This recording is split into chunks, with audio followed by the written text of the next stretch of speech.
Daytime show, people. Let's go. Like and share. Leave some comments. I'll talk about the debate in the Supreme Court.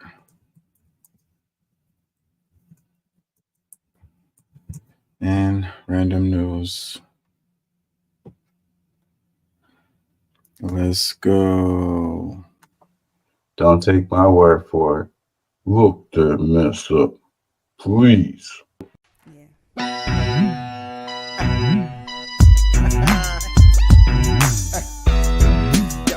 Yeah, you know what I'm saying? KCE, King An Chaka. educated and united public cannot be controlled. Get organized. Learn to be active.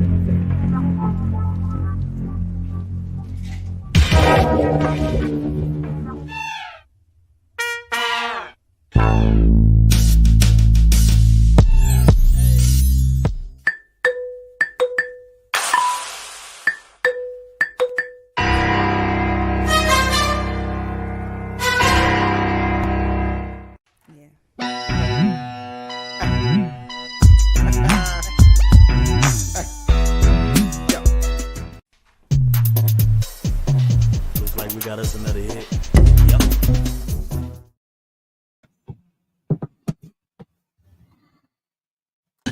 Did you tell her to get away from me? She's crazy.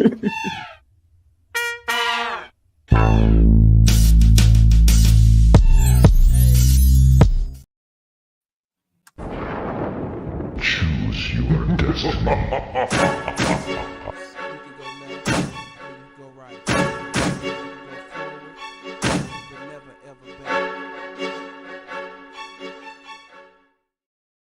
Don't rap angry. An educated and united public cannot be controlled.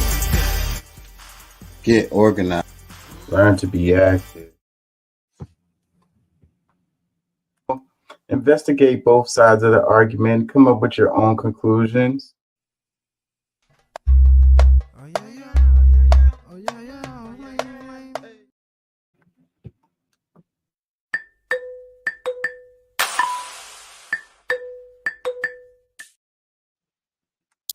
Yeah, you know what I'm saying? KCE, King Chaka.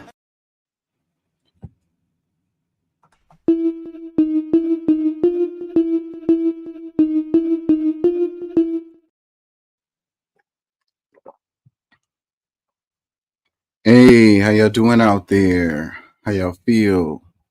Remember, an educated public cannot be controlled. Learn to be active.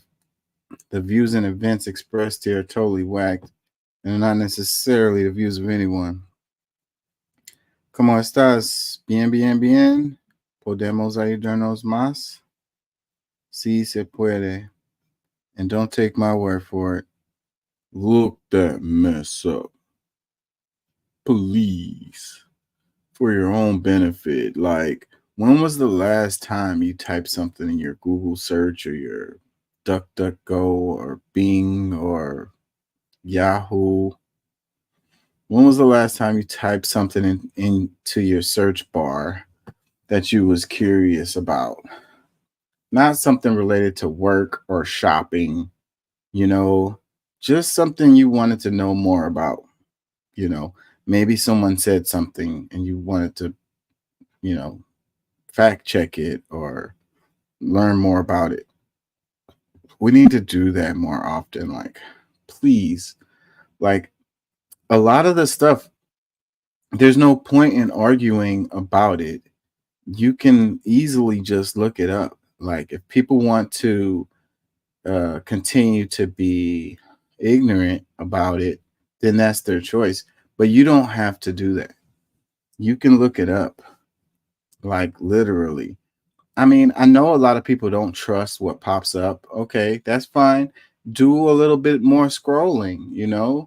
Try to look at it from multiple perspectives, get you some different sources, for the most part, what pops up, unless it's something that's really like detailed, it's gonna be overall correct. You know, like dates, names, something that happened or didn't happen. Those things are gonna be there, and they're gonna be, for the most part, they're gonna be correct. So take your time. You know, and when you're bored, when you don't have anything to do, type it in your search, type something in your search bar, type random ass words in there, like, and just see what pops up. You know, have you ever Googled yourself? Google yourself, type your name in the Google search bar and see what pops up. I mean, it could be entertaining and fun at the very least, but it can be informative also, you know. You never know. You might have some warrants or something, you know, or they might owe you some money, you know. There'd be money floating around that they owe you for one reason or another. That'll pop up too. Anyways, peace and love. How y'all feeling? We're in here for a daytime show. The light was shining in my eye, and I've been swimming like every night. So, and I like use my left eye when I'm swimming. Like I like keep my eyes closed, and then I open my left eye. So my left eye is really sensitive to light. I don't know. It's kind of bothering me right now. So we're gonna try to get through this. I feel like I'm looking cross-eyed right now. I don't know if my contact is. I don't think it is, but anyways, peace and love. Did y'all watch the debate last night? I'm sure you caught some clips. It went viral. Some of the clips have gone viral. Man. So, you know, one of the memes that really caught my eye was the one where it shows the Simpsons character, and he's on the bus and he's like, I'm in danger. I'm in danger. So it's like the meme was like, this is the American people right now. We're in danger. So, anyways, that's what the title came from. Because that's how I feel, you know, after watching the debate. You know, I'm like, ugh. A lot of people are calling it a train wreck. Man, I don't know. You know, hey, I tend to follow politics. I tend to eat the popcorn and kind of enjoy the show, but sometimes it's not all that enjoyable. Like it's like because it has real life consequences, real world consequences come as a result of these things, and it's like the discourse that we're having is so far from what we should be talking about that is extremely scary, like extremely scary. How does this happen? You know, you know the system is really effed up when these are the people that, you know, are gonna be, one of them is gonna be our president next. You know, one of them is gonna be the president at the end of the election, bro. Like this, you know, I mean, there's a lot of talk about replacing Biden or whatever. I don't see that happening. When was the last time that happened? Let's see. Let's look that up. When was the last time? How do I put this? The last time someone was, because the way they would have to do it is they would have to nominate a totally different person at the convention. So how do I type this?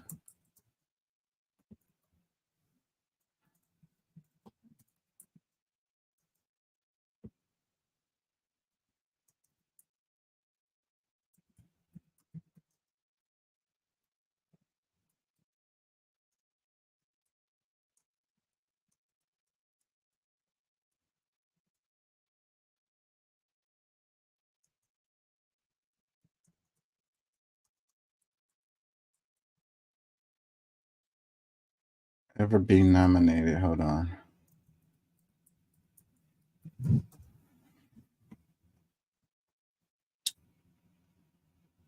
I put as a has a candidate other than the incumbent ever been nominated.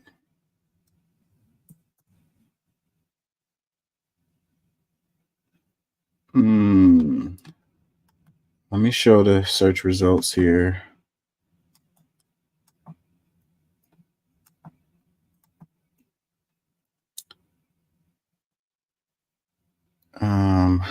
For president.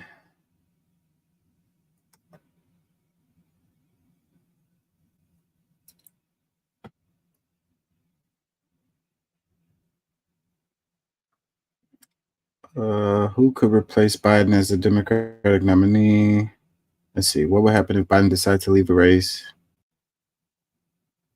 It's not really what I'm looking for. Let's do.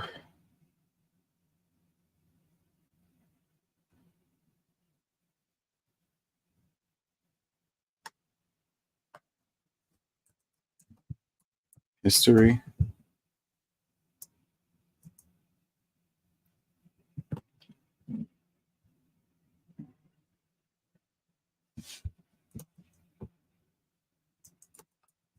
Of not incumbent. That's a bad sentence. Okay, here's something. NPR. James Buchanan, who had been defeated by Pierce for the nomination 4 years earlier, won the nomination in 17th ballot. Let's look at this one. Hold on, let me share.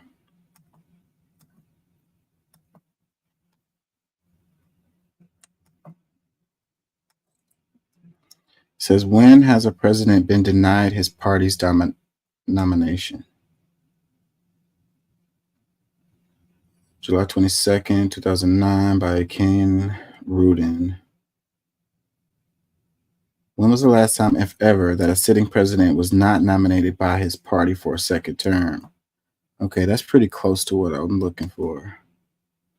It says it only happened once to an elected president. That was Franklin Pierce, the 14th president, who was elected as a Democrat in 1852. His pro-Southern sentiments and his policy of failing to lead the divisive issue of slavery barely hurt his standing with voters.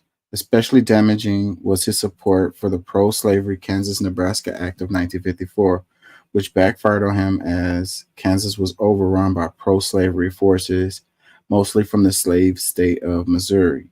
The events angered Northerners everywhere and helped lead to the creation of the Republican Party.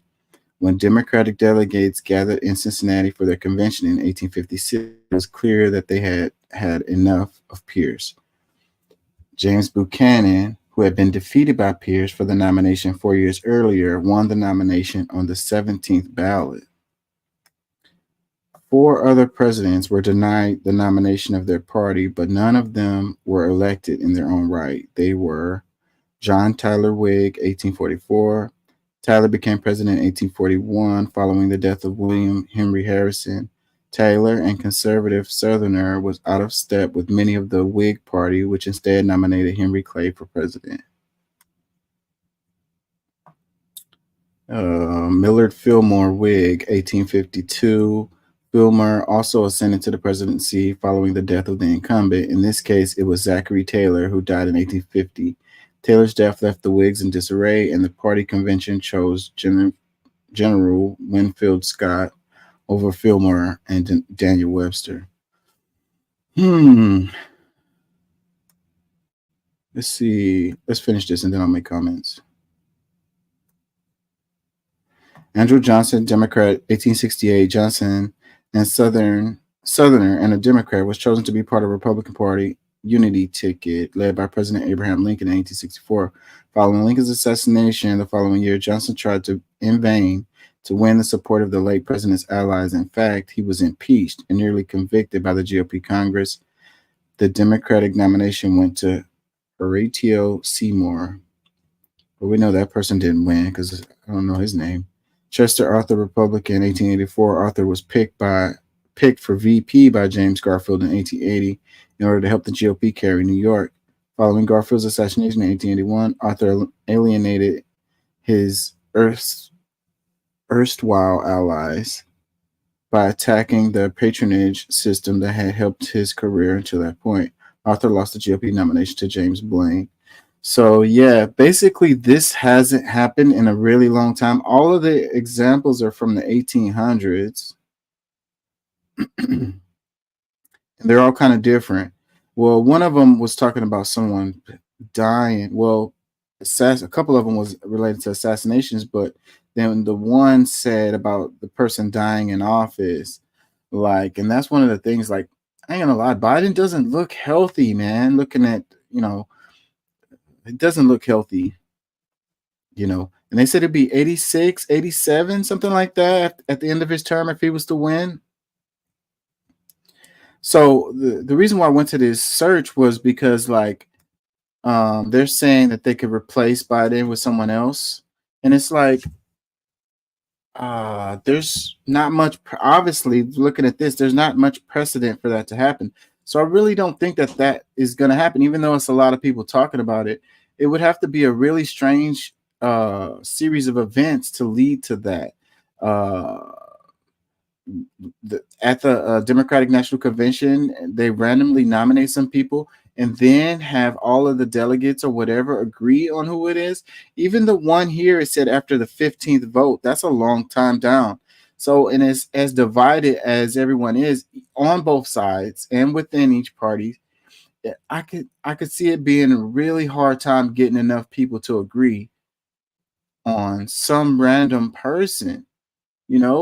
There's a list. I'm gonna look at it at some point, but there's a list of people who they think could possibly replace Biden.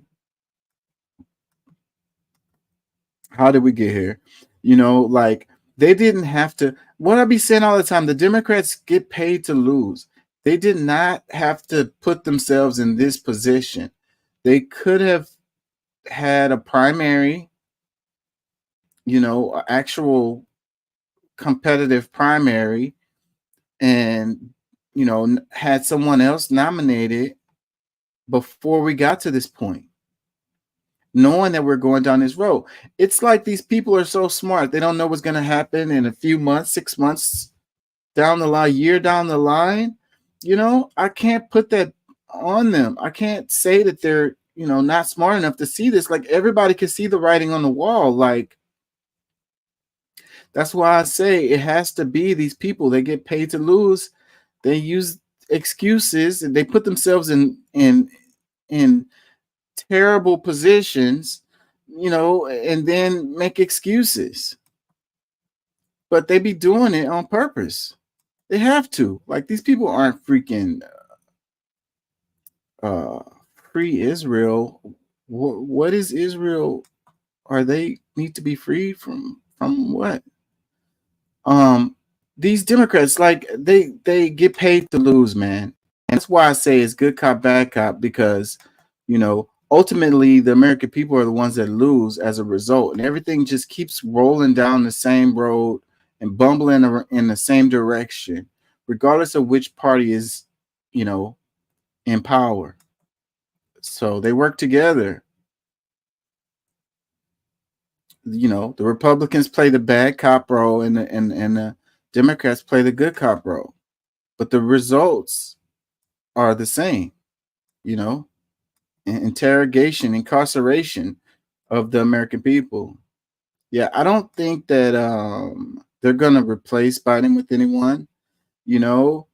I could see a scenario where Kamala Harris ends up being the president as a result of Biden no longer being able to do his duties. That is, if he was to win, which right now is looking like it's really in peril, big time, especially after the debate. I don't know. Those loyalists are going to vote how they're going to vote or whatever. And by the time the election comes around, they're going to be then forgot about all of this stuff anyways. These people got a short attention span and very short memory. So, I think that the Democrats are going to have to do something to take attention away. Like, I don't know, not have Biden on camera very much. Like, don't let him do much interviews. I mean, if they're gonna do more debates, how are those are gonna work out? You know, maybe he could opt out of those, like Trump was doing. I don't know. Keep him from being in the public eye so much. That would help. I don't know what their strategy would be, but replacing him, I don't see it happening. As much talk is happening about that, I don't think so. I don't see it. Like I said, the last time anything close to that happened was in 1800s.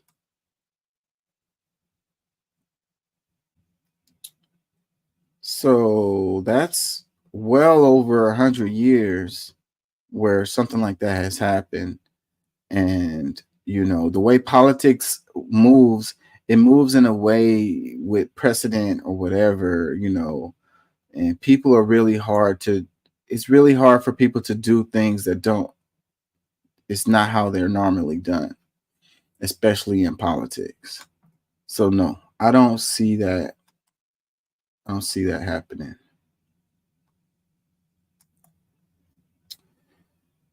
Anyways, let's real quick, let's look at some headlines and then we're gonna move on to, I don't know, should we talk about the Supreme Court first or just go into the debate? Headline, it says, am I sharing? Yes. AP, it says Biden concedes debate, fumbles, but declares he will defend democracy. Dems stick by him for now. President Joe Biden is working to quell Democratic anxieties over his unsteady showing in his debate with ex-President Donald Trump. You know, I didn't agree with a lot of the stuff that Trump was saying, but Trump looked very coherent, like, and aware and sharp. You know, he was really sharp and quick, you know, and he was paying attention, you know. He was really on it.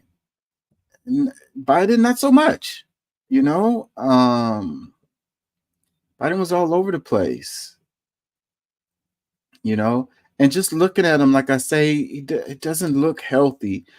Trump looks vibrant and healthy, like, you know. Biden does not, you know, and it did, you know, it doesn't matter about your politics. This is just like reality, you know. And so a lot of the Democratic establishment, they're all like, they said they're like in panic mode because of, you know, the debate, you know, and they say Biden wanted this, like, you know, and it's kind of weird too, because this is what they say is the earliest debate. Like, it's even before they've been nominated. Like neither one of these, because they haven't had the RNC convention, they haven't had the DNC convention.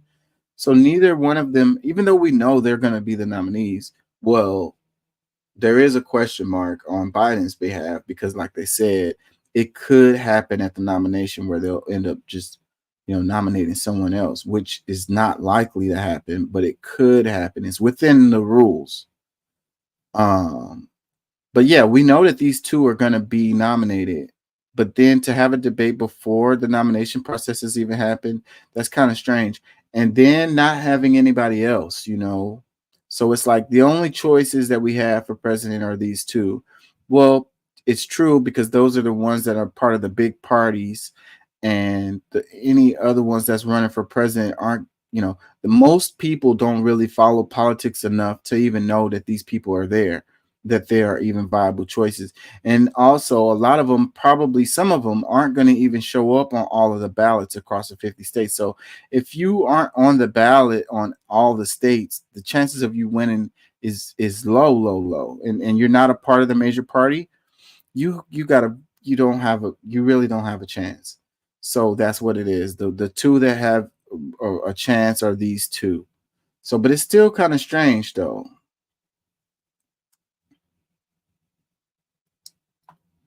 It says, how did CNN's moderators do in the Biden-Trump debate?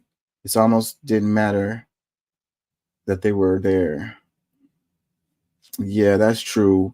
People don't like them either. Like the two moderators aren't very popular. So again, like this is the situation that we have, you know, we have two people running for president who overall aren't that popular. And then the two moderators are the same. So it's like this is the system that we have. It bubbles up these kinds of people, it shows that the system isn't conducive to the wills of, average folks, the overall population. Like we don't really get much say. So who the one that gets to choose, who the moderators are? Who gets to choose who are the nominees? Is it really us? I'm sure a lot of us would have liked to see different people in these positions. The majority of us, I think. I mean, as popular as Trump is, his popularity comes from, a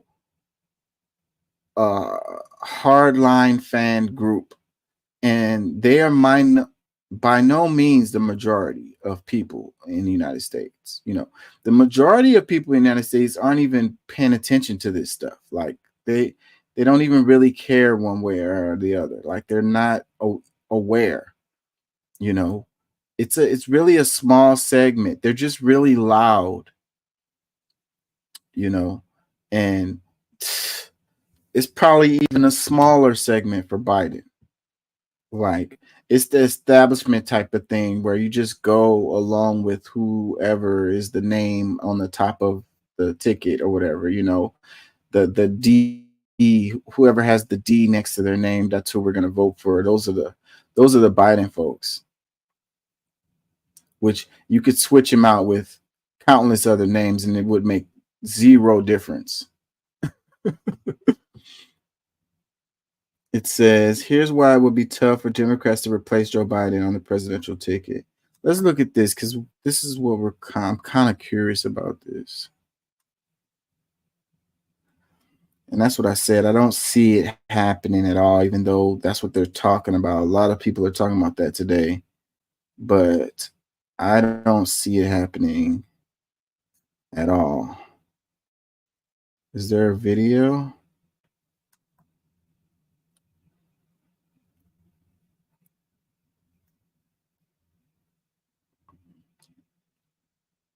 We gotta watch an ad. Why is it circling? We don't want an ad.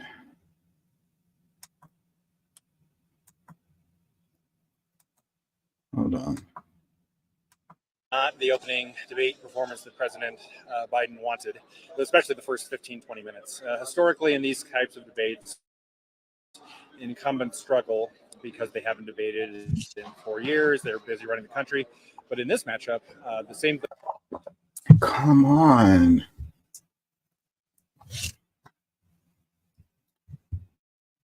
Those same things applied to Trump, where he started out fine. I think the first 15, 20 minutes would be considered probably the worst performance of a candidate, certainly an incumbent candidate ever. I think that the worst performance ever. Damn, that's harsh. Of trying to some of the highlights of his administration, and really January 6th was going to be a big vulnerability, but trying to turn that into a positive in some ways, kind of reverse the issue of saying about how things were different then in terms of inflation and the stock market and things. It's kind of pre-Joe Biden, President Biden, and so I thought that was an interesting, novel approach. And so the strength that he projected and the lack of international conflicts that existed when he was president. Now we see with Ukraine and the Middle East, just maybe less chaos throughout the world, but maybe more internally.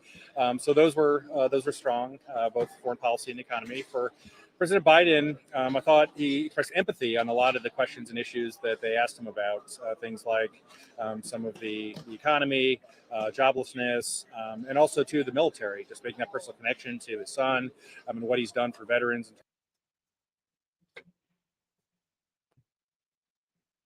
Is that it? Another ad? Seriously?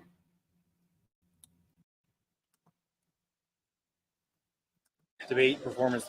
Oh, that was it. He said the worst performance ever. Wow. That's pretty harsh.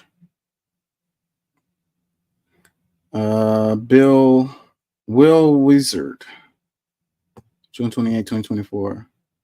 Washington AP. President Joe Biden halting debate performance has led some in his own party to begin questioning whether he should be replaced on the ballot before November. It says the debate was a critical moment in Joe Biden and Donald Trump's presidential rematch, make their cases before the national television audience. I guess you could say it's a critical moment now, but like I say, people have a really short memory, so we still have a pretty good amount of time before the election happens, and by then I think a lot of people are gonna, us political folks, we're not gonna forget, but average people, they're gonna forget.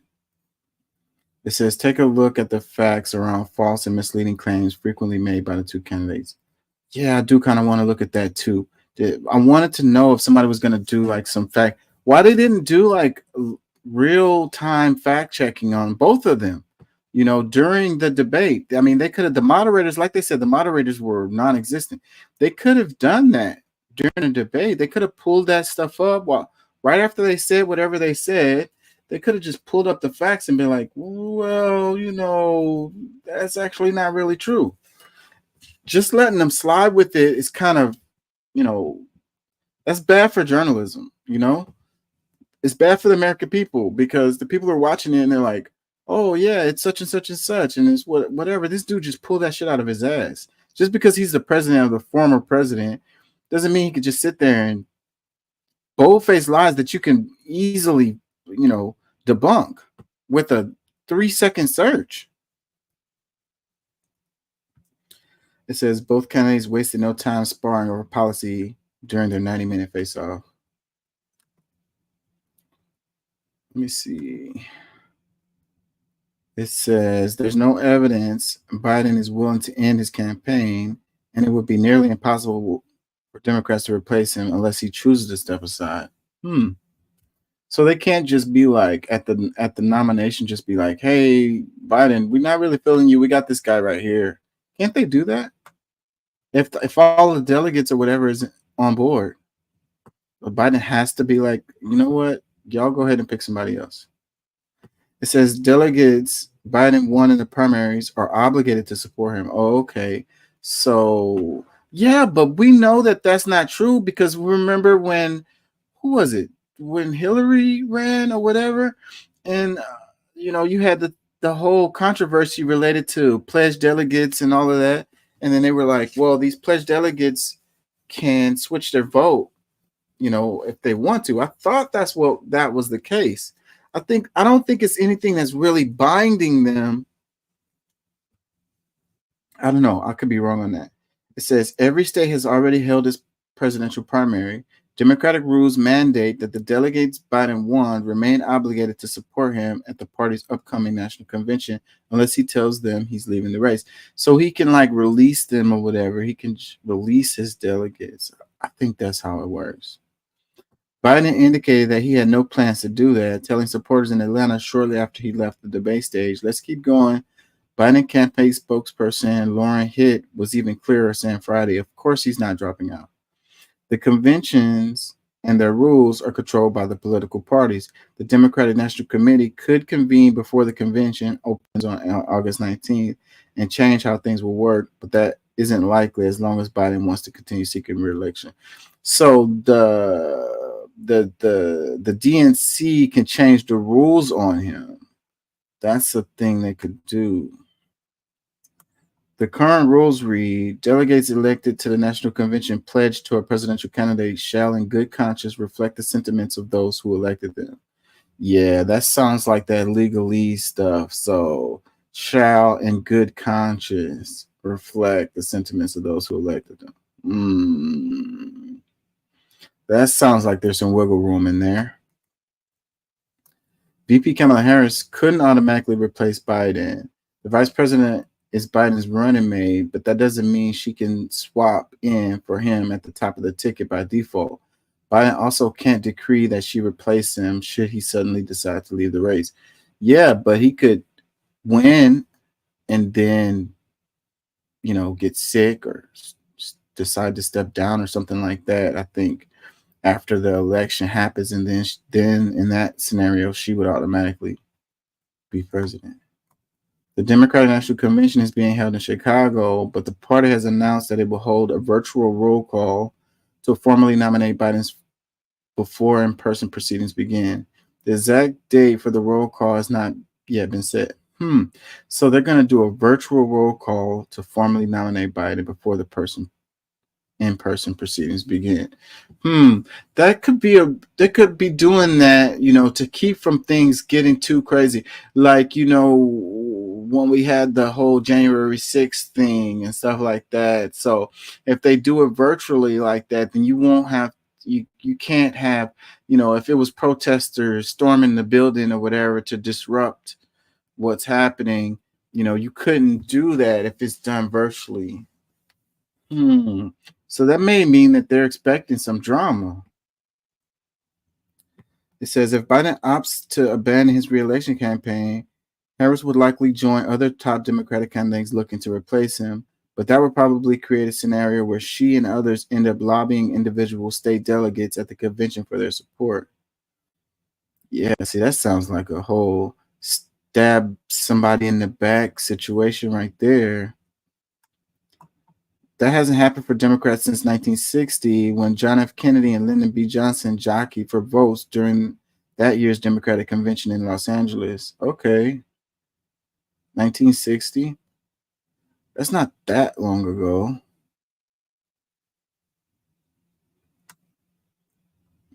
Other potential Democratic candidates would also face challenges.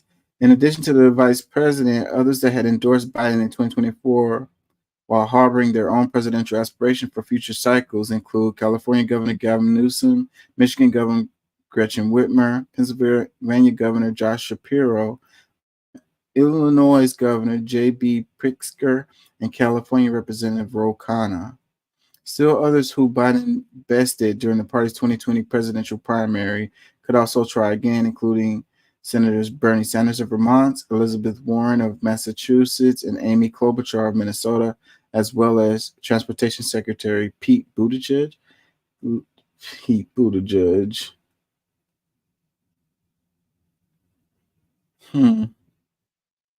Yeah, so that's the thing, though. They didn't have a primary this time. I know that you don't normally do that for an incumbent, but still, I think the Democrats should have been smarter and went ahead and did that this time, but they didn't. So here we are. If Biden were to abruptly leave the race, conservative groups have suggested they will file lawsuits around the country, potentially questioning the legality of Democratic candidates' name on the ballot. But Elaine Kamrek, a senior fellow in governance studies at the Brookings Institute in Washington, who wrote a book about the presidential nominating process and also a member of the Democratic National Committee's rulemaking arm, said that courts have consistently stayed out of political primaries as long as parties running them weren't doing anything that would contradict other constitutional rights, such as voter suppression based on race. Well, that could change. We've got so much going on that people feel is politically motivated related to the courts and the judges and cases and all of this. So, these are unprecedented times. So, I really wouldn't be surprised. And what's happening in the Supreme Court? Well, I'm going to get to that, but, back when George W. became president for the first time, that was basically decided by the Supreme Court at the end of the day. So it has happened before. It says it's very clear constitutionality that this is in the party's purview. Kamrek said in an interview before the debate, the business of nominating someone to represent a political party is the business of the political party. Yeah. Let's go back to the deal about the fact checking.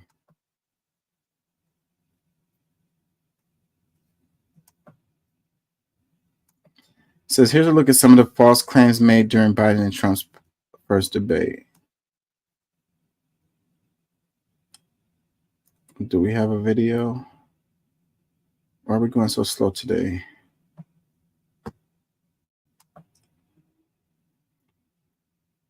We don't want an ad. Why is this going so slow today? I think I have too many screens open.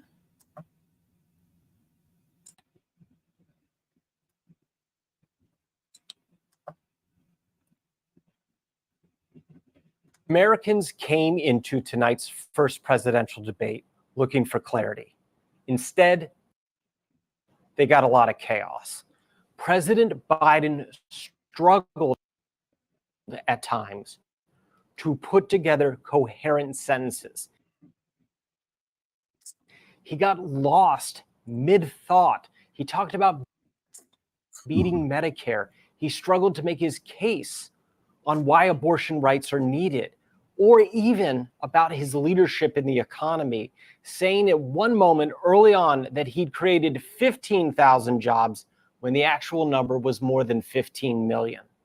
At the same time, Donald Trump, he was succinct and he was coherent, but all of his arguments often built on falsehood after falsehood after falsehood. At one point, he claimed that the lower insulin prices that President Biden made possible, in fact, came from him. He claimed not to have had sexual affairs with a porn star, and the two candidates at one point were debating their golf scores.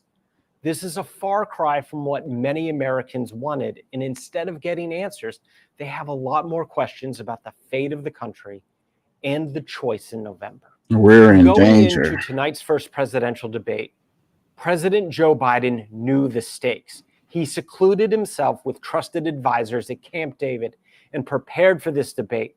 And the results were underwhelming and disappointing to many Democrats. Yeah. Immediately after his lackluster performance, where he struggled at times to say what he had done in ways that people could understand, Democrats were saying, is this 81-year-old the right person to be at the top of the ticket? And you're seeing a lot of hand-wringing by candidates, by pundits, and by many voters who want someone who can fight for them and pose a real challenge to Donald Trump. As a result, over the next few weeks, there will be more doubts and more questions about what Biden is doing. And he's really going to have to prove whether the debate performance was merely a fluke or a sign of problems ahead. I don't think it was a fluke. Come on, man. Yeah, I don't think it was a fluke.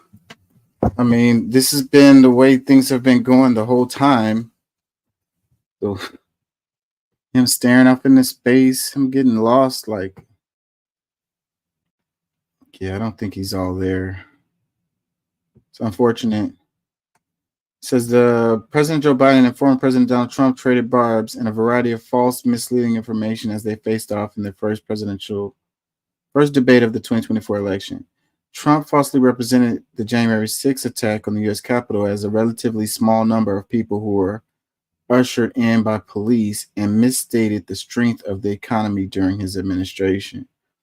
Yeah, the Supreme Court said that a lot of those people that were charged on January 6th wasn't constitutional or something like that. So a lot of those cases are about to get kicked out. This happened, I think, yesterday. So yeah, that's our Supreme Court for you.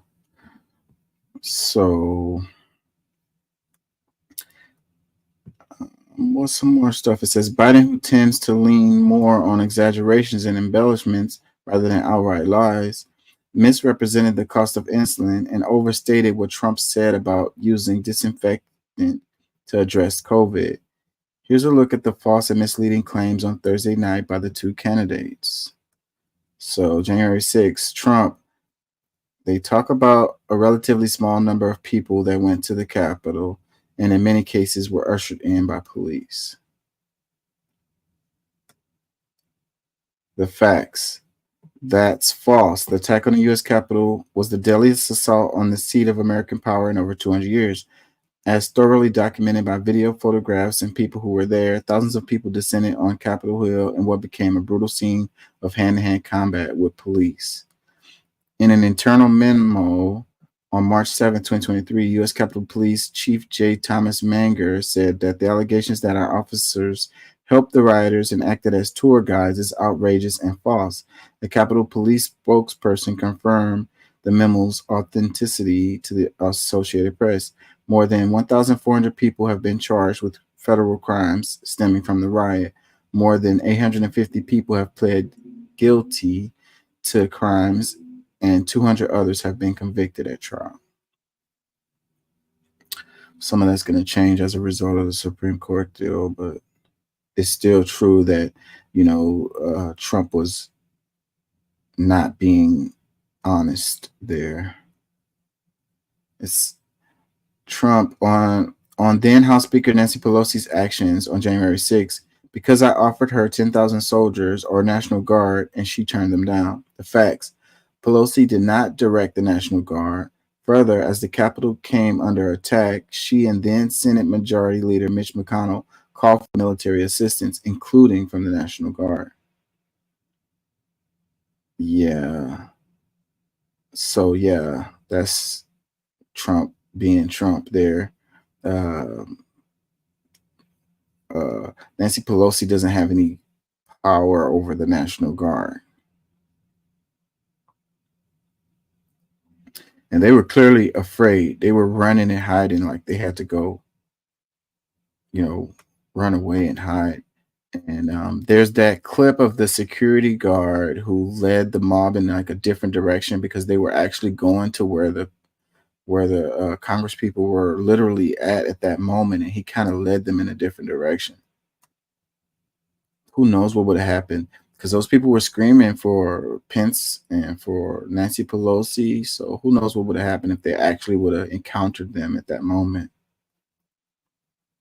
It says the Capitol Police Board makes the decision on whether to call National Guard troops to the Capitol. It is made up of the House Sergeant at Arms, the Senate Sergeant at Arms, and the architect of the Capitol.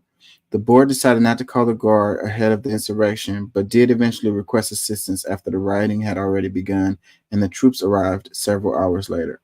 Several fucking hours later, like, God, how freaking, like, unprepared or do better, y'all. Like, that shouldn't have been the case. The House Sergeant at Arms reported to Pelosi and the Senate Sergeant at Arms reported to McConnell. There is no evidence that either Pelosi or McConnell directed the security office officials not to call the Guard beforehand. Drew Hamill, a then spokesperson for Pelosi, said after the insurrection that Pelosi was never informed of such a request. It was too easy for them to do that, to get in there and cause all those problems. Like, hopefully they corrected that and something like that couldn't happen again. So taxes and regulations. Trump on Biden. He wants to raise your taxes by 4 times. The facts, that's not accurate. Trump has used that line at rallies, but it has no basis in fact. Biden actually wants to prevent tax increases on anyone making less than $400,000, which is the vast majority of taxpayers.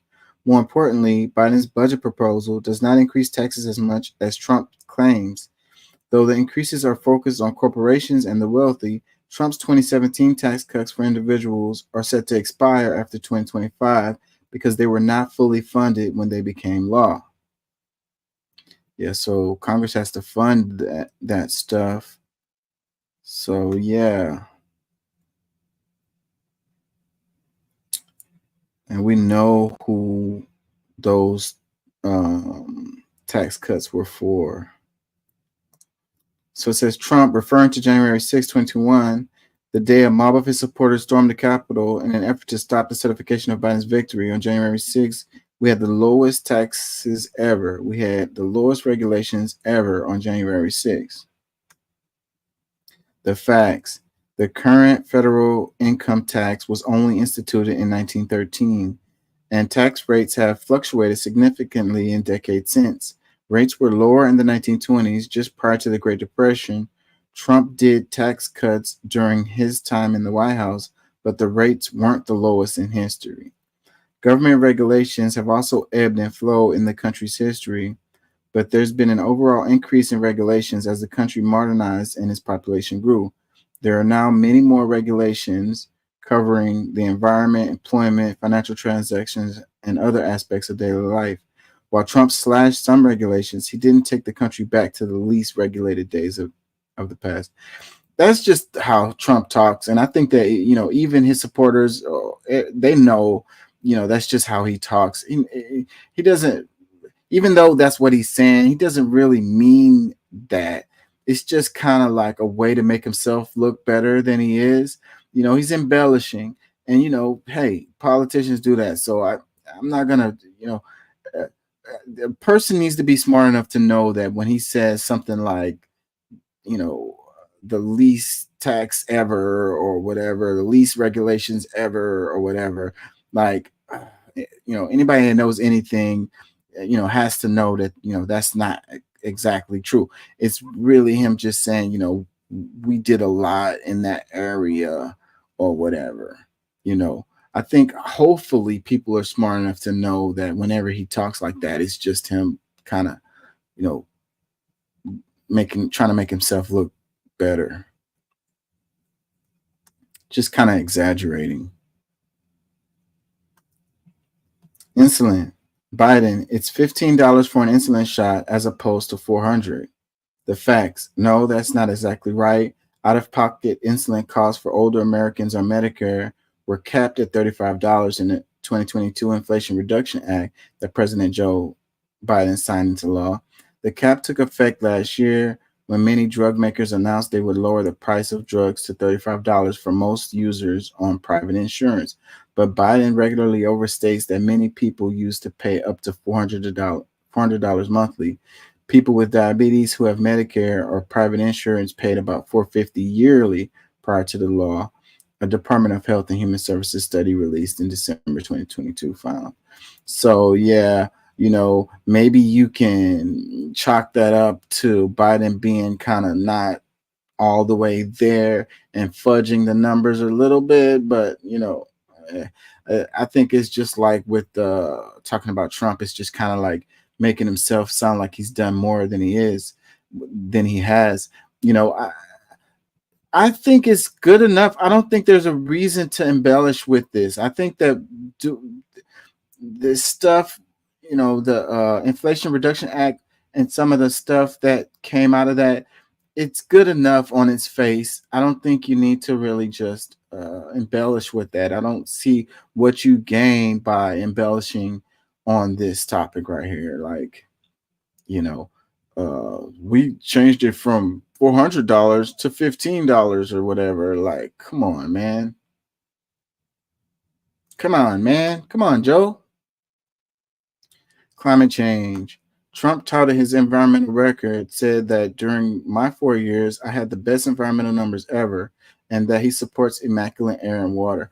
He's always saying best numbers ever. Like, that's one of his favorite lines to say, like, our numbers are great, or our numbers are the best numbers ever. The numbers they gave me were the best numbers. He's always saying that. It's like, what numbers? What numbers, Trump? Well, specifically, can you be a little more specific about those numbers? It says the facts. That's far from the whole story. During his presidency, Trump rolled back some provisions of the Clean Water Act, eased regulations on coal, oil, and gas companies, and pulled the U.S. out of the Paris Climate Accord. When wildfires struck California in 2020, Trump dismissed the scientific consensus that the climate change had played a role. Trump also dismissed scientists' warnings about climate change and routinely proposed deep cuts to the Environmental Protection Agency. Those reductions were blocked by Democratic and Republican lawmakers. So he says, during my 4 years, I had the best environmental numbers ever. Like, what? I don't think that Trump was really lying when he was saying this. It was just the perspective when he's saying, I had the best environmental numbers ever. And it's like, what do you exactly mean by that, Mr. Trump? What are you saying? I think he is purposely vague when it comes to stuff like that, you know, and he's not necessarily lying. It's just looking at the perspective is not what, you know, people think it is or whatever. Like, you know, and I think his supporters know in those situations also, you know, what he's saying there. Like, he wants them to read between the lines when it comes to that kind of stuff. It's really the opposite of what, you know, they think it is, you know, what, you know, like the general consensus or like what the subject matter is. What Trump is saying is the opposite of what the subject matter is. Yeah, great numbers. You know, he's like, yeah, great numbers. We aren't on this green thing. You know, we want to use, you know, what do you say, drill baby drill, you know. So that's what he meant when he said environmental numbers are great. It's like, you know, the corporations are making plenty of money. We're making plenty of money, man. Coal, natural gas, oil, whatever. So it's like, well, that's not really what we're talking about, Trump. Yeah, we had great numbers. Abortion. Trump, the problem they have is they are radical because they would take the life of a child in the 8th month, the 9th month, and even after birth. The facts. Trump inaccurately referred to abortions after birth. Infanticide is criminalized in every state, and no state has passed a law that allows killing a baby after birth.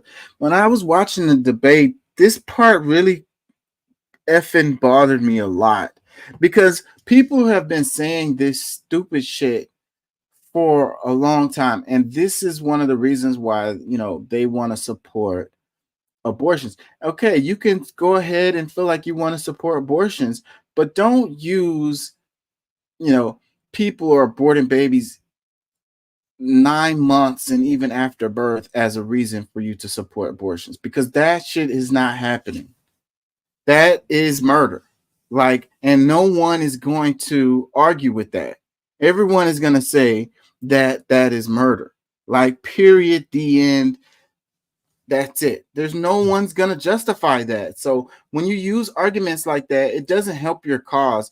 It makes you look, you know, delusional, like rabid, even schizophrenic. It makes you like, you know, you want to support your cause so heavily that you're willing to say lies, you know, stuff that's outrageous to anyone. Like, you could go anywhere in the world, literally anywhere in the world, and if you said, I'm going to abort my baby after the baby is born, they're going to look at you and say, you know, that's murder in whatever different language they speak.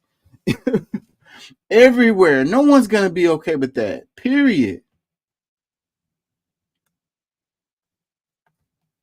It says abortion rights advocates say terms like this and late-term abortions attempt to stigmatize abortions later in pregnancy. Abortions later in pregnancy are exceedingly rare. In 2020, less than 1% of abortions in the United States were performed at or after 21 weeks, according to the Centers for Disease Control and Prevention.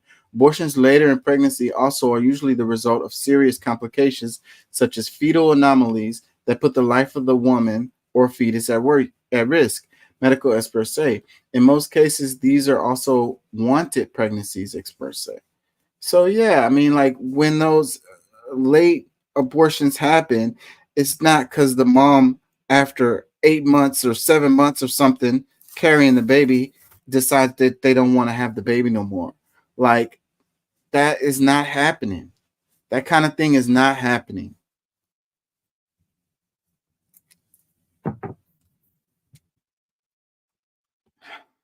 Ridiculous.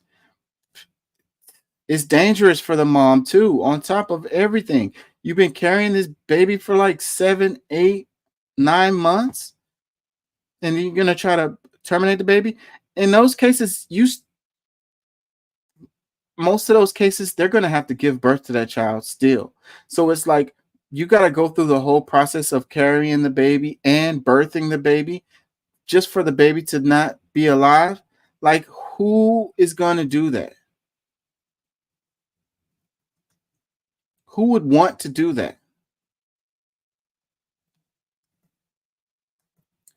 Russia, Trump on Wall Street Journal reporter Ivan Gershkovich, who was detained in Russia.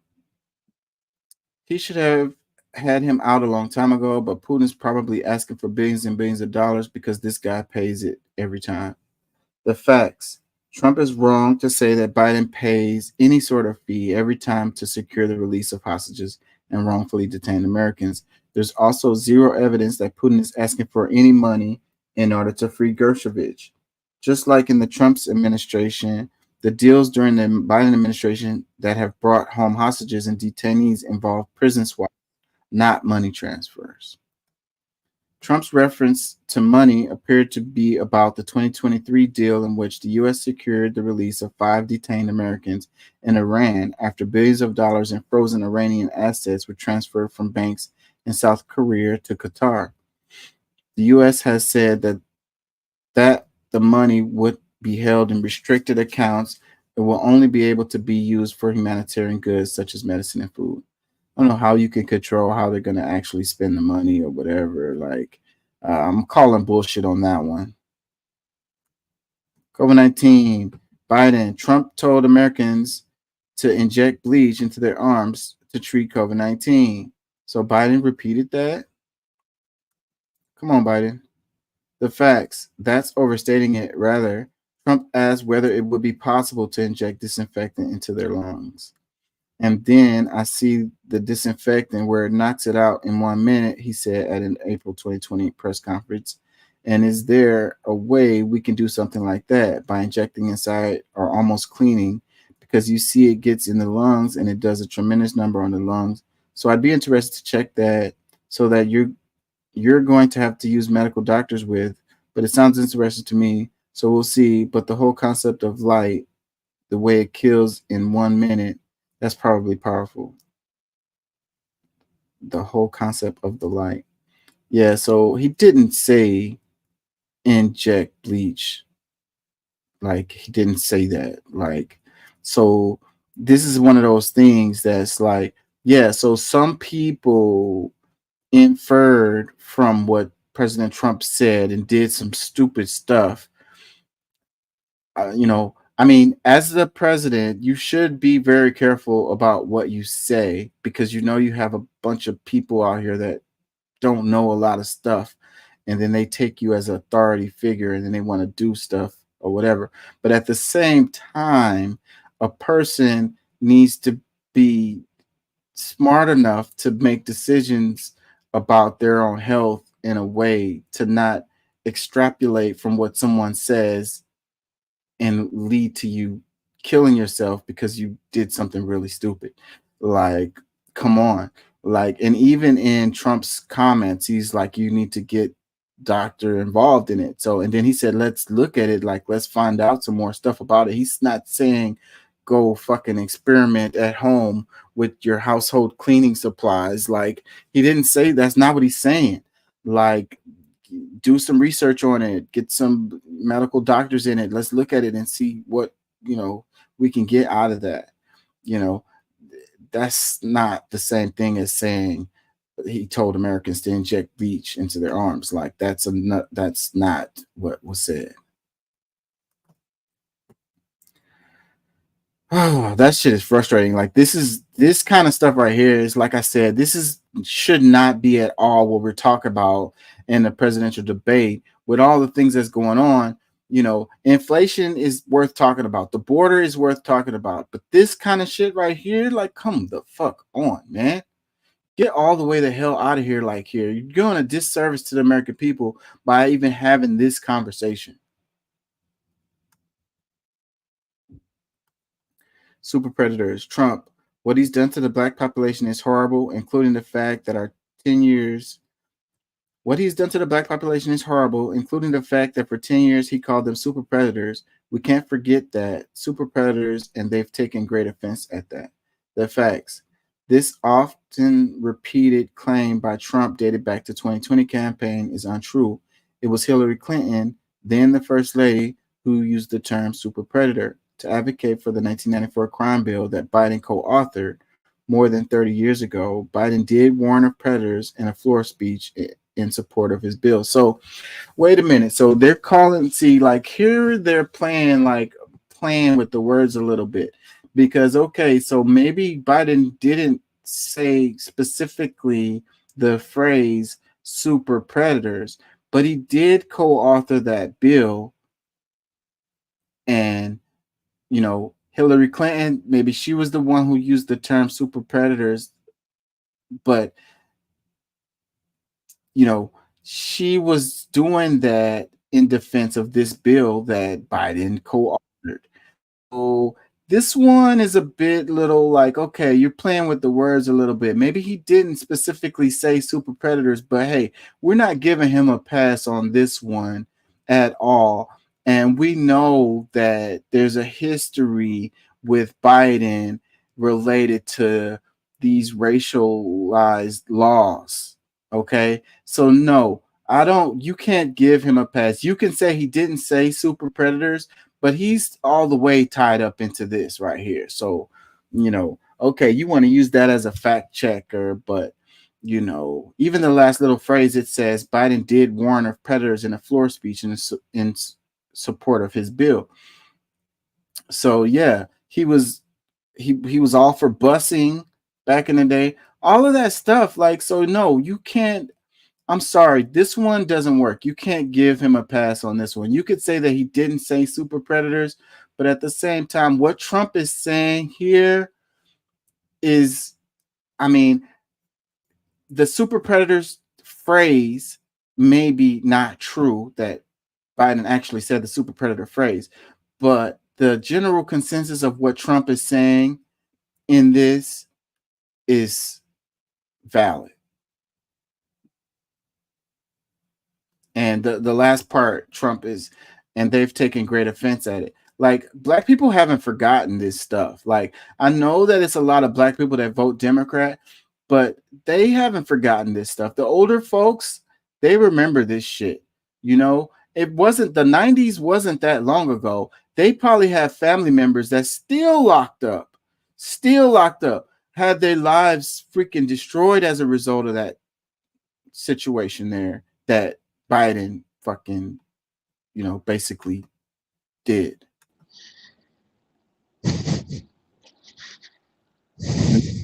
Says migrants. Trump referred to Biden. He's the one that killed people at the bad border, flooding, hundreds of thousands of people dying, and also killing citizens when they come in.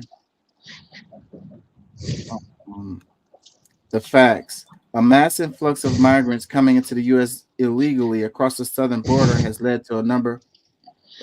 What's up, Pat? How you What's feeling? going? I'm doing good, man. How are you? I can't complain. It's the same old, same old. Okay, so you can hear me good. I was worried about my microphone and how it was going to act today. Yeah, I can hear you. It sounds like you got the mic right in front of your mouth or something. It is. Yeah, I'm actually wearing a headset, so I gotta adjust it. How does that sound? Yeah, that's better. Okay, but yeah, man, I've been listening for a minute, and the first part, I guess that triggered me, I guess you could say, is the part where like the people who will have, go through a pregnancy, have a kid and only to kill it. I mean, that might be a rare situation, but at the same time, like, if that possibility is there without, breaking the law, some people will do it, because I mean, as far as I'm concerned, it's already kind of heartless to, not put if you're not doing everything to keep yourself from getting pregnant, and if that's a big concern for you, I mean, you're not caring enough about yourself or the life that you're bringing in, but neither here nor there. But But Anything past the first trimester, I feel is pretty, because that's a baby. Like they could possibly make it. They could possibly make it outside the womb after that first trimester. I would agree. I think that, you know, if that's something that we're gonna do, it shouldn't go past the first trimester.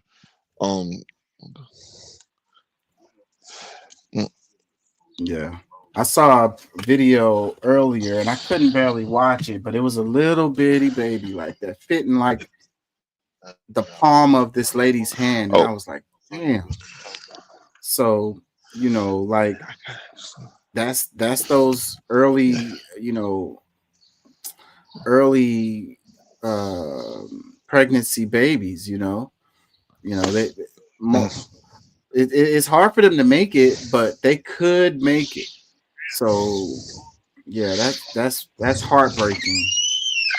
I might have to mute for a second. Yeah, it is. Hold on a moment. All right, I'm gonna read some more. It says migrants. Trump referred to Biden. He's the one that killed people with the bad border and flooding, hundreds of thousands of people dying, and also killing our citizens when they come in. The facts. A mass influx of migrants coming into the U.S. illegally across the southern border has led to a number of false and misleading claims by Trump. For example, he regularly claims that other countries are emptying their prisons and mental institutions to send to the U.S. There's no evidence to support that. Trump has also argued the influx of immigrants is causing a crime surge in the U.S., although statistics actually show violent crime is on the way down. There have been recent high-profile and heinous crimes allegedly committed by people in the country illegally. The FBI statistics do not separate out crimes by immigration status of the assailant, nor is there any evidence of a spike in crime perpetuated by migrants, either along the U.S.-Mexico border or in cities seeing the greatest influx of migrants in New York. Studies have found that people living in the country illegally are less likely than native-born Americans to have been arrested for violent drug and property crimes. For more than a century, critics of immigration have sought to link new arrivals to crime.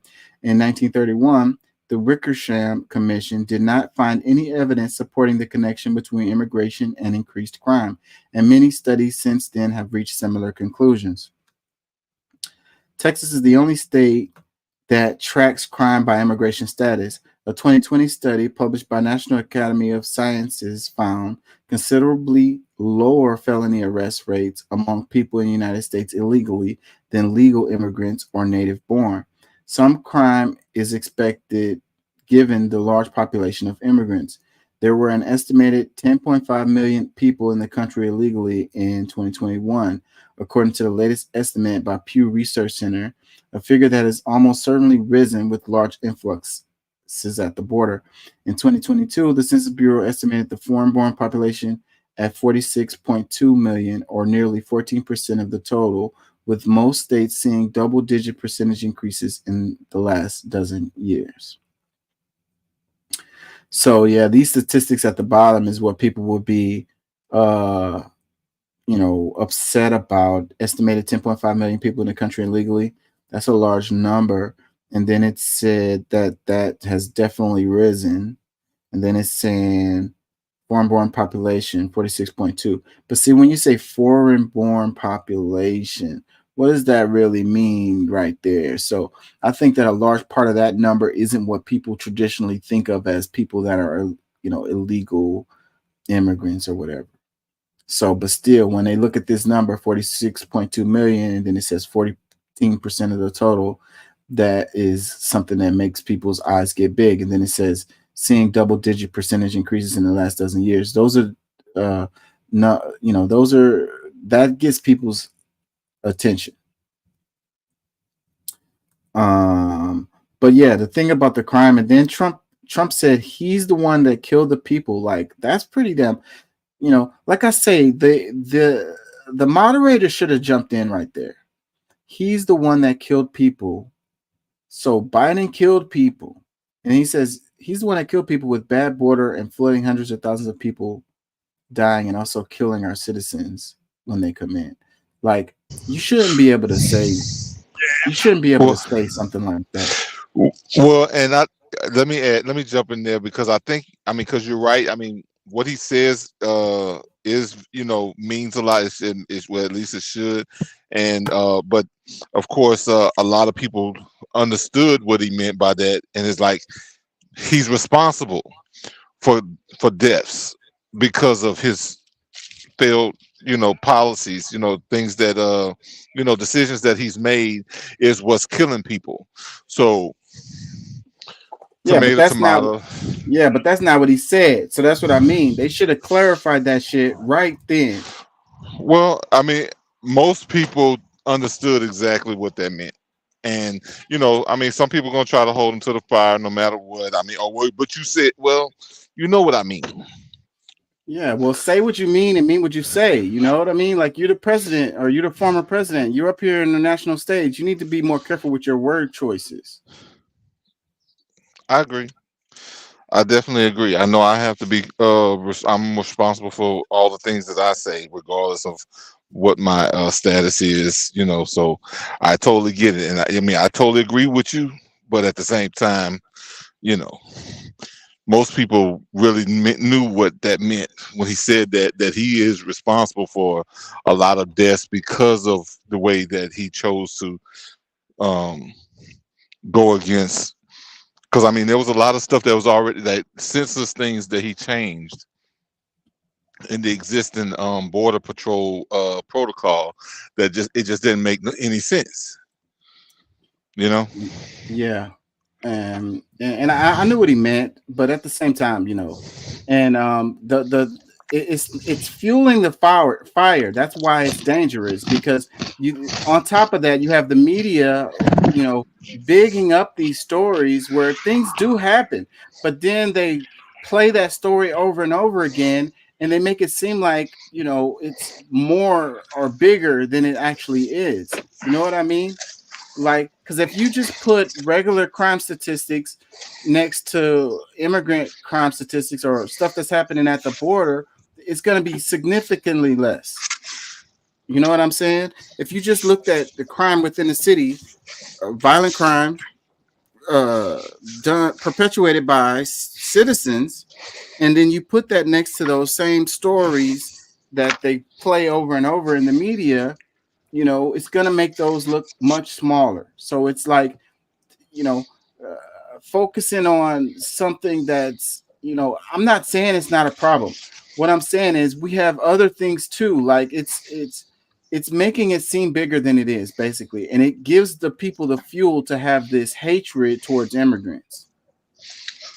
Well, there's a lot of times there's no boundaries made, saying that there's some immigrants. And I think that's kind of the same argument that I was having before. Like, we know what they mean. We know that each and every one is not a problem. The majority of people in this country are immigrants, whether it's from generations before or current. So, regardless, yes, he could be more specific, which would be helpful. But at the same time, we should, understand that that's what's being said here, and that not that we believe that all, because we all living with these people day to day. So we know that it's not the bulk, it's not the majority, but the few can make an impact on our lives in our country. And that's why it's so important to not be so nonchalant about who's coming in, and out of our country. You know what I'm saying? Like, it matters. Yeah, I can't really argue with that. That's totally logical way of thinking, but as a result of that, premise, then the focus should be on how, the procedures are done. You know what I mean? Funding those services that do that. You know what I mean? Spending more, instead of like villainizing these people, create, this better systems to deal with the situation. You know what I'm saying? But that's not what they do, because they want to just use it as they use it as voting, motivation to get votes. And they don't have a real inclination. They don't have a real desire to improve the situation because it's a tool Well, that they use. well, that would be, lending to the idea that the average voter is senseless. They don't understand. They have to be told directly this or that for them to really get it, instead of, like understanding that this is, grown folks conversation. If you don't, if you're not grown folk, and you need to stay out of it. But Americans are very smart. We, could be smarter, but at the same time, they know what's going on. Just like you expressed it, the same will happen in pretty much any, any area. Anybody's gonna really get it. Most people. Of course, we got our ignorant folks, which we can't avoid, no matter what, no matter how direct you are about your message. They're still gonna, act a certain way. Let me read some more of this fact checking stuff. It says Charlottesville, Biden referred to Trump after the deadly white nationalist rally in Charlottesville, Virginia in 2017. The one who said, I think they're fine people on both sides. The facts. Trump did not use those words to describe attendees of the deadly rally, which was planned by white nationalists. But as Trump supporters have pointed out, he also said that day that he was talking about the neo-Nazis and white nationalists in attendance. You had some very bad people in that group, Trump said during a news conference a few days after the rally. But you also had people that were very fine people on both sides. Yeah. He then added that he wasn't talking about the neo-Nazis and the white nationalists because they should be condemned totally. Instead, he said the press has been unfair in its treatment of protesters who were there to innocently and legally protest the removal of the statue of Confederate General Robert E. Lee. The gathering planned by white nationalists shocked the nation when it exploded into chaos.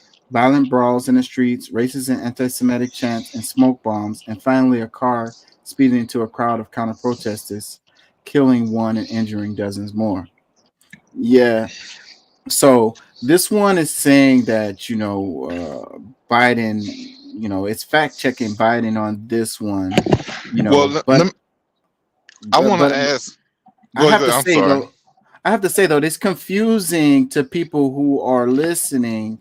When Trump makes these kind of comments, good people on both sides and stuff like that, like that's confusing to people. But that's the clips. That's the clips, though.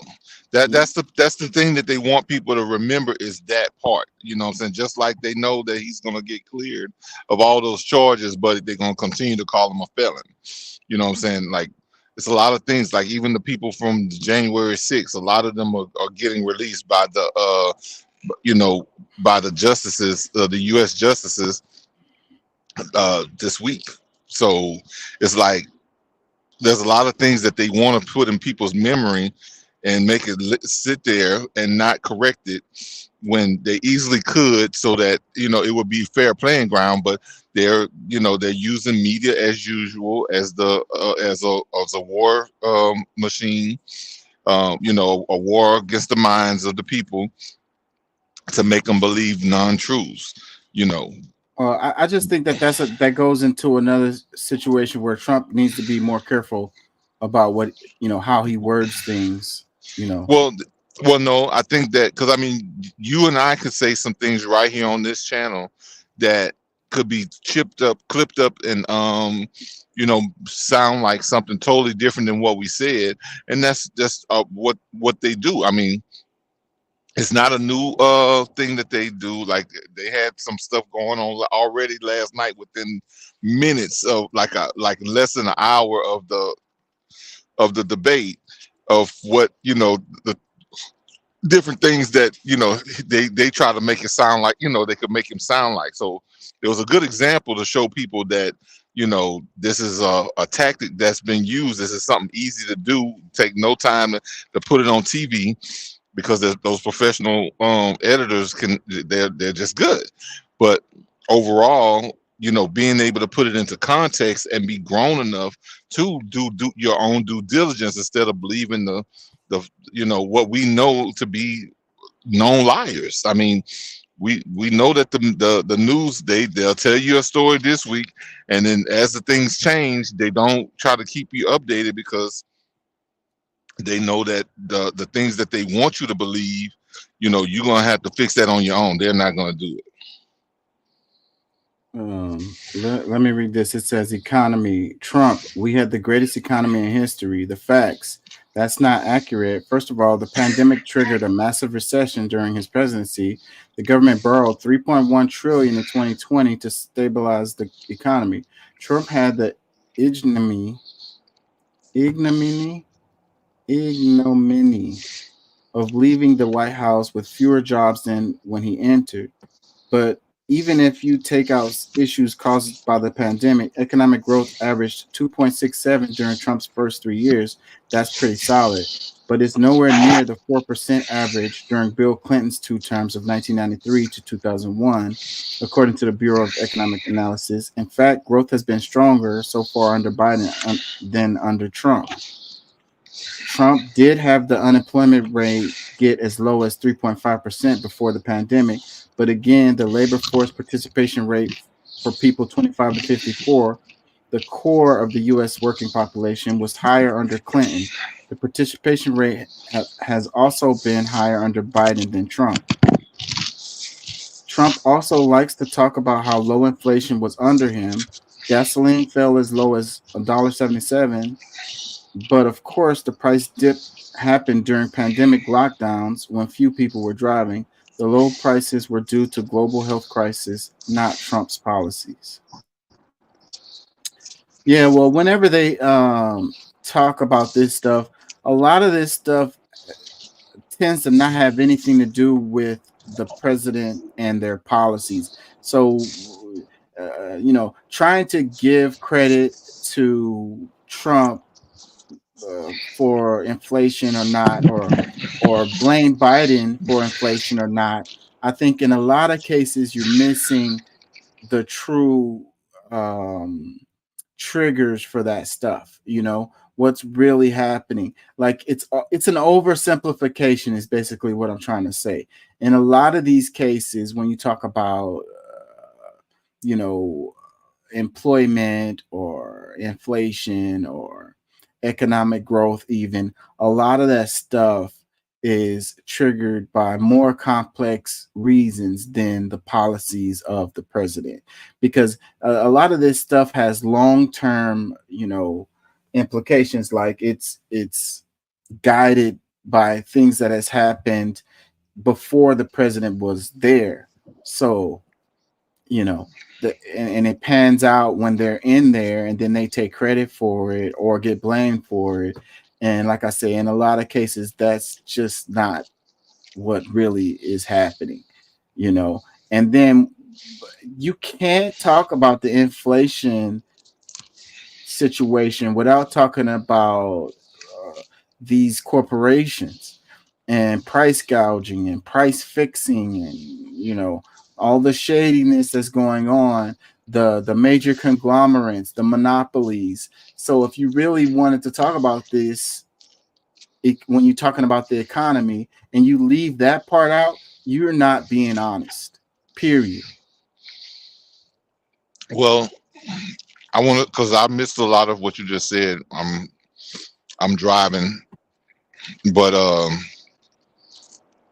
what I would definitely like to add is that if we're not looking at the reasons for inflation, because there's natural inflation that's just going to happen because, we live, we breathe, and things change, but there are some things that change just solely based on policy, which I saw for myself as a truck driver when he made the executive order to not be able to use our own reserves or to frack our own, be able to frack our own oil and to, produce, just us being able to use our own oil to make gas. That changed significantly over just a couple of months after him making that policy. So like that was definitely a hard hit to somebody who that's the main thing that goes into your business. So, and that's something that I'll never forget because it was such a vital thing that changed me. I lost my business because of it. So it's going to be kind of hard to sell that on somebody who, like that's the main thing you use in a trucking business is fuel.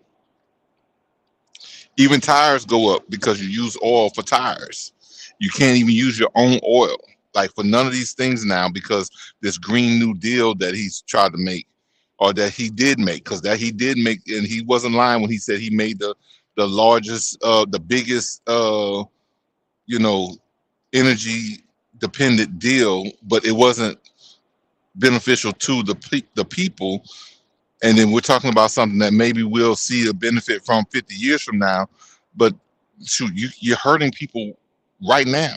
So that's like when you say that you can't see it from like a policy just making a change, and then even I've heard a lot of people saying that usually it takes a term or two for you to see the difference from decisions that a president made. That's also not true, because like I said, I experienced it myself. But I'm gonna leave it at that because a lot of that conversation is painful for me. I get it. Let me read the rest of this. It says, similarly, average 30-year mortgage rates dipped to 2.65% during the pandemic. Those low rates were a byproduct of Federal Reserve efforts to prop up a weak economy rather than the sign of strength that Trump now suggests it was. Yeah. Damn it, I forgot what I was going to say. Yeah, man, it's like again, what I'm saying is neither one of them did well last night. I'm gonna be straight up. Neither one of them did like really good, but Biden was just so bad that Trump was left there to receive the reward because he wasn't so bad.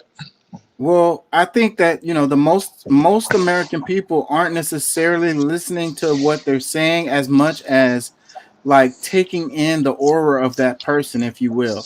And so like Trump projected energy, mental acuteness, like he was on point, and thinking quick. He was on his feet, and it was the complete opposite for Biden. And overall, that's the aura or energy that you got from that. Totally excluding what was actually said and policy and all of that. Putting that to the side, you get one guy who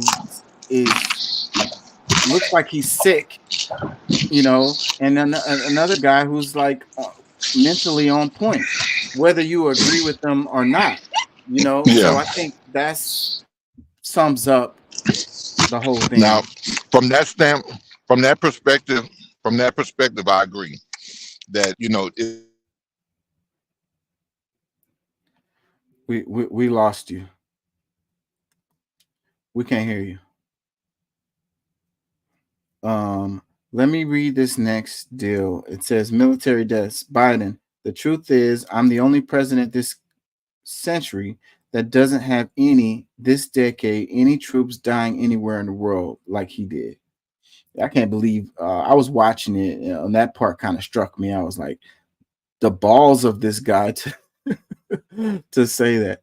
So the facts, at least 16 service members have been killed in hostile action since Biden took office in January 2021. On August 26, 2021, 13 died during a suicide bombing at Hamid Karzai International Airport in Kabul, Afghanistan, as U.S. troops withdrew from the country. An enemy drone killed 3 U.S. service members at a desert base in Jordan on January 28th of this year. And I'm sure these are very small percentage of actual situations, and they use so many covers when it comes to this kind of stuff, because you have the private contractors, independent contractors, maybe they were trained by U.S. forces, and then you got the covert black ops where troops aren't supposed to be there or whatever. and this stuff won't come out until years and years later. So yeah, we got bases all over the damn place. So, and it's all kinds of stuff going on. You have the Bolivia coup that happened yesterday, day before, whatever, and people are saying this was CIA backed. It failed, but hey, and they'll be like, well, it wasn't American troops or whatever, but that's one of those tomato deals. It was like there wasn't infantrymen, there wasn't servicemen, that wasn't their title or designation. So presidential record, Biden 159 or 58. Don't know exact number. Presidential historians, they've had meetings and they've voted who is the worst president in American history. They said he was the worst in American history. That's a fact. That's not a conjecture. The facts. That's almost right, but not quite. The survey in question, a project from professors in University of Houston and Coastal Carolina University, included 154 usable responses from 525 respondents invited to participate. So, the worst president in American history. Whenever you say anything like that, that's gonna be, argued. So again, this is more stuff that is pointless for the American people are struggling to pay their bills, bro. Like they're struggling to buy groceries. Like you arguing over who was the worst president in American history is not gonna freaking put money in our bank accounts, bro. It's not gonna help us find jobs. Like it's not gonna deal with the border. It's not gonna give us health care. Like this is not what we want to be debated. It's not helping us at all. Like pointless waste of time. George Floyd protests. Trump on Minneapolis protests after the killing of George Floyd. If it didn't bring in the National Guard, the city would have been destroyed. The facts. Trump didn't call the National Guard into Minneapolis during the unrest following the death of George Floyd. Minnesota Governor Tim Walz deployed the National Guard to the city. Yeah, so this is a sensitive ass topic when you talk about this. He said, if I didn't bring in the National Guard, that city would have been destroyed.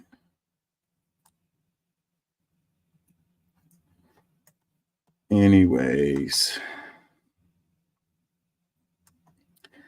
let's look at some clips from the debate before we start talking about the Supreme Court.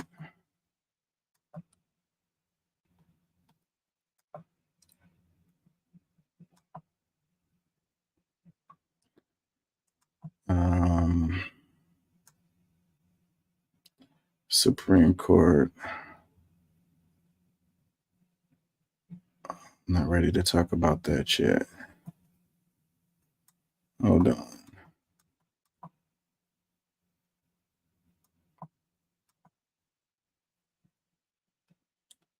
We briefly went over this, but this is a clear list right here. It says, who could replace Joe Biden? Here are the top names being mentioned. With Biden not yet officially selected as a Democratic presidential nominee, it is in theory open to the party to choose another candidate. And like I was saying earlier, it's really interesting because they had this debate before the nomination. And I think this is the first time that has happened. And it leads to the Democrats talking about replacing Biden. Was that the plan all along? Was that the whole reason why they had this debate before the nomination, to lead to them to having these arguments about whether or not to nominate Biden at all?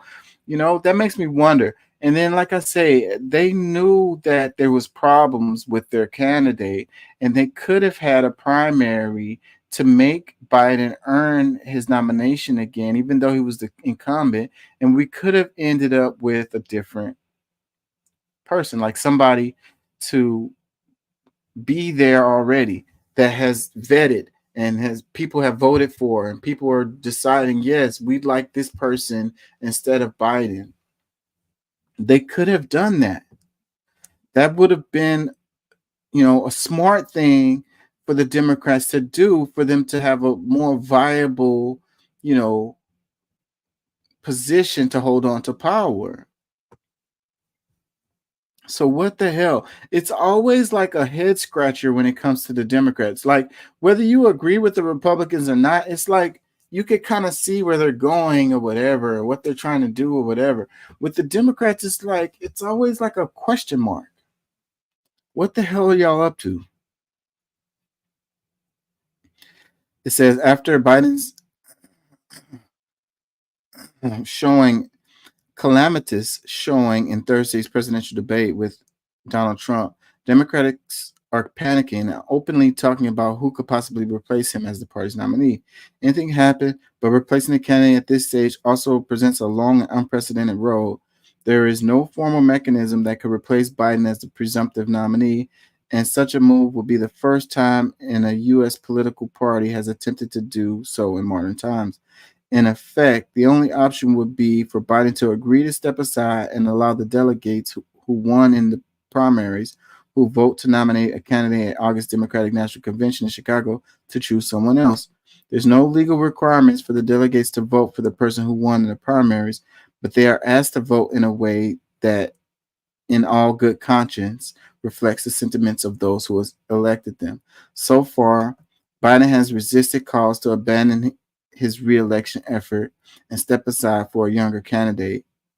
Yeah, so see, it says there's no legal requirements. That's what I was saying. But that article I was reading made it sound like they have to do it. And I know that's not true, because I remember when we had all of those situations in the previous elections where they were all like, are the delegates going to actually, the pledged delegates, are they actually going to vote for the one?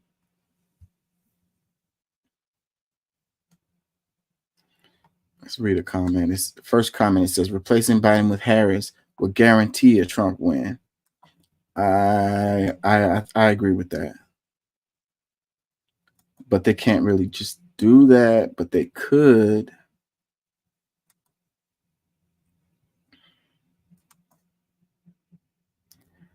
Comment. It says, I don't remember. Did you run a similar article when his opponent was found guilty of 34 felony charges?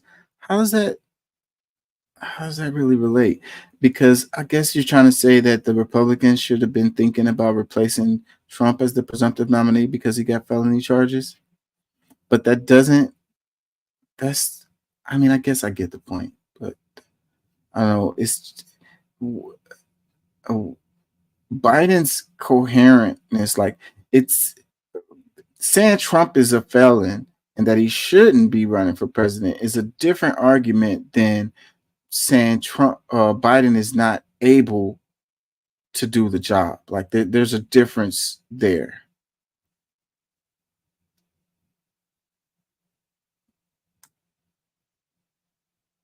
Another comment, it says,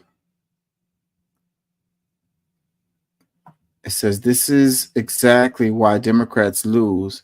Biden has one bad night and everyone bounces. Meanwhile, Trump has a strong base supporting him despite all his flaws, illegal bad things he's done.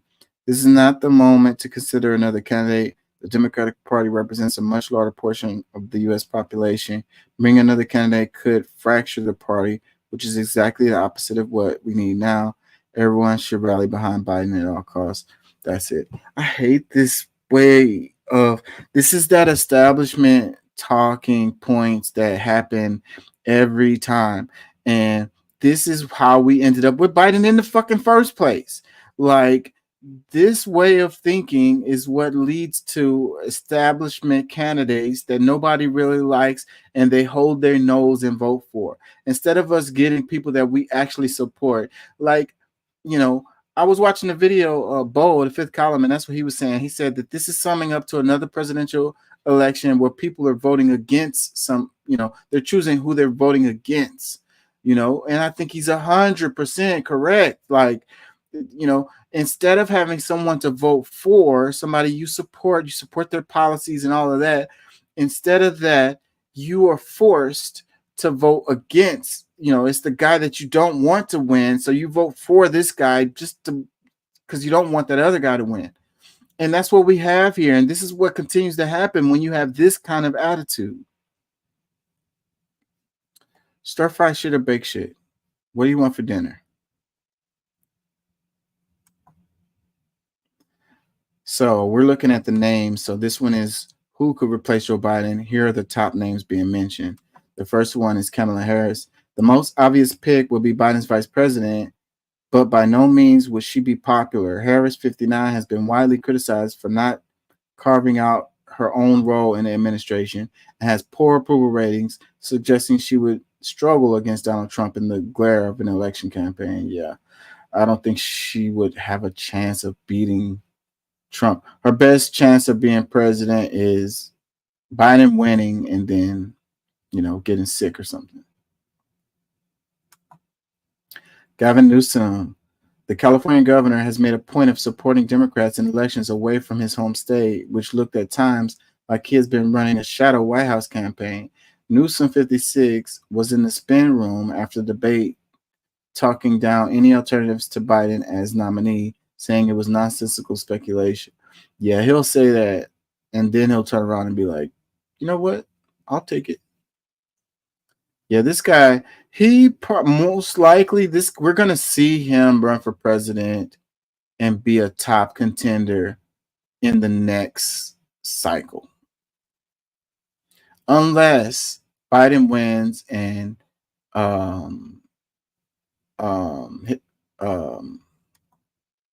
Kamala becomes president, and then she would be like the incumbent the following presidential election, and that would automatically make her the nominee.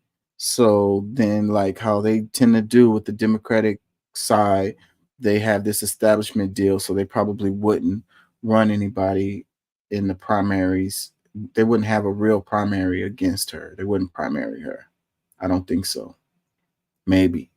If her numbers were really, really low, then maybe, but most likely they wouldn't, because that's just not how the Democrats roll. So then he'd have to wait until she loses or something, and then he could. Yeah, but we'll see him in the future for sure. And here's another name we'll see in the future on the Democratic side running for president. Gretchen Whitmer, the Michigan governor, 52, was on the short list for VP pick for Biden in 2020, and a strong showing in the midterms for the Democratic Party was in part attributed to her governorship. I kind of like her. I ain't gonna lie. I don't know.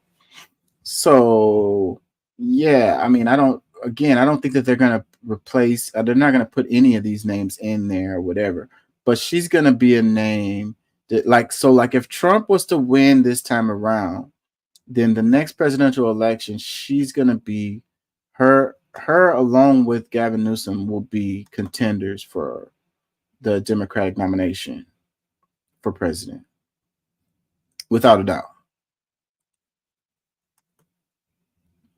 J.B. Pritzker, the 59-year-old governor of Illinois, will be one of the wealthiest of possible picks. He can flourish in credentials of having codified the right to abortion in Illinois and declaring it a sanctuary state for women seeking abortions. I don't really know this guy. Like, he don't really make the news very much.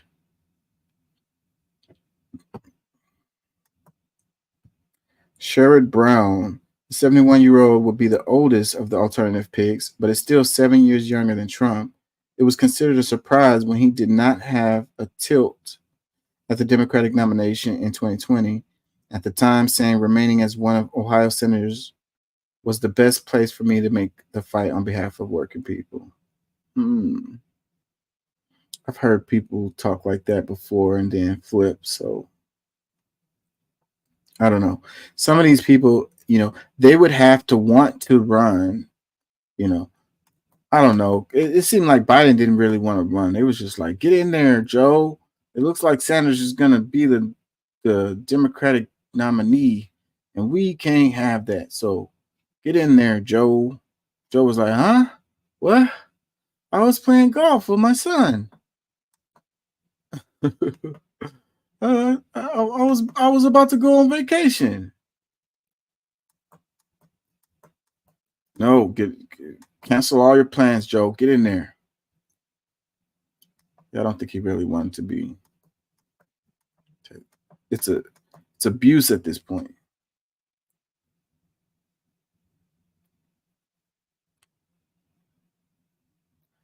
Let's see some clips.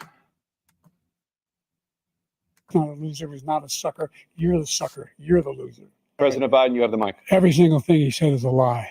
Every single one. For example, veterans are a hell of a lot better off since I passed the PACT Act. 1 million of them now have insurance and their families have it. Their families have it because what happened, whether it was Agent Orange or burn pits, they're all being covered now. And his group opposed that. We're also in a situation where we have great respect for veterans. My son spent a year in Iraq, living right next to one of those burn pits, came back with stage 4 glioblastoma. I went to the World War II cemetery, World War I cemetery he refused to go to. He was standing with his 4-star general, and he told me, he said, I don't want to go in there because they're a bunch of losers and suckers. My son was not a loser, was not a sucker. You're the sucker. You're the loser. President Trump? First of all, that was a made-up quote, suckers and losers. They made it up. It was in a third-rate magazine that's failing, like many of these magazines. He made that up. Yeah, that was the most emotional You're the sucker. You're the and coherent that we heard Biden that for the night. It seems like he was aware and, you know, pretty emotional. Like you could kind of feel him with that. It's like, you know, you talk about my son or whatever. You know, people can't really, you know, argue with his position on that. It's like, you know, I felt like you personally attacked me, you know, my son who's no longer here, and that's pretty damn fucked up. So like, yeah, that kind of worked for the Democrats right there. You know, like they were saying in the prep for this is like Trump needs to come off not an a-hole, you know, and this part kind of made him look like that, and it also made Biden look like the, you know, vulnerable, like he's picking on somebody's grandpa or whatever, you know, which in most people's eyes is kind of, you know, despicable.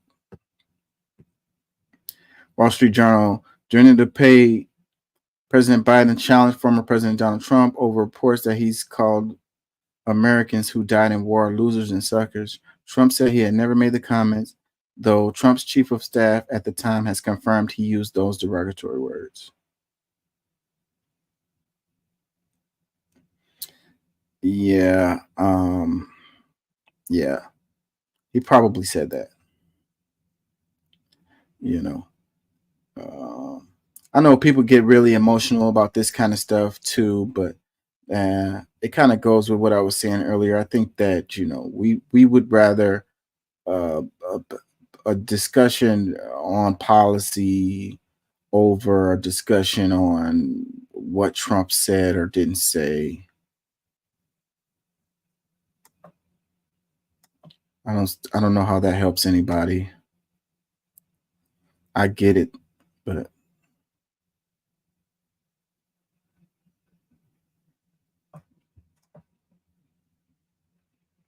presidential nominee. His lackluster debate performance against Trump has raised questions about whether he should step aside as the presumptive Democratic nominee. Short answer, it's possible. But Biden would likely need to drop out of the race for any replacement to be nominated before the November election. Biden has won enough delegates to secure the Democratic nomination. But if he drops out, those delegates would become uncommitted, and new candidates could try to win their support at the convention. And because those delegates are likely loyal to Biden, they may be more likely to vote for whomever he supports should he step down. So, who might step up? There's Biden's VP, Kamala Harris, and the party has a host of political stars. California Governor Gavin Newsom, Illinois Governor J.B. Pritzker, and Michigan Governor Gretchen Whitmer. Yeah, so if he steps down and he's like, I endorse such and such, then the delegates would be they'd feel obligated to give those delegates to whoever Biden, you know, endorses, if that was the scenario. producer of support for Israel of anyone in the world. And so there are two different things. Hamas cannot be allowed to be continued. We continue to send our experts and our intelligence people as to how they can get Hamas. As far as Israel and Hamas, Israel's the one that wants to go. He said the only one that wants to keep going is Hamas. Actually, Israel is the one, and you should let him go and let him finish the job. He doesn't want to do it. He's become like a Palestinian, but they don't like him because he's a very bad Palestinian. He's a weak one. We are the biggest producer of support for Israel of anyone in the world. And so there are two different things. Hamas cannot be allowed to be continued. We continue to send our experts and our intelligence people as to how they can get Hamas. As far as Israel and Hamas, Israel's the one that wants to go. He said the only one that wants to keep going is Hamas. Actually, Israel is the one, and you should let him go and let him finish the job. He doesn't want to do it. He's become like a Palestinian, but they don't like him because he's a very bad Palestinian. He's a weak one. We are the so like they're competing on who can brown nose Israel the best. Like this is the situation. This is the scenario we're in. Al Jazeera says he's a very bad Palestinian. Then the first presidential debate of this year's campaign, former U.S. President Donald Trump accused President Joe Biden of being soft on Hamas, while Biden defended his support for Israel. Yeah, they're both saying the same thing. Like, I can support Israel better than you can. Comment, it says, and as an American president using Palestinian as a slur to insult another American president, what a joke of a country. Another comment, it says, both men arguing like children over which of them supports genocide more. Another one, it says, I think the whole world should get a vote in the U.S. election, since they seem to spend most of their time making decisions about countries that they have no business making decisions about.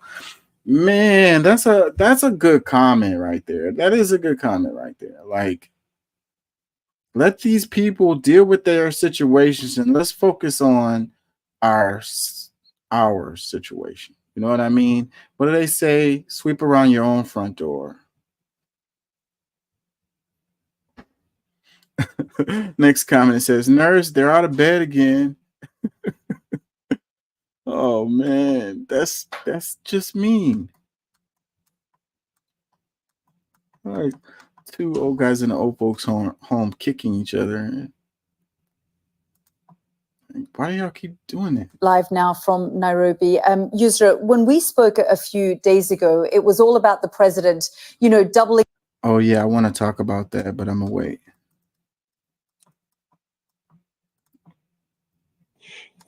Make sure that we have childcare. We're going to significantly increase the credits people have for childcare. I'm going to make sure we do something about what we're doing on lead pipes and all the things that are causing health problems for people across the country. We're going to continue to fight to bring down inflation and give people a break. I'm going to make sure that we have childcare. We're going to significantly increase the credits people have for childcare. I'm going to make sure we do something about it. Man, the people that coached him for the debate, I'm sure they're frustrated as hell. Like when they was watching this, they're like, bro, Joe, we went over this, bro. We went over this over and over again, bro. Like, come on, can you get the words out? Just say it. Like, duh. We went over this 100 times. Come on, man, go. Let's do this, man. They're like, they're gonna blame me for this, man. I tried, bro. Like, you got it when we was in practice. Like, come on, man. Come on, man. Is exploding because of you, because they don't respect you, and they have to respect their president, and they don't respect you throughout the world. What we did was incredible. We rebuilt the military. We got the largest tax cut in history, the largest regulation cut in history. The reason he's got jobs is because I cut the regulations that gave jobs, but he's putting a lot of those regulations back on. All of the things that we've done, nobody's never seen anything like, even from a medical standpoint, right to try, where we can try space-age materials instead of going to Asia or going to Europe. The whole country is exploding because of you, because they don't respect you, and they have to respect their president, and they don't respect you throughout the world. What we did was incredible. We rebuilt the military. We got the largest tax cut in history, the largest regulation cut in history. The reason he's got jobs is because I cut the regulations that gave jobs, but he's putting a lot of those regulations back on. All of the things that we've done, nobody's never. He couldn't help but to throw in like, nobody's ever done anything as great as what we did or whatever. Man, you could disagree with him all you want to, but his message was clear, it was coherent. You know what I mean? He stood on what he believes in or whatever, and what he was trying to do, and he believes in what they were doing or whatever. Like, you can hear it. So it's like, it's pretty clear, pretty straightforward. You know, maybe you don't support regulation, more, you know, less regulation. Maybe you don't support, you know, cutting taxes for wealthy corporations and stuff like that. You know, maybe you don't support those policies or whatever, but you'd have to agree that he was clear and concise about, as opposed to Biden. Shade Room posted this. The debates are over. What are your thoughts? First comment, it says, if you vote Biden, you're basically saying you're ready for World War III. You can't even complete his sins. Joe can't even complete his sins. How do y'all expect him to protect this country? I don't want my little brothers being drafted for a war that can't be avoided. Trump isn't the best option after this debate. He is the only option. Joe needs rest immediately. Yeah, I don't think that people going to completely agree with you there, because, you know, even if a lot of people feel like Joe isn't really running the show anyways, and, you know, you have the way the system works. So if, you know, Biden wins and his coattails kind of leads to Congress being mostly Democrat, and they have the power in like the House and the Senate or whatever, you know, Joe can be over there babbling to the side, but then you will have the senators who can bring bills and, you know, pass bills or whatever. And so then the policies coming from the Democratic side will be the ones that will be most likely to become law. So it, you know, and I get the argument, you know, saying that Trump is the only option, but, you know, from the perspective of a lot of people thinking about policy, they're going to make their decision based on policy. They may not agree with less regulation and tax breaks for the rich or whatever, you know, so then that eliminates Trump as their choice, regardless of how much Biden is bumbling.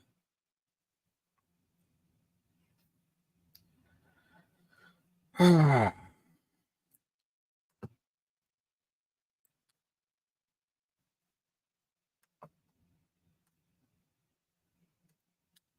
hate the way this screen jumps like this. They arrested the police chief of Uvalde. School police chief or whatever. I want to do some more clips from the debate before I go on. January 6th, we had a great border. Nobody coming through, very few. On January 6th, we were energy independent. On January 6th, we had the lowest taxes ever.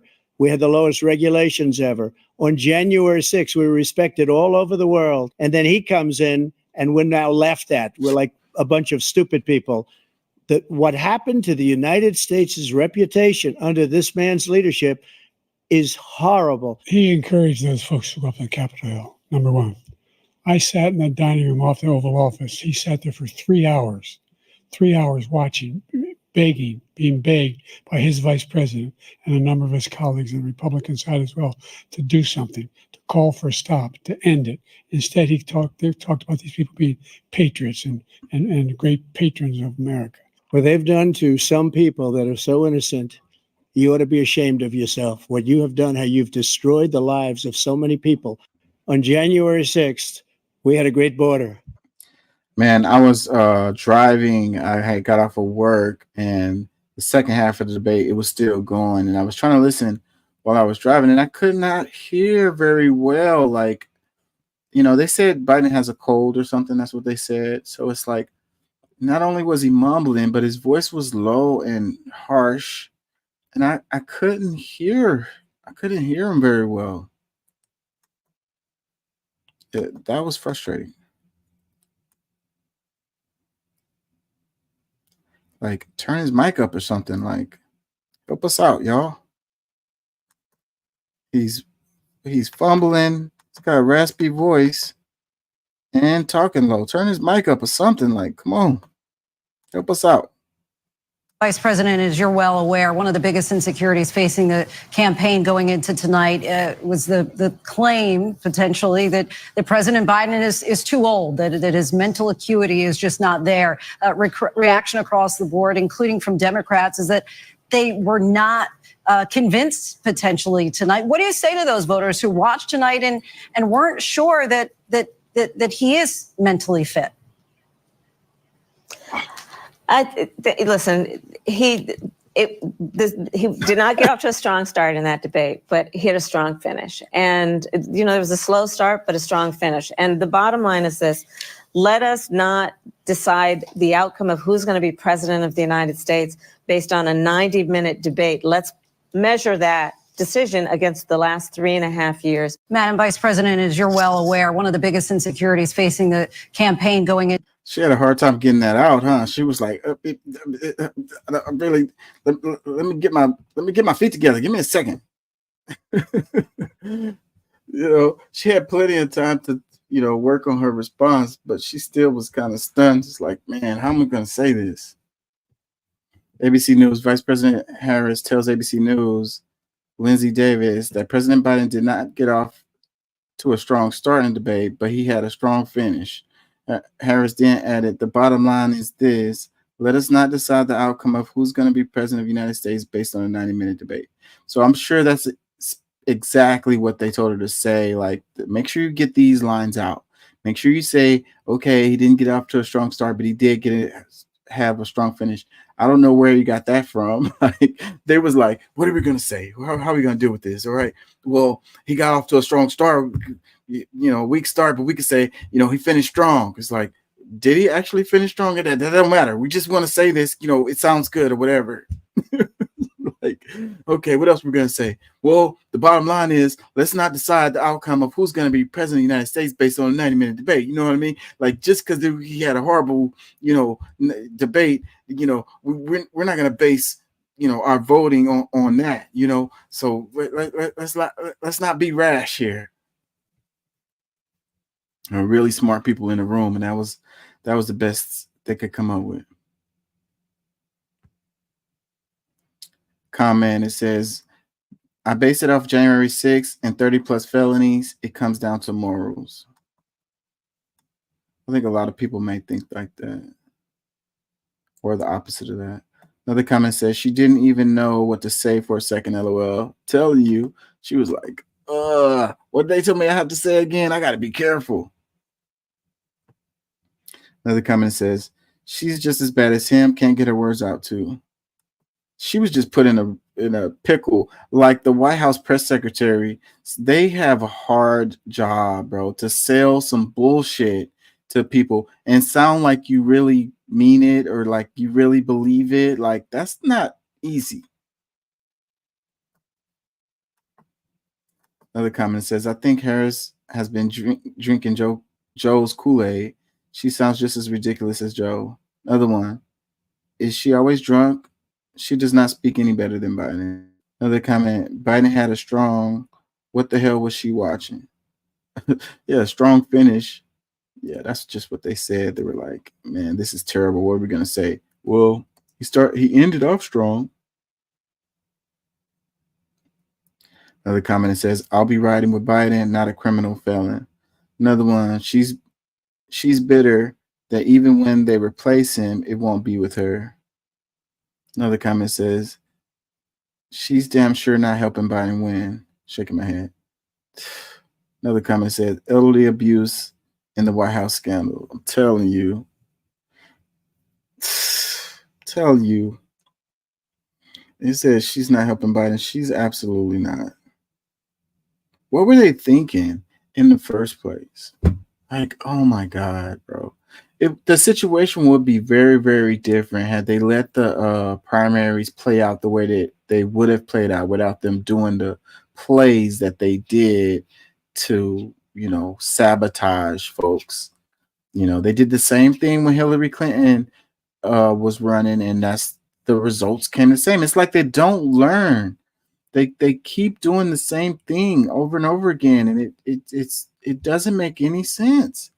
Let the shit fall the way it falls, and that's gonna have your best candidate. Let the primaries play out without interference, and let the best candidate that's the whole point of the primaries, is to see who can actually get support from the people, who can actually have a chance to beat the other guy. When you interfere and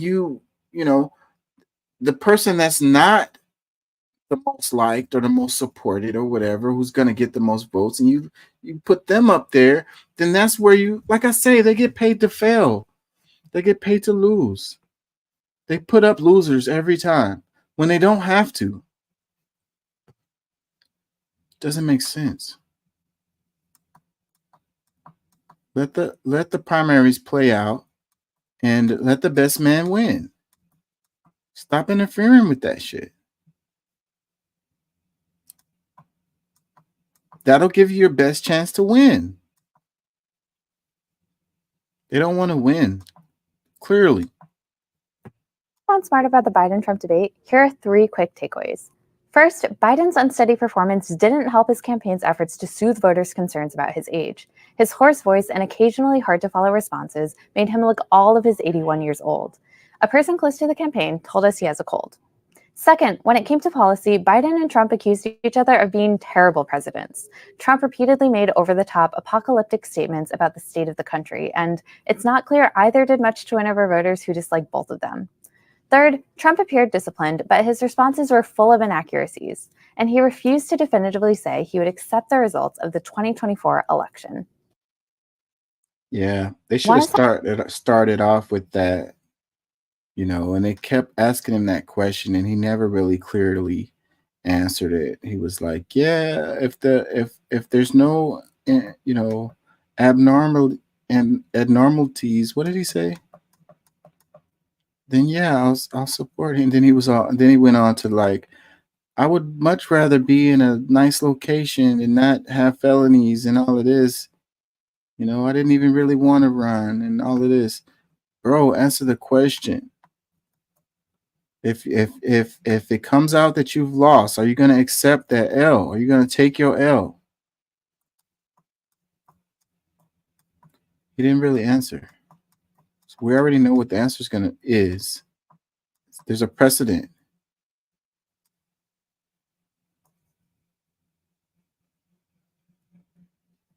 I want to talk about AIPAC too. Hopefully I'll get to that. The crimes that you are still charged with, and think of all the civil penalties you have. How many billions of dollars do you owe in civil penalties for molesting a woman in public, for doing a whole range of things, of having sex with a porn star on the night while your wife was pregnant? I mean, what are you talking about? You have the morals of an alley cat. Give your minute, sir. I didn't have sex with a porn star, number one. Number two, that was a case that was started and moved. They moved a high-ranking official, a DOJ, into the Manhattan DA's office to start that case. That case is going to be appealed and won. We had a very... The crimes you... See, this is where like the title comes from. We're in danger, because this is what they're talking about. And, whether this guy had sex with a porn star or not, I mean, I think most of us don't really give a F, bro. Like, we don't care, like, at all.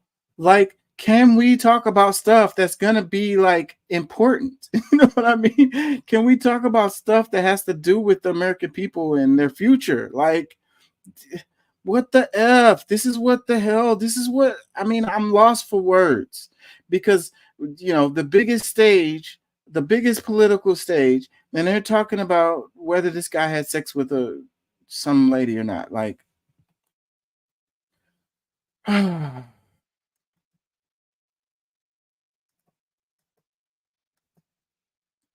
address concerns about your capability to handle the toughest job in the world well into your 80s? Well, first of all, I spent half my career being criticized being the youngest person in politics. I was the second youngest person ever elected to the United States Senate, and now I'm the oldest. This guy's 3 years younger and a lot less competent. I think that just look at the record. Look at what I've done. Look how I've turned around the horrible situation he left me. What do you say to voters who have concerns about your capabilities to serve? Well, I took 2 tests, cognitive tests. I aced them, both of them, as you know. We made it public. He took none. I'd like to see him take one, just one. I just won 2 club championships, not even senior, 2 regular club championships. To do that, you have to be quite smart, and you have to be able to hit the ball a long way. And I do it. He doesn't do it. He can't hit a ball 50 yards. He challenged me to a golf match. He can't hit a ball 50 yards. I told you before, I'm happy to play golf if you carry your own bag. How do you address concerns about your capability to handle the toughest job in the world? That's a fair question, actually. And, I'm sure they knew that was coming and Biden was prepped for it. And, I don't know about his answer being, giving anybody any confidence. His answer wasn't very good. But then the whole conversation devolved into their golfing abilities. Like, we're in danger. CNN, President Joe Biden and former President Donald Trump challenged each other's golf skills after both were asked about concerns over their age while facing off in the first presidential debate in 2024 live from CNN studios in Atlanta. Look, first comment, it says, and it genuinely felt like I was watching an SNL skit. I'm telling you, like, where is the camera?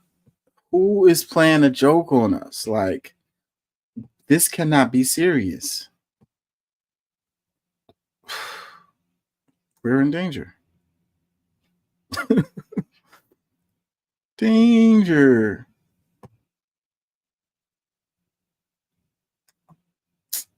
Damn it. Why does it do that?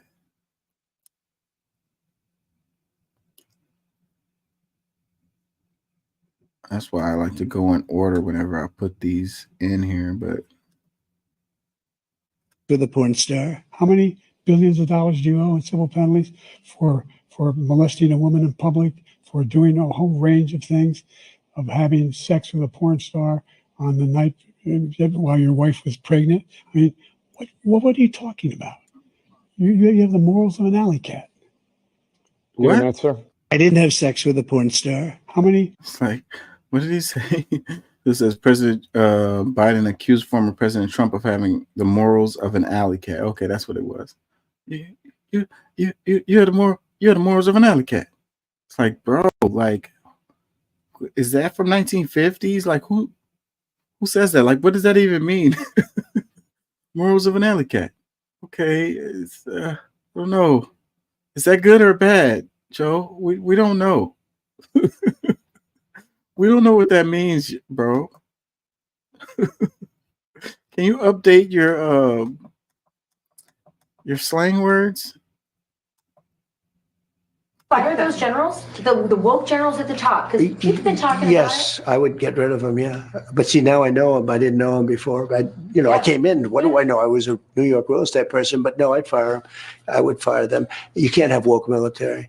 Are you going to fire those generals, the woke generals at the top? Because you've been talking Yes, I would.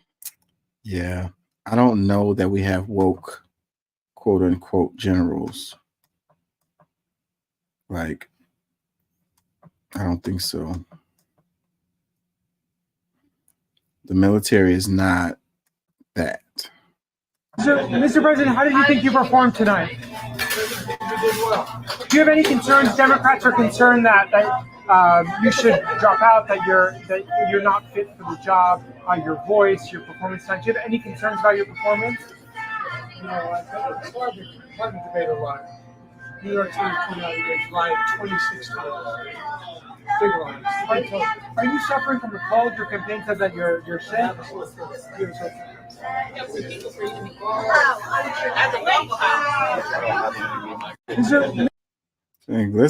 Let's after the debate, let's go to Waffle House. You know, I want some coffee and eggs. You know, I slam dunk that thing. Let's celebrate. Let's go to Waffle House. Do a couple photo ops. Hope they tipped all the servers. The Shade Room was present at Waffle House during President's stop for some food after the debate. He discussed his performance during the debate and revealed he has a sore throat. Waffle House, out of all places. Why did he choose Waffle House? Make him seem like a normal person. I don't know, reaching out to ethnic folks. Or he just wanted some coffee and breakfast. I don't know.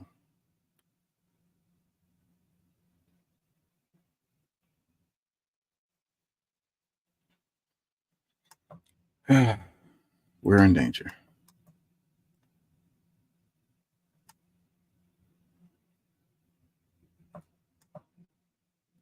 His own vice president. Look, there's a reason why 40 of his 44 top cabinet officers refused to endorse him this time. His vice president hasn't endorsed him this time. So why? Why? They know him well. They serve with him. Why are they not endorsing him? His own vice president. Look, there's a reason why 40 of his 44 top cabinet officers. That's one of the ones that they was working with him on. They're like, make sure you get this in there. Come on, Joe. We knock on wood wherever we may have wood, that I'm in very good health. I just won 2 club championships, not even senior, 2 regular club championships. To do that, you have to be quite smart. Yep. Yep. Who's the best at golf is what we need to be talking about here.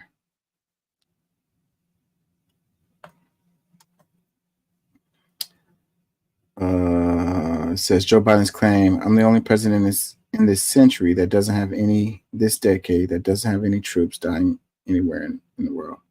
Fact check, at least 16 U.S. service members have died while serving overseas during President Biden's presidency. 13 U.S. service members died in an attack in the Kabul airport in Afghanistan in August 2021.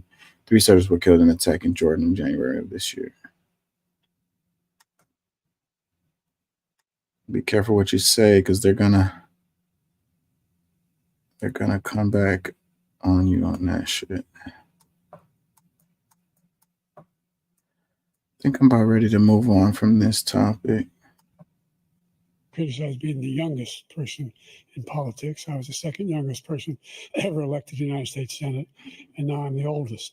This guy's 3 years younger and a lot less competent. For President Trump to follow up, you would be 82 at the end of your second term. What do you say to voters who have concern? But I was willing to take a cognitive test. And you know what? If I didn't do well, That's probably the main clip they're gonna keep playing. And if I'm elected, I'm going to restore Roe v. Wade. So that means he can take the life of the baby in the 9th month and even after birth, because some states, Democrat run, take it after birth. Again, the former governor of Virginia, put the baby down, then we decide what to do with it. So he's willing to, as we say, rip the baby out of the womb in the 9th month and kill the baby. The problem they have is they're radical, because they will take the life of a child in the 8th month, the 9th month, and even after birth. After birth, if you look at It's such a horrible thing to say. That is not happening. That is not happening anywhere. That is murder.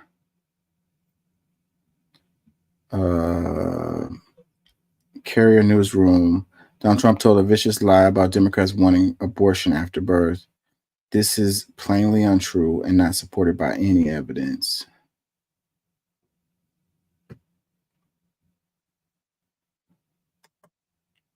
And I've been hearing people saying stuff like that. That's where Trump got it from, because it's been floating around on the internet. But it's not based in reality. You know, if you want to support abortion, go ahead and support abortion. Don't say that people are doing abortions after birth. It's not happening. He was on the phone throughout much of the debate with Obama world people, with Democrats, with people who are political operatives, with campaign operatives. My phone really never stopped buzzing throughout. And the universal reaction was somewhere approaching panic. President Biden had one job tonight. He needed to settle Democrats. Democrats, you know, they always talk about Democrats are bedwetters and Democrats are always panicking. Yes, Democrats are always panicking. They're always scared, right? They're always thinking they're going to lose. Like Democrats are very pessimistic. This is just neurotic. Who they are. They're neurotic. But Joe Biden's job was to reassure them tonight. His job was to calm his party, to make them feel that, yes, I can do this. I have 4 more years in me. I have the ability and the strength to do 4 more years. No. He did not do that. I, too, was on the phone throughout much of the debate with. He definitely did not reassure anybody in his competence. And this is MSNBC. Joanne Reed reports on the Democratic sources are saying after Biden's debate performance and why many are approaching panic. Panic. Biden was admittedly, this is a comment. It says Biden was admittedly ill with a cold and probably should have not been on stage. That said, he's been sharp on the campaign trail and during his latest international visits. Was also sharp during the State of the Union. He came off very well during the Howard Stern interview. Not his best night, but he didn't lose any voters in this House. His track record, lands, legislative accomplishments speaks for themselves. Yeah, that's, you know, are you a bot? You have to be a bot. You're making excuses for him. He's like he was sharp on the campaign trail, yeah, and yeah, the State of the Union, he was good on that. Let's focus on the things he, you know, when he did do well. Another comment says, let's get this straight. If any party should get rid of their nominee for president, the Republicans, ! Not period. Yeah, so these comments make sense because this is MSNBC. Another comment says, no panic here. Another one, I'm still voting Biden Harris. Another one, sorry, Joe, but the people you're talking to are out of touch. As Governor Newsom said, a lot of us feel President Biden delivered for us, and now it's our turn to deliver for him because he will keep doing a good job for us, Biden Harris 2024. Yeah, these people are in a cult. And they talk about the MAGA, you know, the Make America Great Again, Republicans being cultish. Yeah, these folks here, these MSNBC folks are the same. There's no difference. I need a quick break.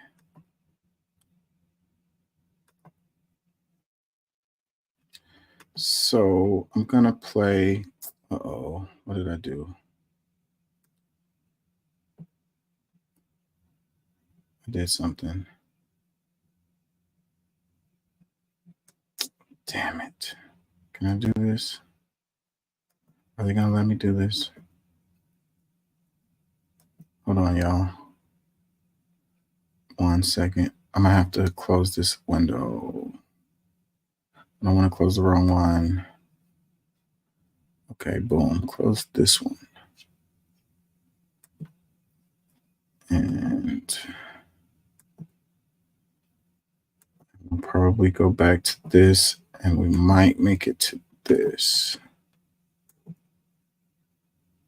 Why did it change my? That's frustrating. Hold on, y'all. Give me 1 second. Danger. Okay, I'm gonna play a little Democracy Now!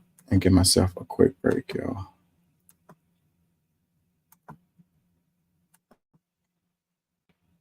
Strip, at least 11 Palestinians were killed and 40 others wounded today when Israeli forces bombed al-Mawasi, an area sheltering displaced families near Gaza's southern city of Rafah. Separately, Gaza's Civil Defense Agency said 3 of its medics were killed and a dozen others wounded by Israeli airstrikes as they search for survivors of Israel's assault on the Burej refugee camp. The attack on medical workers came as Israeli authorities continue to bar many Palestinians from leaving Gaza to seek medical treatment. This is Kamela Abu Quaid, mother to 5-year-old Fayez, who urgently needs treatment for cancer after lumps spread throughout his body. On Thursday, the boy finally granted permission to leave Gaza for treatment in Egypt, but his parents were not allowed to travel with him. Why is there suffering like this? Are people's hearts blind? Are they blind or deaf that they don't hear or see? Have they lost their feelings? Is it okay for them to see us suffering like this? Do they not feel for these children? Malnourishment, lack of food, no capabilities, no treatments, no medication. There's no milk. There's nothing. There's nothing. Do they want to kill us slowly? Why? The Biden administration is defending the pace of its arms shipments to Israel after Prime Minister Benjamin Netanyahu accused the U.S. of slow-rolling military assistance.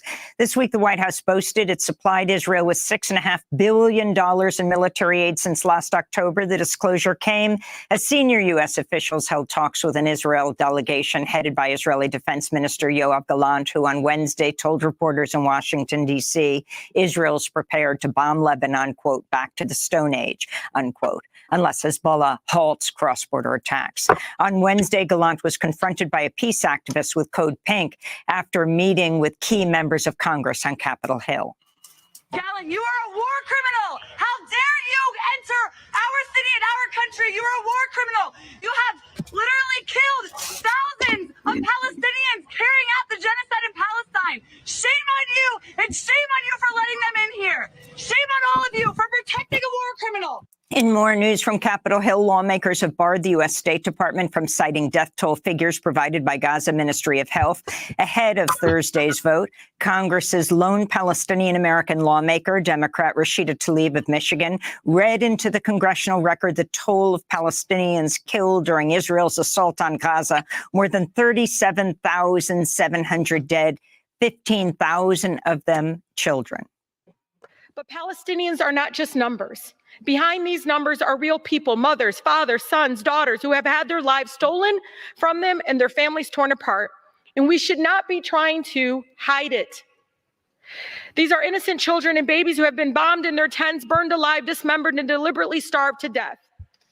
Where is our shared humanity in this chamber? There is so much anti-Palestinian racism in this chamber that my colleagues don't even want to acknowledge that Palestinians exist at all. Not when they're alive, and now not even when they're dead. It's absolutely disgusting. This is genocide denial. President Biden and former President Trump took to the stage Thursday night for their first debate of the 2024 election, hosted by CNN at its Atlanta headquarters. Over the 90-minute debate, Trump repeatedly lied, referenced misinformation as he blasted Biden's immigration policies, inaccurately linking asylum seekers and immigrants to rising crime. Trump also falsely asserted Democrats have advocated for abortion legislation that would allow doctors to kill newborn babies. CNN moderators Jake Tapper and Dan Bash failed to challenge or fact-check Trump during the debate. President Biden was halting and disjointed, muffled his lines, often appeared to lose his train of thought. We'll play excerpts of the debate and get commentary for the rest of the broadcast after headlines. The United States Supreme Court has rejected a bankruptcy settlement that would have protected members of the Sackler family from lawsuits related to the opioid epidemic. In a 5-4 ruling, justices found the settlement between Purdue Pharma and states, tribes, and local governments violates U.S. bankruptcy law by exempting the Sacklers from future litigation. Meanwhile, the Supreme Court's right-wing supermajority ruled in a 6-3 decision that the Securities and Exchange Commission cannot use administrative law judges to assign penalties to violators who must instead be granted a jury trial. The ruling sets a precedent that severely curtails the power of the federal government to impose fines for violations across a range of agencies. In a scathing dissent, Justice Sonia Sotomayor called the ruling a power grab that will have momentous consequences. She wrote, quote, "The constitutionality of hundreds of statutes may now be in peril, and dozens of agencies could be stripped of their power to enforce laws enacted by Congress," she said. Also, that one is a big deal, and I want to talk about that more in a little while. But that first part, that was a good thing at the Sackler family actually being able to, be held accountable. Like people dying is the cost of doing business for these people, and they just make billions of dollars, and they get to continue to do that and face no retribution for their actions. I think that's really effed up. Like if people can do whatever they want to do and not get held accountable for it, then they're just going to continue to do it. So then you're just going to have more people dying, so that's a good thing that they did. Now, I'm surprised on the 5-4. I might want to look at that and see who were the ones who upheld it. So who were the 5? That's interesting. I'd like to know that. And as far as this one, though, this is terrible because it's going to give the judges power in these situations. And, depending on the judge, they're going to determine whether, it kind of gives the judges power over the federal decisions that federal, like it's supposed to be checks and balances with each other, but it shouldn't be, you can allow like one branch to undo something that the other branch did. And basically that's what this is going to do, which is kind of scary. I'm gonna dig into that a little bit more in a minute, because that's what I kind of wanted to talk about next is the Supreme Court. On Thursday, justices voted 5-4 to block the Environmental Protection Agency's Good Neighbor Plan, which allows the EPA to regulate air pollution that drifts across state lines. In a statement, Earthjustice wrote, quote, "The court's order puts thousands of lives at risk, forces downwind states to regulate their industries more tightly, and tells big polluters that it's open season on our environmental laws," Earthjustice said. In Texas, the former Uvalde Schools police chief and another former officer have been indicted over their role in the botched response to the 2022 massacre at Robb Elementary School. Pete Arredondo, the former Uvalde Schools police chief, and Adrian Gonzalez, a former officer, were charged Thursday with multiple counts of felony child endangerment and abandonment. Arredondo was fired 3 months after the mass shooting. 376 law enforcement officers responded to the mass shooting that day, but it took 77 minutes, well over an hour, for anyone to enter the classroom where the gunman was slaughtering children. 19 children were killed, as well as 2 teachers. Polls have opened in Iran. So it only took how many years? And then I feel like they're scapegoating these 2 guys, because who else was involved in decision making related to that situation being what it was? It seemed like it would be more people, and higher up someone, because who was giving the orders? Who was making the decisions? I think they're scapegoating these 2 guys, but hey, sometimes that's what happens, and it like I said, it only took how many years? How long has it been since that has happened for them to hold somebody accountable for this? Somebody needs to be held accountable so that when things happen again, that people can be like, hey, I need to do something, or I might be held accountable for not. Iran, where voters will select a new president 1 month after Abraham Raisi died in a helicopter crash. There are 4 candidates on the ballot, all of them men qualified to run by Iran's Guardian Council. Some polls suggest voter turnout could be at a record low, below 50%, with voters still reeling from violent crackdown and widespread anti-government protests in 2022. The European Union's agreed to a long-term security agreement with Ukraine to provide military, financial, diplomatic, and humanitarian assistance. Ukrainian President Volodymyr Zelensky signed the deal Thursday during a visit to Brussels, where he met with European leaders Charles Michel and Ursula von der Leyen. Zelensky's trip came one day after the European Union formally opened accession talks with Ukraine and Moldova. The process of joining the EU could take years or even decades. Meanwhile, CNN's reporting the Biden administration is preparing to lift a de facto ban on Pentagon contractors deploying to Ukraine that's been in place since Russia's 2022 invasion. The policy shift would bring U.S. military personnel closer to a direct confrontation with Russia while speeding the work of technicians who maintain and repair U.S.-provided weapons, including F-16 fighter jets. And the United States Pacific Fleet played host Thursday as the world's largest maritime war games kicked off in Honolulu, Hawaii.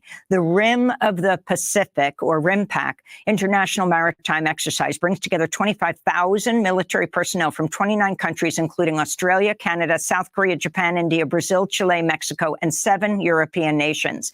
Israel will also be participating. Israel's inclusion has further angered peace activists who say there's a direct connection between Israel's assault on Gaza and the exploitation of Hawaiian lands by U.S. military. Rose Elovitz is with Jewish Voice for Peace, Hawaii. Palestine is a weapons testing ground for Israeli weapons that are exported throughout the world to buyers like Japan, France, Brazil, Australia, and more, all of whom are active participants in this year's RIMPAC. Like Gaza, Hawaii too is a testing ground for weapons and trainings. The bombs that are tested in the sacred Makua Valley are the same bombs dropped in Gaza. The white phosphorus responsible for choking and burning innocent Palestinians to death is the same white phosphorus discharged in Makua.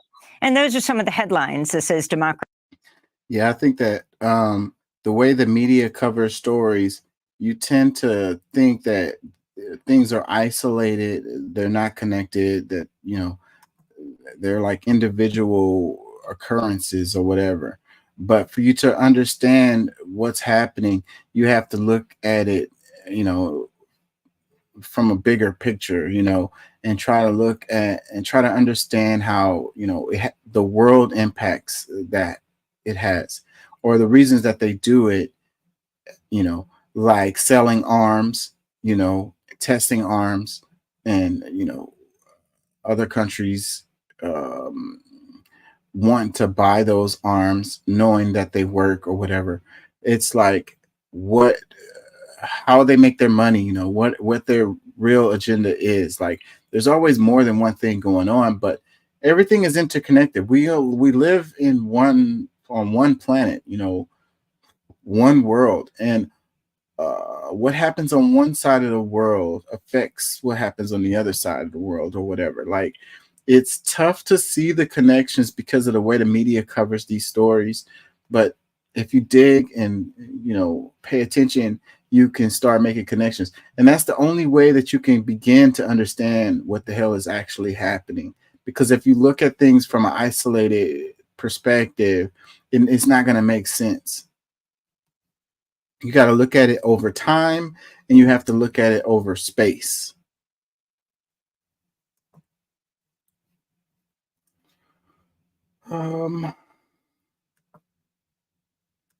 Getting tired, but it's a couple of deals I want to get to before we get out of here. Let me see. What do I have in here?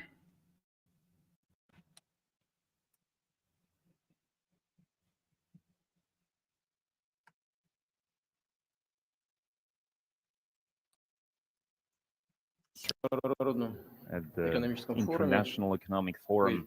It's your first time in Russia as a head of state. We are very glad to see you, and I'm certain you're going to make a significant contribution to the work of our forum. I mean, your education, by your education, you majored in economics, so you are well versed in economy and finance.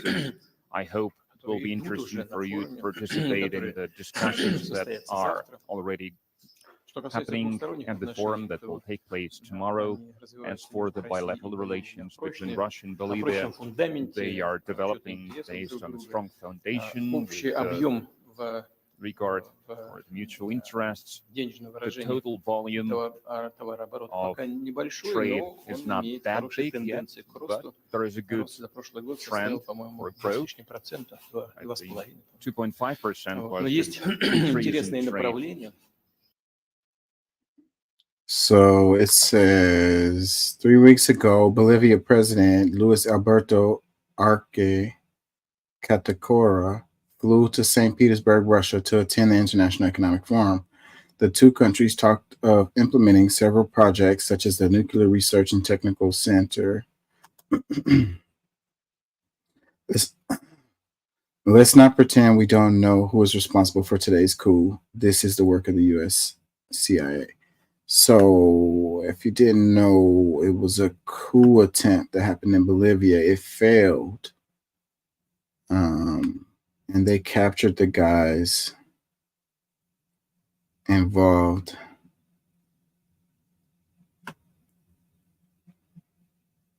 But is there anything that we haven't asked today that you could speak about that would help us help you? Well, thank you, Congressman. It's really just the attention and the focus on this region and show that this region matters. This region is full of resources, and I worry about the malign activity of our adversaries taking advantage of that, looking like they're investing when they're really extracting. We have the lithium triangle in this region. 60% of the world's lithium, Argentina, Bolivia, Chile, have this.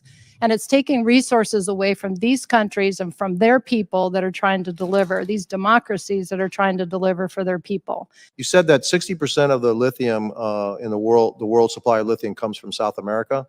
What percentage of that 60% is actually controlled by the PRC? I don't have the answer to that, but I could try to get that for you from one of our interagency partners. Would you say it's a significant amount? It's when you talk to the U.S. ambassadors for Chile and Argentina, and then the companies that are there, the aggressiveness of the PRC and the ground game that they have with the lithium is very advanced and very aggressive. Yeah, look, I don't think that combating China, combating the PRC in South America, because I do believe that that's our greatest threat. It's just going to take military. It's going to be the military. Although you all do a great job in the partnerships, it's actually an economic. And I believe that for far too long, we have ignored our own backyard and allowed Russia, China, Iran, adversaries to the United States to actually make great footholds into our region. So yeah, it's the economy, stupid. So whenever you have a general talking about resources of another country, it's like, you know, they're supposed to be fighting wars, protecting, let's quote unquote, democracy or whatever, protecting United States interests. And it's like, what do they actually mean by that when they say those things? And, you know, we're talking about American corporations and their opportunity to exploit these resources in these other countries over another country exploiting those resources, as opposed to the people that actually live there being able to use those resources for, you know, their own good. So whoever's got the biggest guns and biggest tanks, the best air support is going to be the ones that's going to decide on how those resources get used, and which companies or corporations are going to be the ones that's going to go in and extract those resources and use them, you know, for their own profits or whatever. So at the end of the day, that's what it always is. It says, yesterday, Bolivia experienced a failed coup attempt allegedly supported by the CIA. Why does Washington assert such dominance globally? It is plausible that the U.S. seeks to monopolize lithium extraction in Argentina, Bolivia, and Chile. So yeah, again, the corporations, you know, the military, the corporations use the military as their, I don't know what you want to say, the bullies. They're the ones who allow them to do what they want to do. But see, the way the U.S. looks at it, it's like our economy, it's our way of life, if you will. You know, if corporations that are based in the United States are doing well, then that means that, you know, the American people are doing well or whatever. But that's not necessarily true, you know, overall, because these corporations are multinational corporations. They don't have any real loyalty to their home country or whatever. They don't have any real patriotism or, you know, they don't really care. It's all about the market, you know, and whichever way, if they could move to another country and operate there as their home base, and that benefits them in some kind of way, then they will. We know that they export their what am I trying to say? Like their workers, they don't mind closing a plant in the United States and firing all the workers and then opening one in Mexico or whatever, so that they can pay the people less and make more profit. So they don't care about the American people. There's no real loyalty there. So it's this patriotism deal that the American people are on. They're like, buy American or whatever, you know, support American companies or whatever. Meanwhile, those same companies don't support Americans. It's a game that is being played.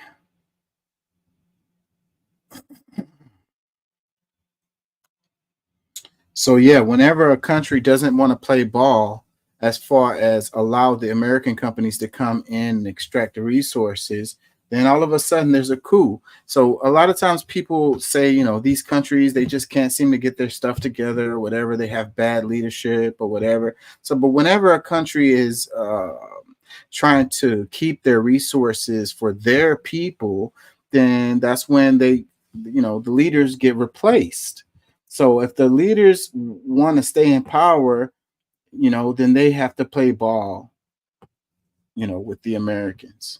And if they don't, then they're gonna either be under sanctions or they're gonna be owing the World Bank lots and lots of money, austerity measures, choosing how they can spend their money. Like you can't spend any money on education or infrastructure or anything that benefits your people because you owe us and you have to pay us, you know, every quarter or whatever. And it's under threat of military, because if you don't pay, then we're coming in to just blow your shit to the shit. You know, and that's the connection. I wanted to talk about Kenya and the connection of Kenya, them owing, I want to say it's the World Bank. It's always the same players. And then with them going into Haiti. So it's like, they don't want to, the United States doesn't want to look like they're going into Haiti. So they using proxy to do the work for them. And Kenya they owe all this money. There's riots happening in Kenya. They stormed the capital in Kenya. People was killed. And the leadership had to change. They came out with a new law and the people wasn't feeling it. And so he had to change that. So like what I'm trying to say is you have these connections globally that explain things, but you can't understand them if you don't look at the different places.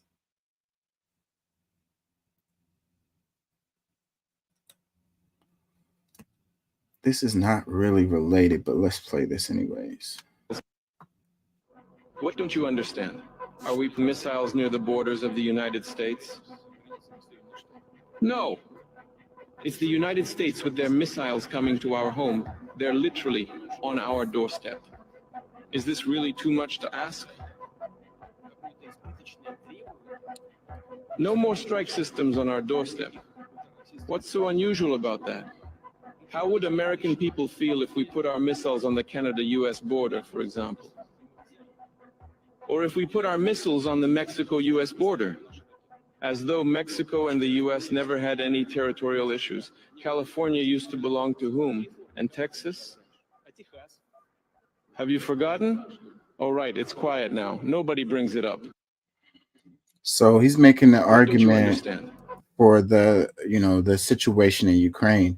So having to do with the expansion of NATO and bases, military bases being right off the border, of Russia, being able to strike at Moscow or whatever in a short amount of time or whatever. And, and also arguments related to past parts of Russia and, how United States past parts of Mexico and stuff like that. So it's like, they say Israel has a right to defend itself. I mean, they don't say Russia has a right to defend Is there itself. anything that we haven't asked today that you might, that I guess certain people have a right to defend themselves and others do not. Okay, here's the Kenya thing. Is this going to explain it?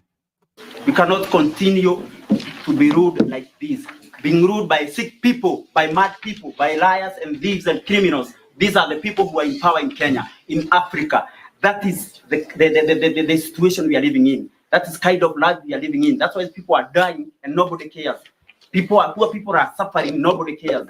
So I don't know what's the role of the government. I don't know. I want to know today, what's the role of the government? To protect the people or to kill the people or to make the people suffer? I think we have failed our people. The government has failed. Everybody has failed. We have also failed ourselves. I don't know. My concerns will not allow me to keep silent. And at any time, at any moment, I don't know whether this is going to come up anywhere, but we must have this debate. We must have this conversation. We cannot continue living in fear. I see a lot of fear in this country. A lot of fear in the courts. Just yesterday, we saw a magistrate who was shot by a police officer. I want to speak, my dear friends. I want to speak because when you try to tell me to keep silent, my heart is burning. It's burning because of this country. Because for 60 years, we have been living like we are not human beings, like we are half human beings. We are considered like children of a lesser God. Now, this cannot continue. It cannot continue in any way. We are ruled by a minority that does not care for the interests of the majority. Politicians are liars and thieves. Yeah. And a lot of them are beholden to, other countries. And that's the reason why they don't look out for their people. I mean, like, people want to say it's corruption all the time, but sometimes it is. Sometimes it's simply that. But a lot of times there's other factors. It says, American Hub, it says, we cannot continue to be ruled like this by sick people, by mad people, liars and thieves and criminals. These are the people who are in power in Kenya. Julius from Kenya. I want to explain the Kenya thing, but I might have to come back to it because I'm going to have to look for it, and I don't know where it is.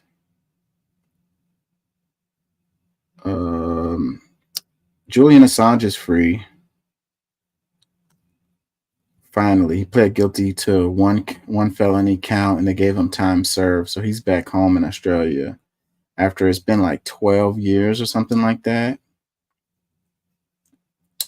So this quote, it says, it's hard to imagine why they locked him up. So this is a quote from Julian Assange. It says, forget Russia. The real threat to America comes from Israel and the Israel lobby.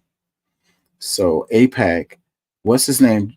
Jamal Bowman lost his election, and he lost his election because AIPAC poured money into ads, to make him look bad. And that's the reason why, his opponent won. And what's crazy about that, another part about that that's crazy, is a lot of the money came from the Republican side.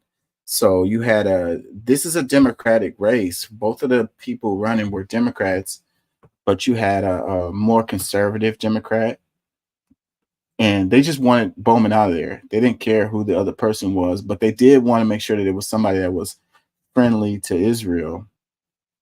So that's what they got. And so, but like I said, some of the money, there was money coming from the Republicans, and it's crazy how that is with our situation where you got, Republicans putting money into Democratic races. I mean, the Democrats do it too. It happens on both sides, but that's a crazy situation where, it's like the person you want to run against somebody who you can beat. So you put money behind, to make the person that you are most afraid of going up against to lose. Stuff like that. Like, I don't know. I'm losing my train of thought here. We're gonna come back to it. Let's do this one. So this is Robert Wright breaking down the situation with the Supreme Court and the Chevron deference. It says, here's why the Supreme Court striking down the Chevron deference is such a big deal. Right. The Supreme Court seems to have no problem regulating women's bodies. But when it comes to regulating big business, they may be ready to end 40 years of established law. Let me explain. The court is hearing a pair of cases that could upend federal regulations designed to protect us. At risk is the Biden administration's entire climate agenda, the power of the government to approve and regulate drugs, and even the safety and quality of the food we eat, the water we drink, and the air we breathe. And big corporations are salivating for a ruling that goes their way. So what's putting all of this at risk?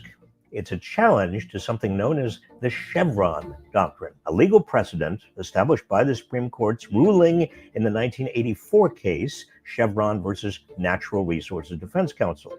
That case held that whenever any regulation in a law is unclear, it should be up to the federal agencies, not the courts, to interpret and implement it.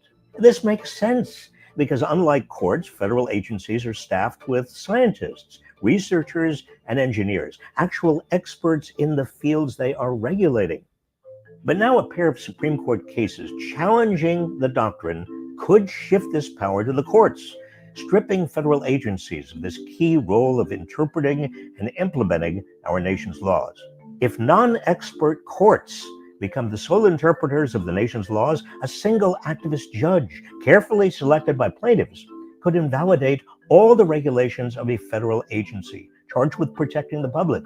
No wonder the big banks, fossil fuel companies, and pharmaceutical giants who hate the power of federal agencies to limit their profits have been trying for years to end the Chevron doctrine. And this time, they think they have the votes on the Supreme Court to do it. If agencies are stripped of their power to regulate, the big losers will be the American public. We need real experts tackling today's complicated problems, not judges who think they know better. We need to see this for what it is, a power grab by corporate interests, allowing them to shop for judges who will strip federal agencies of their power to protect the public.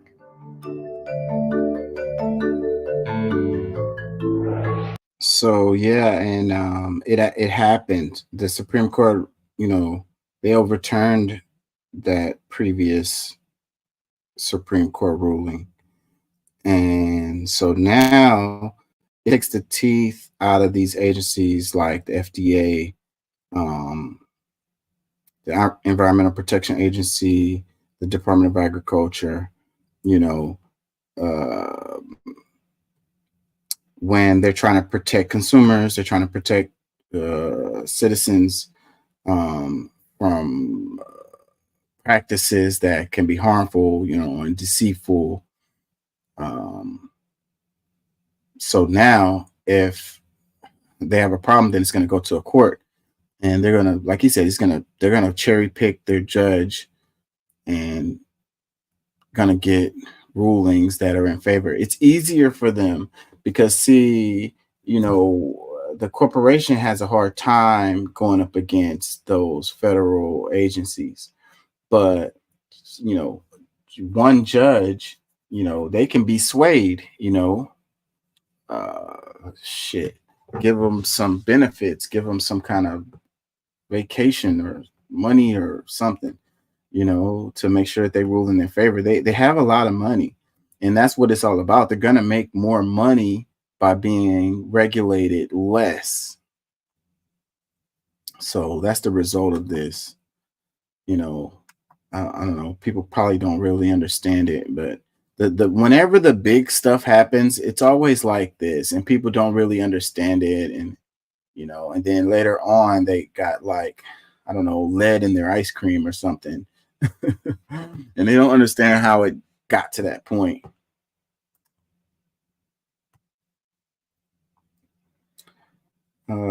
comments. It says SCOTUS taking away American freedoms one session at a time. Another one says, over the past 18 months, you have noticed that SCOTUS has switched from interpreting laws based on solid precedents to creating more laws that has the Republican Congress. Sadly, this court is morphed into traitor Donald Trump's mouthpiece. I hate it when they try to be clever like this. Like, man, just say what the hell you're trying to say. Like, this is, it's not clever. But yeah, so yeah, what his comment is valid though, because usually they go by precedent. Like, that's how things work. You know, what the tradition is to go by precedent. But this makeup of the Supreme Court has been not doing that. You know, they are not going by precedent. So they're flying by the seat of their pants and making rulings that overturn precedent, which is not normal. Even rulings that were, you know, came from earlier Supreme Courts, you know, that's not normal.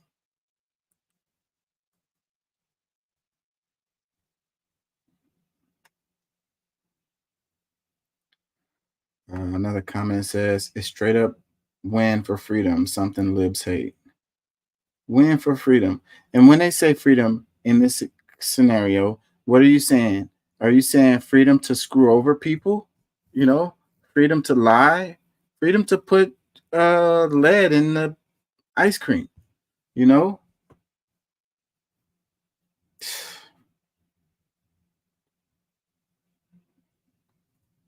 They love to use that shit. Freedom. Freedom to be in traffic. Freedom to get shot at the grocery store by some crazy person. Another comment says, the problem is, Bob, that the three-letter federal agencies haven't been protecting the public, whether it's FTC, CDC, NIH, EPA, CIA, FBI, NSA, or any other. They're already captured by the corporations they're supposed to regulate. The administrative state is a blob. I mean, you can make that argument. You can. But this decision does not help. This makes it worse without a doubt. Okay? You don't really understand what's happening if you feel like they're not protecting the public. Okay, you know, I can roll with you a little bit on that. But limiting what they can do is not going to lead to them actually protecting the public. It's taking the power out of their hands. Do you think that the corporations are going to protect the public? So you want to leave it up to the free market? They're just going to do what's in the best interest of all of us, right? The corporations. Like, that doesn't come to any logical conclusion. That's not a logical way of thinking. Another comment says, perhaps the SCOTUS needs to get out of their comfy offices, spend a day sitting and doing their job in the West Virginia coal mine, on the roof of a skyscraper in LA, sip tap water in Flint, Michigan, and buy a manure lagoon from a factory from Fayetteville, North Carolina. Just a thought. Yeah, well, these people aren't going to do that. They only work like, 4 months out of the year. They're rich, you know. They don't even have an idea what life is like for a regular person.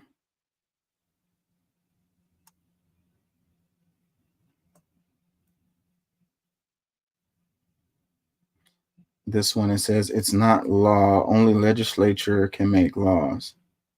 Well, that's true. What we're talking about here is, because when nobody was saying that in the video, that was kind of throwing me off. It's regulations are what we're talking about here, where the federal agency makes recommendations that lead to regulations, you know.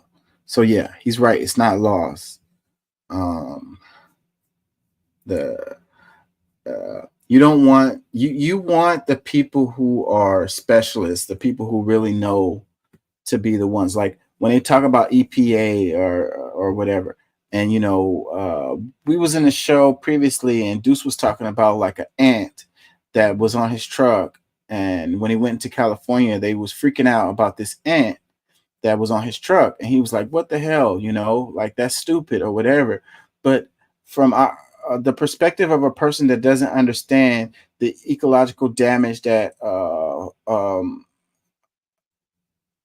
an animal or insect that is foreign to an environment can do to the ecosystem of that environment, they're not going to understand, and they're going to say that it's stupid. So it's going to be like that with a judge that doesn't understand the stuff, and he's going to say that's stupid, and it's going to kick it out. And then you're going to have a situation where you have invasive species in a place where they shouldn't be, wreaking havoc on the environment in that area. It could cause a collapse in the food chain in that area. The results can be stuff that we can't even predict, because as time goes on, it could lead to all the plants dying or something like that, all the trees dying or something like that. And then at that point, you're going to be like, oh, we don't have any wood or whatever, we don't have any grass. And it's like, what's causing that? You're going to probably blame the president because you don't know anything. Oh, it was the president's policies. He led to our grass dying.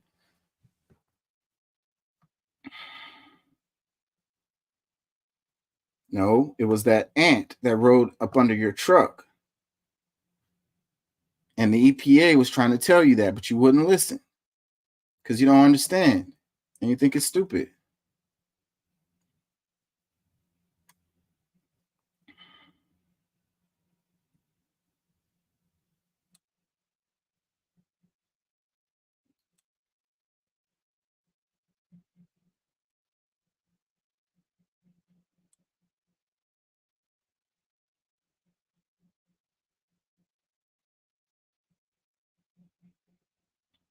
I don't know where the clip is.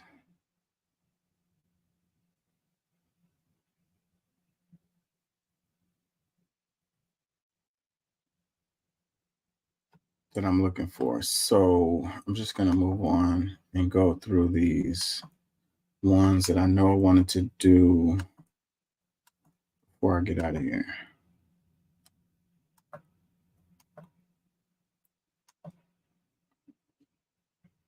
So it says Supreme Court says prosecutors improperly charged hundreds of January 6 rioters.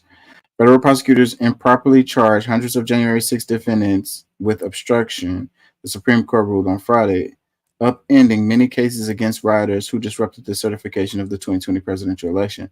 After the January 6, 2021 attack on the Capitol, federal prosecutors charged more than 350 participants in the pro-Trump mob with obstruction or impeding an official proceeding. The charge carries a 20-year maximum penalty and is part of a law enacted after the exposure of massive fraud and shredding of documents during the collapse of the energy giant Enron.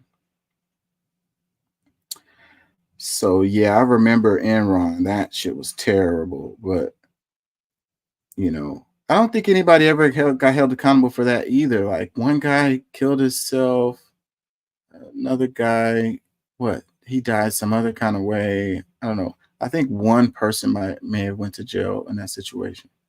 But if they change the laws as a result of that, that's a good thing to hopefully keep to the point where you don't have that kind of situation. But the connection between Enron and January 6th sounds like a stretch to me, but official proceedings, they were trying to disrupt these official proceedings. So, but then you got the SCOTUS again, not following precedent and, overturning some stuff. So apparently it's probably going to be a lot of people going to get let out of jail as a result of this. So it's making the whole thing very political, which really sucks because what's legal and not shouldn't be political at all.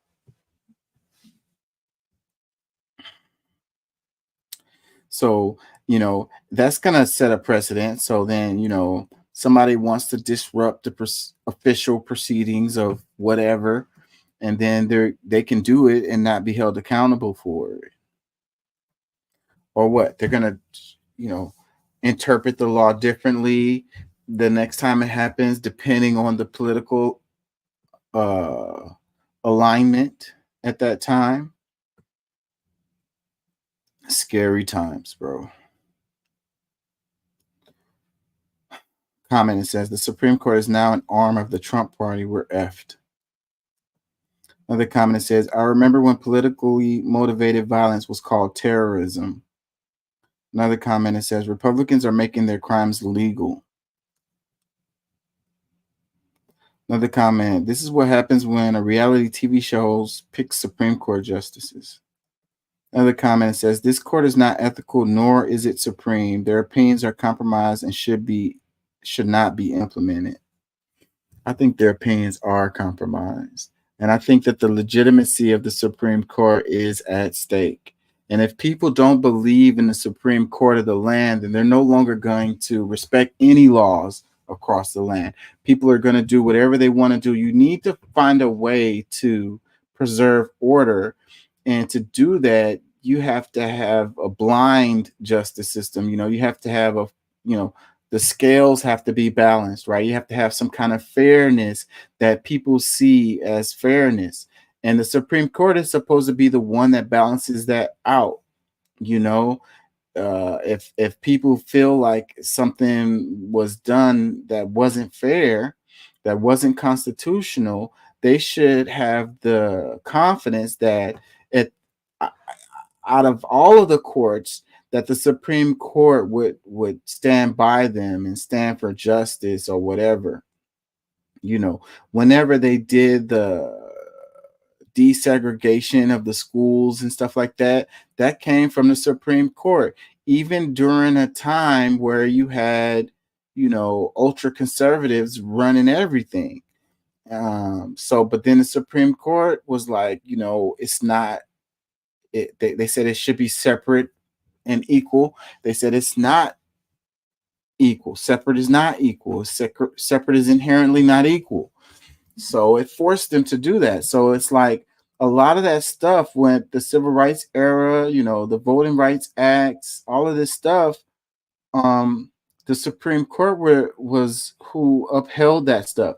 And even during a time where ultra conservatives were running everything. So now things are flipping, and I can see stuff like the Voting Rights Act. What is the one? Goodness gracious, why can't I think of it? The one with letting people go to school, whatever, like the diversity, equity, inclusion stuff. The whole thing, reason why Clarence Thomas was able to become a Supreme Court justice, like how he even got into Harvard and all of this. And it's like, I could see the present Supreme Court undoing all of that stuff. That's the road we're going down. We're going backwards. So, and you're just going to have a situation where it's going to be like Mad Max because nobody respects the law. If they don't respect the Supreme Court and don't feel like it's just, then they're not going to respect any laws. They're not going to respect any authority, any jurisdictions. Not going to respect any courts.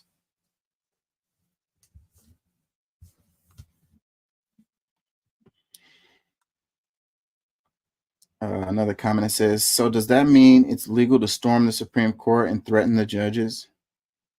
I don't know, apparently. Another comment that says, we're witnessing a slow-moving coup. Y'all better vote like your lives depend on it, because they do. We're in danger. Another comment that says, we're watching the unraveling of the American democracy brick by brick. I guess it was inevitable. And I guess maybe there's not much you can do. You can prolong the inevitable, but eventually the inevitable happens. Another comment says, it's crazy that despite all DT's flaws, America is more worried about Biden's mobility. It proves how superficial America is. Looking the part matters more to many as opposed to judgment, discernment, and policy. Biden is old. We all know that. He won't have vigorous debate performances, but I'll take Yoda over Darth Vader all day. Man, I don't know. Comparing Biden to Yoda is a stretch. I mean, Yoda was old in the Star Wars, so I guess the age part matches, but that's about where it ends. Another comment that says, even if Biden is on life support, still going to vote for him. Another comment that says, remember that President Biden said the next president has 2 nominees for Supreme Court. The highly conservative Supreme Court today is out of Americans' control. Imagine what would happen if Trump finds a chance to appoint 2 other conservatives. So yes, the American democracy is in peril. You know, and I mentioned it before in a previous show, like, if nothing else can motivate you to go want to vote, like, does, you know, appointing Supreme Court justices should be the thing to get you off your butt and into the, you know, to the polls, you know. Dang, imagine, what was it, 3? He's already put 3 in there. Give him 2 more, that'd be 5. And that's a lifelong appointment. It probably won't change till our grandkids' lifetimes.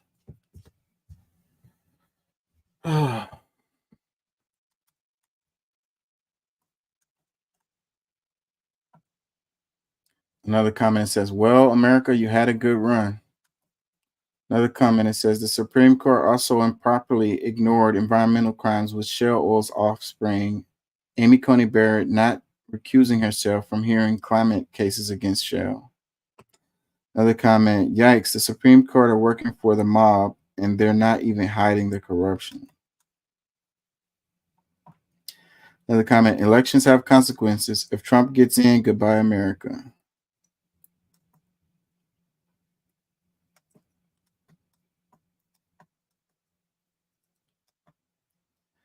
It says, in a ruling that will have massive implications for the power of federal agencies, the conservative majority on the Supreme Court just overruled the Chevron rule, the 1984 precedent that called for judges to give deference to federal agencies' interpretation of laws they administer.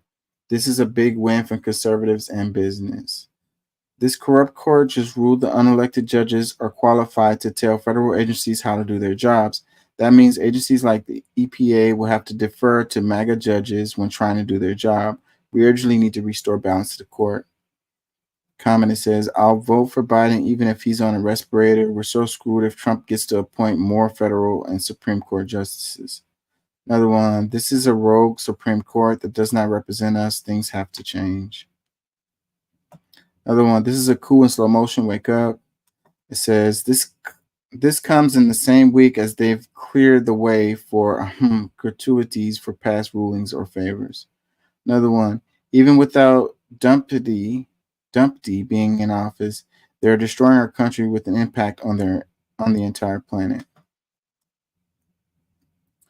Another comment, expand the court after President Biden is reelected and we deem majority in both houses. Another one, this is a Citizens United level case that will worsen our country in compounding ways over the next decades if the country survives that long. Another one, supremely corrupt court. If the ruling on Monday delayed for months, giving Trump a win regardless, gives President immunity. Biden take out Trump and those 6 justices. How are you going to do that? I mean, the only recourse is to expand the number of justices. But the conservatives, the Republicans, going to scream foul. You're going to have you'd have to have majority in both houses, I think, to be able to pull that off. And then even then, it's still going to be really tough because the number of justices haven't changed in a really long time. I don't think they should have a lifetime. That's what they should change. They should change the lifetime appointment. Screw that. Screw that. They're in there forever till they die. Like, ugh. Change that. Put a limit on the amount of time they could be in there.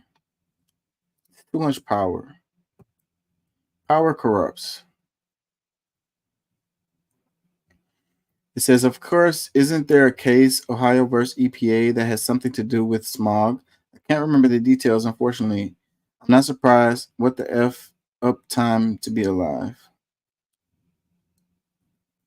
Another comment. Amazing how this grotesquely uneducated Republican cult who confuses bullying with leadership and who thinks they're immune loves all the deregulations on capitalism until it comes to their doors with inflation and price gouging. But wait, there's more. Wait until they're all rounded up in Trump's concentration camps he so eagerly wants to build, and who will they blame?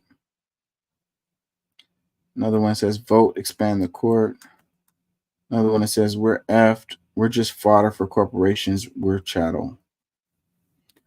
At this point, another one that says, the court is dismantling our democracy.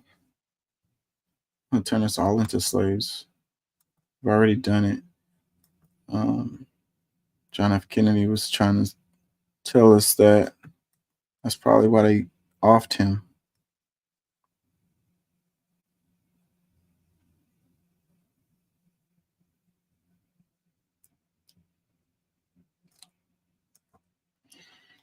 Says the Supreme Court says cities can punish people for sleeping in public places. Look at this. Supreme Court says cities can punish people for sleeping in public places. So, like, these people that are homeless, then where are they supposed to sleep? So you are criminalizing homelessness is what you're doing. It's illegal to be homeless. So make sure you pay those bills. Make sure you keep that job. Make sure you don't get sick. You know, make sure you have friends and family to go to. Otherwise, and then it's perfect for the private prisons because, you know, these private prisons making so much money, you know, and so I guess that's what their plan is to do, you know. They're trying to get all those marijuana cases, those low drug cases, you know, they're trying to reschedule marijuana and all of this. So, you know, a large amount of people that are in prison is for nonviolent crimes, petty drug charges and stuff like that. So they have to let all those people go. Then the private prisons are like, bruh, we need somebody to fill those slots. We got to keep on making this bread. So like, okay, we got something for y'all. We just lock up all of the homeless people. You know, yeah. Help them out. At least they'll have a roof over their head. At least they'll be giving something back to society. NPR Politics. In its biggest decision on homelessness in decades, the U.S. Supreme Court ruled that cities can ban people from sleeping and camping in public places. The justices in a 6-3 decision overturned lower court rulings that deemed it cruel and unusual to punish people for sleeping outside if they had nowhere else to go. So it's like they don't have anywhere else to go and you punish them. So like helping them find somewhere to go is not a thing. And I can understand that, but then you don't, you know, it's like you don't want them to exist. It's like, you know, I'm not surprised that it came to the 6-3 on that one. I can pretty much guess who was the 6 and who were the 3. Comment, it says, so if being homeless is a crime, surely the government would be required to supply housing, right? I guess you would think. I mean, like, but people are going to say, you know, government supplying housing is not a thing. So, but you're criminalizing homelessness. So I guess what they're saying is all of those people that are homeless are choosing to be homeless. So it's their choice. So it's a crime. So lock them up. Another comment says, ideal for the private prison system's owner friends. Another one, it's so weird knowing that the highest court in the land is by majority firmly against human rights and human dignity. Another one, bribery is okay. Women bodies can be regulated by the state. Corporations are people. Homelessness is a crime. The SCOTUS is out of touch and a rogue entity. It needs reform. Yep. And they're talking about women's body regulated by the state. You already know what's coming next. A nationwide ban of abortion is coming. Another comment says, can we abort the Supreme Court? Another comment says, I'm not sure I understand this logic. What is their solution to homelessness? They don't have a solution. They're not looking for a solution. They don't care about a solution. How can we profit off of homeless people? That's it. Locking them up. Make some money. Another comment says, criminalizing sleeping over bump stocks is wild and insane. Another comment says, Jesus Christ, half of all real estate is owned by corporations, but the Supreme Court has a problem with people who can't afford to live anywhere. How is that fair? How do we have money to build new football stadiums, but not enough money to build affordable effing housing? You know, what I always say is the reason why we wouldn't even have in this country, we shouldn't have any homeless people at all. Regardless of the situation, we shouldn't. So, but we do, because it's a message to all the rest of us to keep your head down, you know, eat your boss's crap, follow the rules, don't get out of line, or otherwise your ass gonna be out there suffering. Because it could happen to any of us. Maybe not any of us that's living check to check. Any of us that's in the middle class, any of us that don't really have family, who out here on our own, we make, you know, it could be a unfortunate series of events. You make a couple of bad decisions and boom, your ass is out there. And getting up from falling, the further you fall, is very difficult. The systems that are in place make it very difficult for you to get up. Just to get out of poverty is a hard thing to do. If your ass falls all the way to homelessness, getting out of that is damn near impossible. Very, very, very difficult. Another comment says, friendly reminder, we are all a cancer diagnosis away from sleeping on the street. Another comment, reminder, homelessness can happen to anyone. Another comment, empathy should be a basic requirement for people in positions of power. It's the opposite of that is true. Another comment, yet we call ourselves a Christian nation. This is only to fill up prisons for cheap labor. You know, what would Jesus do? Would Jesus lock up homeless people? Just because they're homeless? Another comment, how about punish the people who are making people sleep in public places? No, that's way too much. Way too much like right.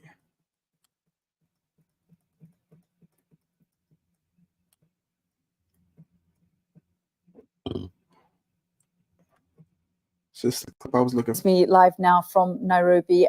Yusra, when we spoke a few days ago, it was all about the president, doubling down, sending the military onto the streets, saying that he was going to deploy the troops to help the police. He has backed down now from that finance bill, but it doesn't feel like it's making any kind of difference. Absolutely. I mean, they see this bill as a symptom of a bigger issue. And the protesters we spoke to today said that this isn't about a bill, this is about bad governance.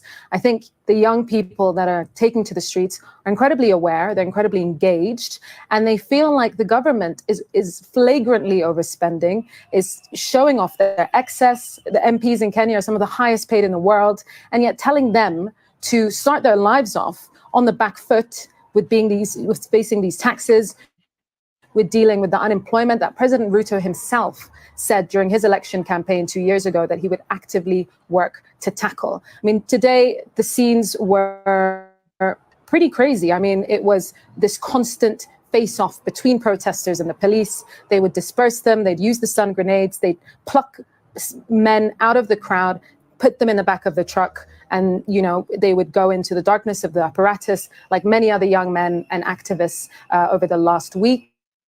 But it was just crazy to see them continue to go back, to gather, to face off with them with such courage and such persistence. And I think that is what President Ruto is up against. He's up against a generation that won't be cowed by concessions and won't step down lightly. Yeah, and Yusra, the other point is that President Ruto has bowed down mostly because of international pressure on him from the UN, from the international community. I mean, where does this leave his standing in general? I think it's clear that he's hyper aware of how he's being perceived, and Kenya's position as the strongest economy in East Africa, as a key defense partner for Western countries. I mean, the day that Parliament was raided by protesters, the US announced that they were designating Kenya as a major non-NATO ally. And then these scenes kind of play out in a way that is obviously quite distressing, but also sounds alarm bells. President Ruto actually got a call from US Secretary of State Anthony Blinken yesterday, and he thanked him, the State Department said, for taking steps to reduce tensions and pledging to engage in dialogue. He also underscored the importance of security forces demonstrating restraint. And I think that's what we've been seeing, is the riot police have clearly kind of stopped firing live rounds into the crowds, but there's still tension, and we'll have to see how things go. Okay, Yusra, thank you so much for all of your reporting throughout the day. And of course, we will be following all the developments there in Kenya. Yusra joins me live now from Nairobi. Yusra, when we spoke a few days ago, it was all about the president. So it says the protesters said this isn't about the bill, this is about bad governance. Yusra El-Bagir reports live from Kenya. Yeah, this has a lot going on here. It says police have fired tear gas at dozens of protesters in Kenya's capital and blocked off roads to the presidential palace as crowds took to the streets again today. Some comments. It says finance bill is now history. What the protest is about is bad governance, high corruption, wastage of resources, and president doesn't follow constitution. Another comment says not only 22 killed, they're hiding, almost 300 plus. Another comment, it's not about finance bill. Now we don't want that president. Another comment says they are killing us. Another comment says he backed out because of the pressure from the brave Kenyan people and not the international community or whatever. Another comment says, what do you mean police stopped firing live ammunition? Today they killed even children and shot journalists at close range. People are dying and the reporter is lying. Like Ruto. Another one, the problem is Jingili and Kinyonyo. Another one, I thought they wanted the whites out.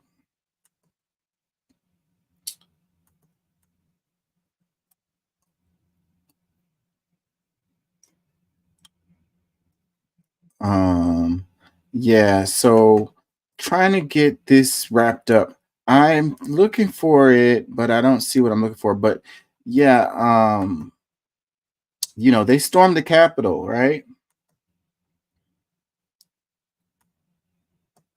They stormed the Capitol building, and the president undid the tax deal. But what's really leading to this is it the IMF? Hold on. Okay, let's look at this clip right here. This might get to the crux. Let's see.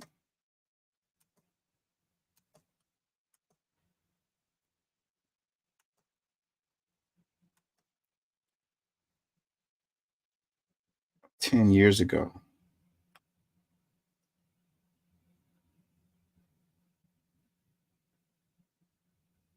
Let's do this, and then we'll do that one in a International second. Monetary Fund and the World Bank are warning Kenya to keep a very tight lid on its debt load if it is to remain on a steady trajectory of rising economic. Large infrastructure projects is taken into account. Now, the country's debt to GDP ratio was north of 50% of GDP by the end of 2013, against a government target of 45%. The two lenders propose that Kenya's government finds new ways of funding its infrastructure investments. They recommend that Kenya should explore innovative alternative funding mechanisms, including public-private partnerships, and assess how any new programs and projects will be incorporated into the government's medium-term spending plans. Do y'all understand? Hold on, let me take it back a little bit. Lid on its debt load if it is. Said A very tight lid on its debt load if it is to remain. the IMF, the World Bank said International Monetary Fund and the World Bank are warning Kenya to keep a very tight lid on its debt load if it is to remain on a steady trajectory of rising economic growth. So the IMF and the World Bank said they need to keep a lid on their debt load. So what happens is you take loans from them, and then you have to pay these loans back, and with interest. And on top of that, they tell you how to spend that money, and they even will tell you how to spend your own money or whatever other money that you have. And what it always comes down to is, you can't spend money on infrastructure. You can't spend money on education. That doesn't make them, you're not getting to the point where you can make their money back for them. They're pimping you, basically. You know what I mean? And get out there and make our money, this is what happens. So fast forward to today, you have a tax that the guy was trying to implement, and the people are not feeling it. And the reason why I'm sure this dude was doing what he was doing was to pay back these IMF World Bank folks. Do you understand? So this is the playbook that happens in countries all over the world. Wherever the IMF or the World Bank gets involved in, that's what it is. And that's why the guy from goodness gracious, what is this dude's name? I want to say the Burkina Faso. Was it Burkina Faso? We had so many coups over the last year. I can't even remember. In Africa. And what is it? They were kicking France out. Anyways, I can't think of what country it is. But the guy, the coup leader, the guy who became the leader of the country, he's a military guy. And he was like, no, we're not taking no freaking money from these folks. Like, we're going to find a way to fund whatever we're trying to do on our own, because if we let if we take this money from these people, then they're going to come in and they're going to take over the country again. And he's absolutely right. That's exactly what they do. So if they can't beat you militarily, then they beat you monetarily. They put you in debt. IMF is literally running Kenya to the ground. Why do I say this? Boom. I haven't even seen this. I was just searching. IMF is literally running Kenya to the ground. Why do I say this? This is because when IMF gives you money, it comes with extreme conditionalities. And that's exactly where Kenya is. It's at a place where it needs the money from the IMF and all the international lending facilities to be able to cover some of the deficits in its budget and fund its development agenda. But the money comes with steep conditionalities.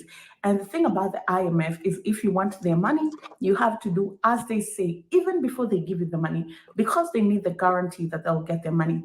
The catch is Their friends at the World Bank, their same Western friends, Western power, are warning the Kenyan government and saying, implementing all these taxes on your people is going to ruin your country because you're going to reduce the purchasing power. Businesses are going to suffer.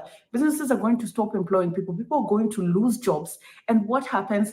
You're going to dig your country in a deeper hole than the IMF found you. So who's telling the truth and who's lying to Kenya? Because at the end of the day, the well-being of these people is on the line. Hello there, how are you doing? Welcome to another episode of our conversations. My name is Indira Oganga. I am a business journalist by profession and a digital content creator. I love coming on here, having conversations with you guys about Black people, Africans, our empowerment, and how we can rise up and take our rightful place at the global stage. Connect with me on social media at Indira Oganga on Facebook, Instagram, and Twitter. And you can also connect with me on YouTube at Indira Oganga, where I document stories of the diaspora community relocating back to the African continent in order to reconnect with the motherland. Now, ever since President William Ruto of Kenya took office, a lot has been happening in that country. He's always made it very public that they inherited a dilapidated government, a government that did not have resources, a government that did not have funding. It's also public knowledge that the COVID-19 pandemic did more damage on the African continent, just in terms of lives and livelihoods. People lost their jobs, people lost their businesses. The pandemic wiped out a huge percentage of the African GDP that can never be quantified. As a journalist, I was at the forefront covering the pandemic, and I saw how businesses were shutting down, the time that businesses spent shutting down. For those of you that do not know Kenya, Kenya is a country that heavily relies on service industry, that's tourism, and also we have a port. And during COVID-19, where there was a lockdown, goods were not moving, services were not being traded because everybody was quarantined. And so the kind of impact that it had on that economy, nobody knows, and I don't think anybody will ever be able to quantify that kind of damage. When President William Ruto came into office, he began borrowing aggressively. And unfortunately, he was borrowing from the wrong people, but they're the only available people, the IMF. Now, the IMF likes Kenya for some weird reason. I don't know. Because they know they can run it. But the greatest transfer of wealth in human history happened. You know, only the big corporations can weather storms like that. All of the small businesses got squoze out, smashed, you know. Everywhere that they implemented those really strict lockdowns, it led to small businesses going out of business. Why? And Kenya and Ghana went to the IMF almost at the same time, but Kenya got its money way before even Ghana got its money. But you need to know that IMF's money is not free money. You'll pay it back. But then again, despite the fact that you're going to pay it back, it comes with stringent and strict conditions. Conditions that harm your people, conditions that hurt your people, because the IMF wants guarantees that it will get its money back. And the first thing it will tell you is taxes.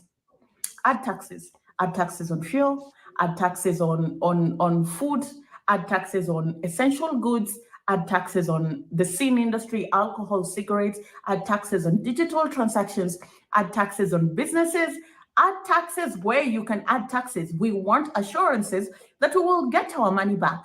Now, what we need to understand is that these Harvard-educated economists do not know how the African continent works. Here, taxes, you cannot tax your way, particularly in Africa, out of the situations that we're in, because already as is, Africans are heavily taxed. And why do I say that?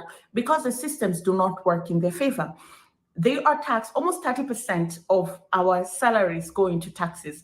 But with the exception of maybe Rwanda, no other, very few, and maybe North Africa, very few African countries can say that their taxes work for them. Because one, healthcare, even if you're taxed, you still have to use private healthcare because public healthcare is not good. Education, private education. Housing is very expensive. So you almost have to create a parallel ecosystem for yourself, which you pay for with money. And so the trickle-down effect of taxing us is not working. Because you look at Europe and other Scandinavian countries, yes, you tax them, which is a good thing because, I mean, taxes go all around in developing the economy. And then that money is invested in actually doing proper developmental work so they don't feel the pinch and they can have some disposable income left. And if you want to tax, you're going to go back in there because they have some disposable income left. In Africa, it doesn't work like that. People do not have disposable income left because whatever money they have on them after being taxed is used to create a parallel ecosystem to provide the same services that the government should have provided. That is not the fault of the IMF. That's just incompetence of African governments, right? But as an economist, if you know this is how this market works, then you should use different methods, you know. But no, the IMF is like, you tax them, we want our money. And that just goes to say a lot about the IMF. They really do not care. They really do not care about the people that they give the money to. It's a cutthroat business for them. And the other thing that's very important to note is African leaders have been talking about this. They've been saying, we need to restructure the way we think about funding. We need to restructure the way we think about debt. Dr. Arikana Chihombori has spoken about this before and said, the interest rates that are slapped on Africans when they go to borrow money from these Bretton Woods institutions, it's lugubrious. It's lugubrious. The people that need the money, you give them the money at such high rates, and then the people that do not need the money, you give them the money almost for free. And I understand as a business journalist, it's also very objective to know that risk plays a huge factor in lending your money, but these people, they have alternative ways where they have alternative things that they can use as collateral for the loans. Either way, they're not going anywhere, you know, and you can change the rules. You can literally change the rules. You can say, we expect government to cut down on expenditure by X% instead of saying introduce taxes. And now the price of fuel is so high, the price of food is so high, the cost of living in Kenya is astronomical. And IMF is saying, add more taxes. If you want money from us, add more taxes. After they're already spending a bunch on food and just living. Like, does this not sound familiar? Like, this is a regular playbook. And like I was saying earlier, like, to understand things, you got to look at them in a global perspective to understand what's going on. And like making a deal with the IMF and the World Bank is like making a deal with the devil. Like, you're going to lose out of that deal. They're not planning on losing. They're not going to lose. You're going to lose. Don't take the money. So this video was 8 months ago, okay? The video that I played before that was 10 years ago, okay? And so we started this conversation out on the situation that's happening in Kenya right now, where they stormed the Capitol as a result of these taxes. And I wanted to get people to understand, you know, the history and how we get to this point. So, you know, that's the reason why that they implemented these taxes, and people are wilding out. They already don't have money. So then they're going to add more taxes. So it's like, why the hell would they do that? Well, they made deals with the damn devil and they got to pay. Let me see.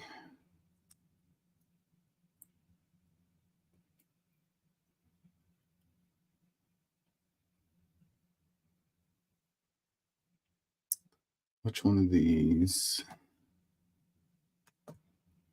Ahead of Tuesday's protests against the Finance Bill 2024, Generation Z participants have proven to be organized and focused, utilizing technology and skills.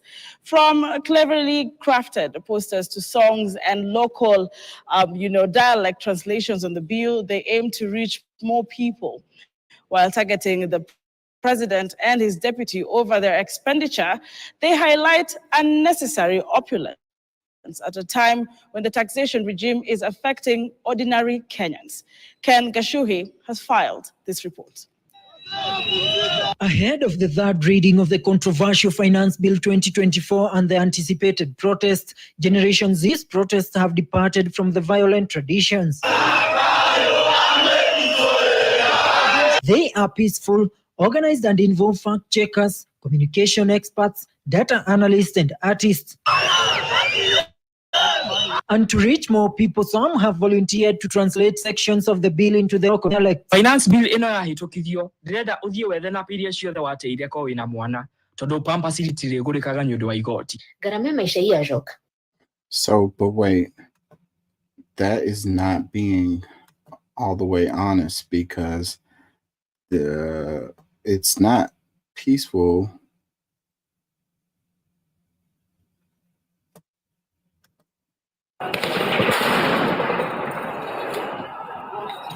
It says at least 10 people have been killed after anti-tax protesters stormed Kenya's parliament in Nairobi. Part of the parliament building was set on fire as politicians were inside debating a controversial tax bill.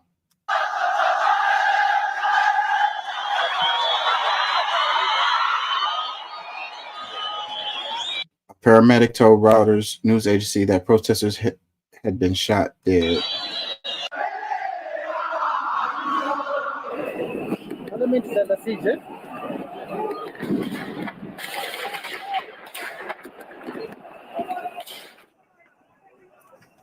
MPs were said to be sheltering in the parliament building.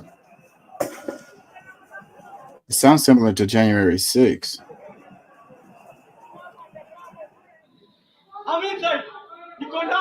See, look, they're inside. Mr. Speaker, sir, I'm here to address you. You must go. Ruto must go. Kenyan TV showed images of smoke billowing from a part of the building while gunshots could be heard.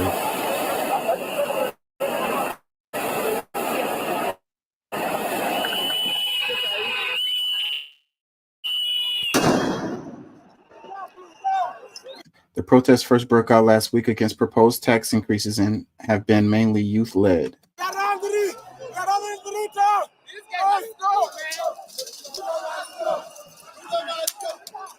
Government treat us like foreigners in this place. We are rejecting every single bill in that finance. We are rejecting it, every clause. We are not asking for any amendment. We are asking for them to reject it. The MPs have failed us. We are going to take power with our own hands, and we are not afraid. So it's like you can only squeeze people so much. Like, I don't understand how they can't see what eventually will happen when you squeeze people to the point where they freaking, they just done had it enough. Like, they're willing to die, and that's what happens. So the guy, he overturned the tax bill that they had passed, but now they want him gone. Like, just overturning the tax thing is not good enough. It's like, nah, bro, you got to go. Like, we don't want you in there no more at all. So it's kind of sounds like Haiti. So let's go to that. So because there's a connection between this and Haiti, because Kenya is the countries that military or security forces or whatever is supposed to go into Haiti and bring back order in Haiti. And we go in full circle in this because why do you think Kenya is the country that was chosen to do this job?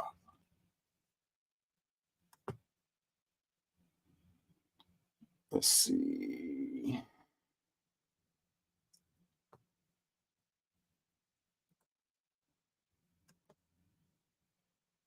Gary Connie, who is bearing the Kenyan flag and with weapons in hand. Long-awaited police reinforcements have arrived in Haiti, bolstering the new Prime Minister Gary Connie, who is determined to see the country freed from gang violence.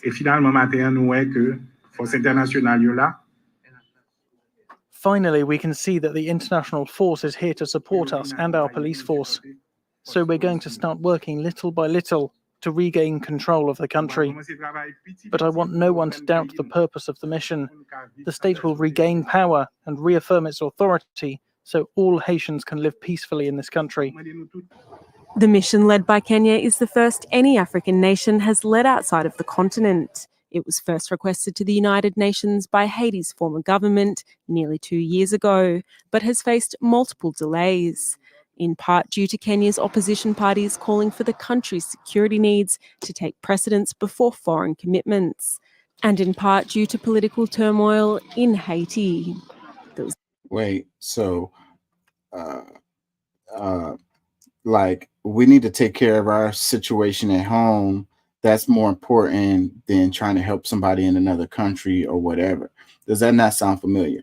And so what would be the motivations for them to do this, you know, given that they have internal turmoils themselves?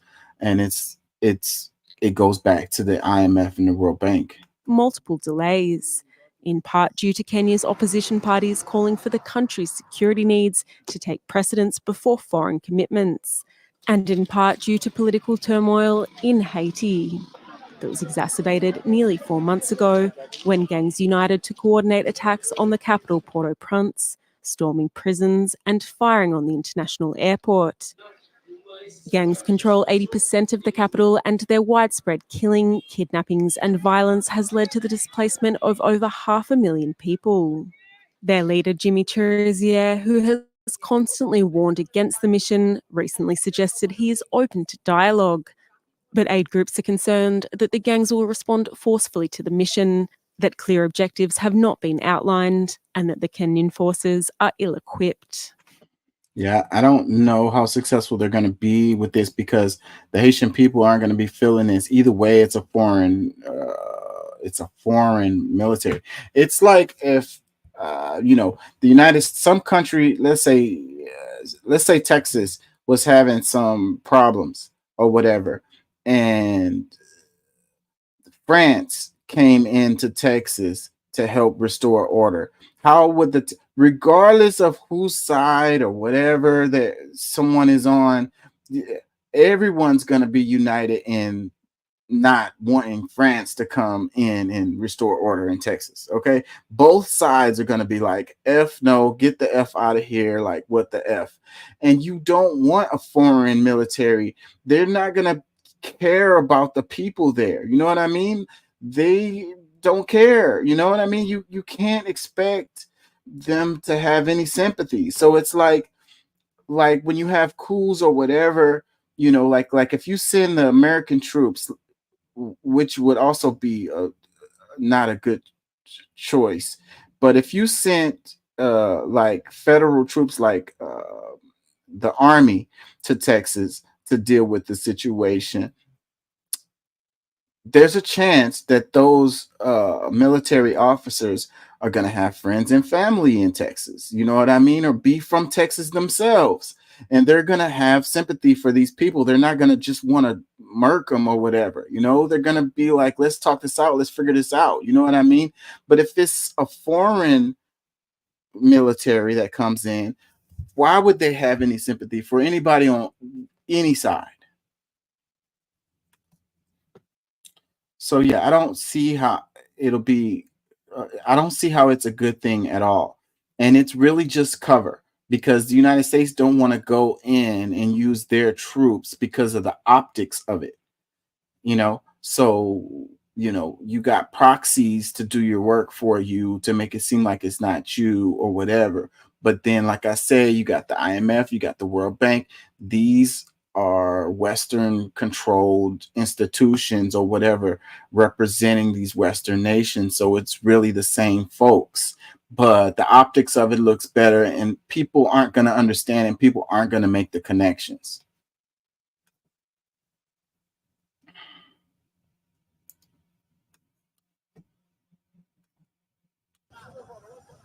Nearly 2 years after Haiti requested assistance to quell a surging gang violence, people in the country have mixed reactions to news that hundreds of Kenyan police officers are soon deploying in the country. On Monday, in the streets of the capital Port-au-Prince, some welcomed their arrival, while others viewed the force with caution. Well, for me, they took too long. If I remember well, we have been suffering for 4 years. And if there were anything the state authorities could have done, they would have. If someone else can do anything to help, we are in a prison here. We cannot go anywhere. We cannot go to the countryside. We are in jail in Port-au-Prince.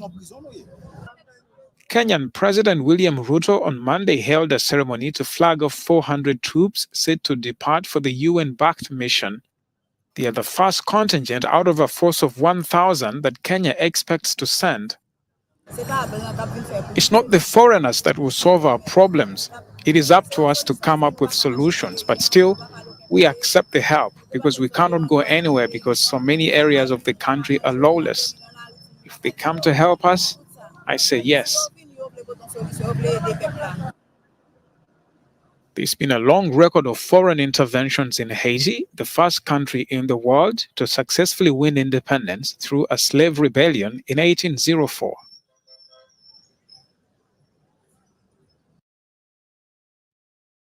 Yeah. That's why that's why Haiti is paid, that's why they suffer, is because of that last part, the slave rebellion, became a nation and outlawed slavery and all of that. So they've been paying ever since. They just can't let those people slide.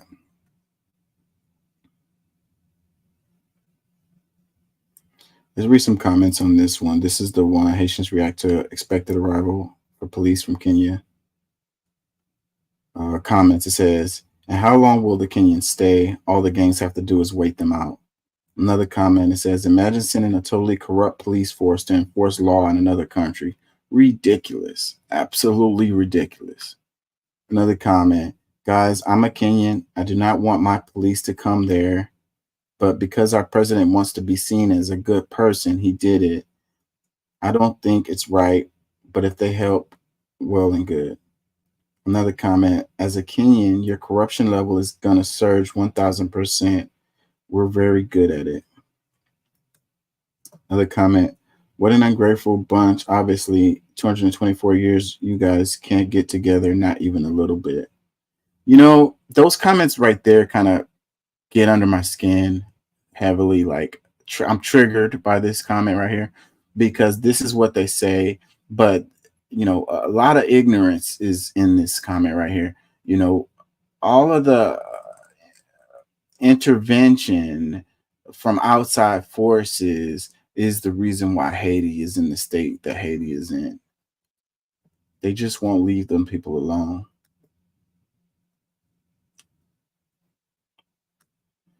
They won't leave them alone. As we can see, you got Kenyan people coming in. Like, it's always I'm Amy Goodman. In the Gaza, it's always someone coming in to, help, quote unquote, the Haitians. But they nearly end up in the same boat. So who is helping them? Like, who has been successful in helping the Haitians? Like,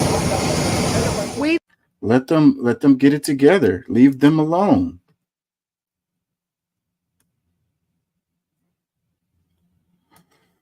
I think I covered everything I wanted to cover. Let me see. Is there anything left that I wanted to get to? Last week I was supposed to cover, what's her name? That book about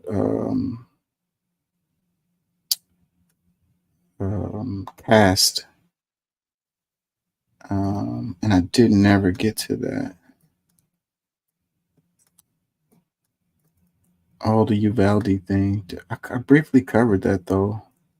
Let's look at this right quick.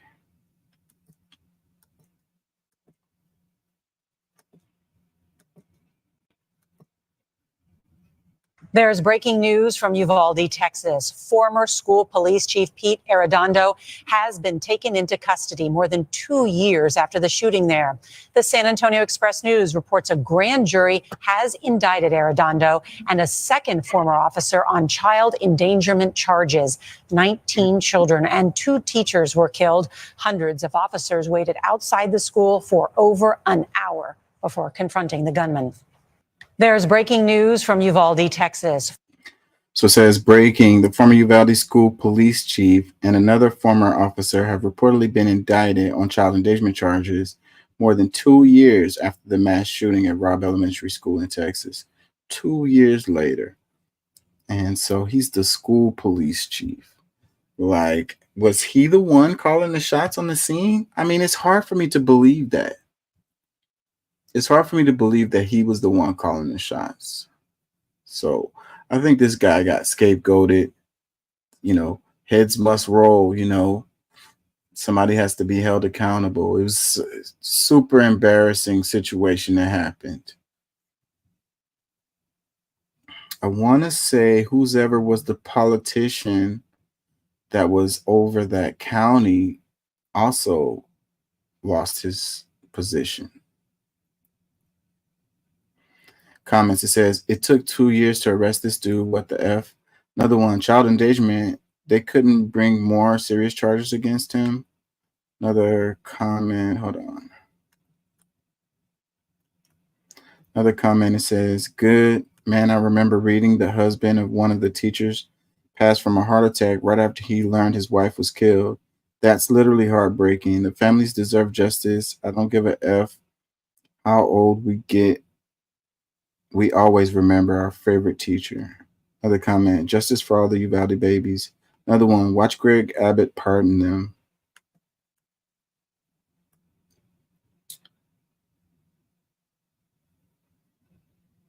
Another comment says, great, that family deserves justice. Another one, leadership failure equals jail time. Another comment, seems like a light charge, but maybe they wanted something they knew they could get. But good, what an absolute horrific debacle of management that day. Appalling that cops didn't break protocol and bust into that place.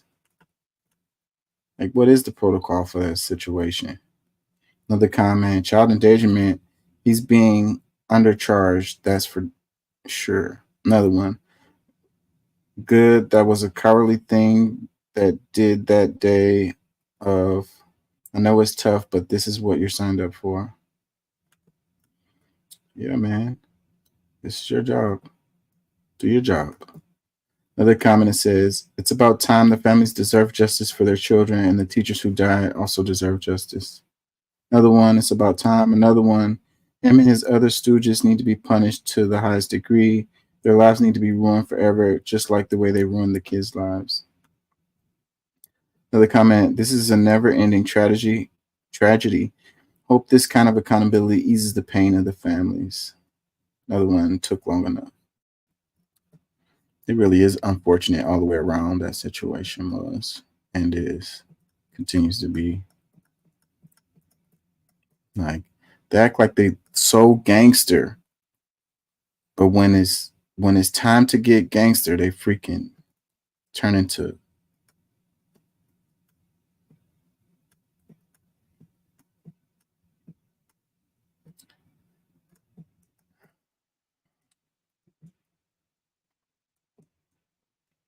Julian Assange is free, leaving UK prison after 5 years behind bars. Julian Assange is free after more than 5 years in prison. The WikiLeaks founder left London's Belmarsh prison on Monday and boarded a plane to reunite with his family in Australia. The Transparency Organization announced on social media Assange was granted bail by the British High Court, WikiLeaks said. This comes as multiple outlets report that Assange has agreed to plead guilty to a single felony charge in agreement with the U.S. Justice Department that will end the threat of extradition to the United States that has been hanging over him, which could have resulted in 175 years in prison. Barring any extraordinary development, this would let him avoid further prison time and abruptly end a decade-long legal saga that saw the publisher take refuge in Ecuador's UK embassy for several years before his dramatic arrest in 2019. Assange, now 52, burst into the international stage when his website published thousands of U.S. classified documents revealing war crimes committed in Iraq and Afghanistan, earning him the ire of successive U.S. governments, including an aborted CIA assassination plot under the Trump administration. Stella Assange thanked her husband's supporters on Monday for the years-long pressure campaign to free him. Words cannot express our immense gratitude to you who have all mobilized for years and years to make this come true, she said. Yeah, it's an attack on journalism, big time with this. So I don't know. A lot of people probably not paying attention and don't understand the implications of this. But you wonder why our journalism sucks, and you wonder why they don't push back, they don't ask hard questions, they don't do like investigative reportings. Well, this is why, because if they do that, then they may die. Or they could go to prison, or they could, be suicided. Comment, it says, guilty of being a hero. Thank you, legend. Another comment says, he shouldn't have been in prison in the first place. Yeah, he didn't commit any crimes. Not actual real crimes. Another comment says, a shameful 5 years for telling the truth. I hope he stays safe. You ruled by criminals when it's the whistleblowers who get held accountable. It's like, the people who did whatever, they get a pass. But the guy who told, the guy who snitched, he's going to jail or worse. Hey, this criminal is doing some criminal activities over there. What? You going to jail. You shouldn't have said nothing. You done messed up now. Another comment that says, after being able to watch the tragedies in Palestine in real time, I can imagine that everywhere else in the world that U.S. and Britain and other colonizer countries have set foot atrocities and war crimes of the same nature have been committed. I hope this man stays safe. It's unfortunate. They basically ruined this dude's life already. Like, I guess it could have been worse for him. They didn't let up either. Every administration after it picked it up. Like, any one of them could have dropped that case, but they didn't. Obama, Trump, Biden, any one of them could have dropped that case. They didn't. They're like, screw that guy, Julian Assange.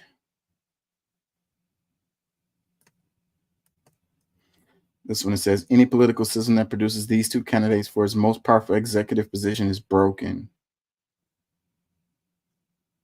It says, yeah. Yep.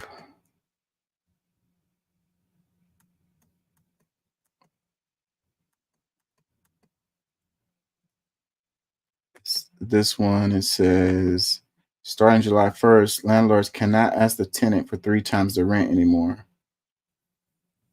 And this is a federal deal, so it's all states. I always thought it was so ridiculous. I was looking at one where it was like, if your rent is like $1,900 or like $2,000, so you got to pay $6,000 to get into that place? Like, oh my God. Who has $6,000 just laying around, That's crazy. Crazy. Some places be asking for 4 times the rent for you to move in. Like, you got to prove that you make 4 times the rent. It's like, and we were just talking about the homeless situation where they criminalize homelessness. So on one end, they criminalize homelessness, and then on the other end, it takes $6,000 for you to get into an apartment.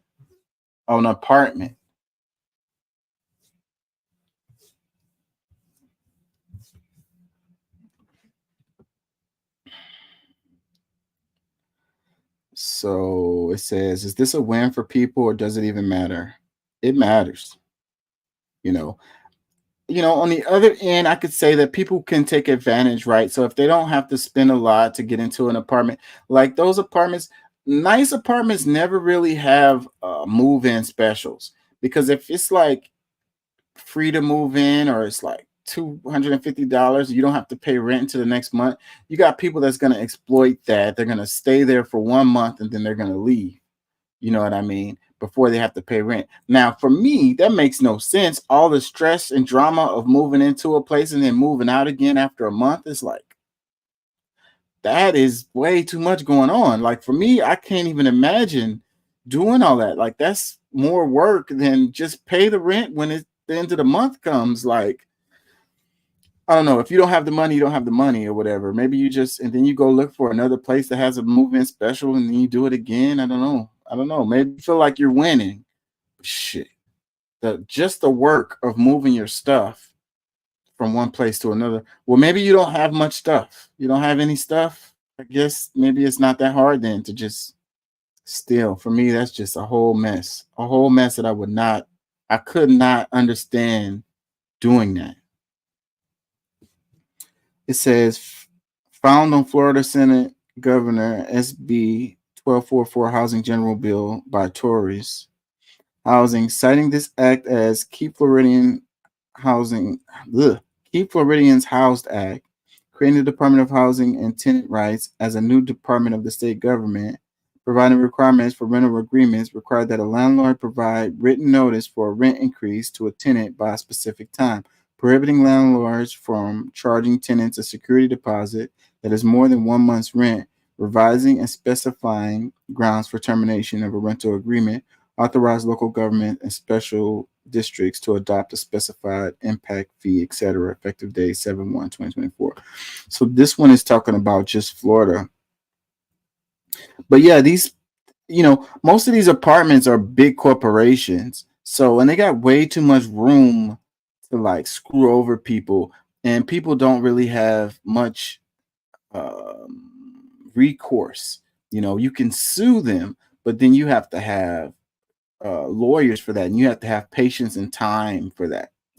Most of us just trying to get along with our lives, and a lot of times we just take the L. Like when you move out and then they charge you a bunch of extra stuff, like they say stuff was damaged or whatever, like they just add that shit on, and they do that all the time. That's a common business practice. So if you ever moved out of a place and they charged you extra, like they didn't give you your deposit back and they said you owe them, like you're not alone. Comment, it says, really, it doesn't even matter. They need to do something about these landlords who want to charge $2,500 for a place that looks like it was last refurbished in the early 90s. A lot of those are individually owned places when you're talking about this. So you're talking about a house, obviously, because the apartments, they tend to, every time people move out, a lot of times they change the apartment or they update it or whatever. They want to be able to charge more or whatever. That's why you leaving is actually a good thing for them, because they're going to go in, use your deposits and shit that you spent and upgrade the apartment for the next person so they could charge them up. So, but as far as this comment, it sounds like you're talking about individually owned places. And, if it's an individual owner, they don't have much money. They're just regular folks. So, yeah, they're not going to update the place. Like you chose to live there. You could have not. You could have chose somewhere else. So that's on you on that one. Another comment says, if you ever had tenants, you would understand why landlords want you to make 3 times the rent, or why I need first month, last month, and deposit. People will really try you. And there's always two sides to everything, I get it, wanting to be able to have them to prove that they're able to be able to, cover the bills. There's a reason for that. I get it. But 3 times the rent is pretty damn excessive, And I guess you're trying to weed out the troublemakers or whatever. But what it just leads to is, people being in really bad position. Like they end up in a position and they need a place and they don't have $6,000 to move in somewhere. That leads to people sleeping in their cars or, moving in with friends and family or whatever. But it goes both ways. Again, I know people take advantage and they, some people suck, I don't know, do a really good job with background checks. There's risk with everything. Every business there's risks involved in it. So you need to have insurance. You need to, you need to weigh your risks and see if that's something that you want to deal with. Saying that people suck is not a reason to, take advantage of everyone. Because not everyone sucks. And if you can't handle the risk involved in the business that you're involved in, then maybe you should do a different business.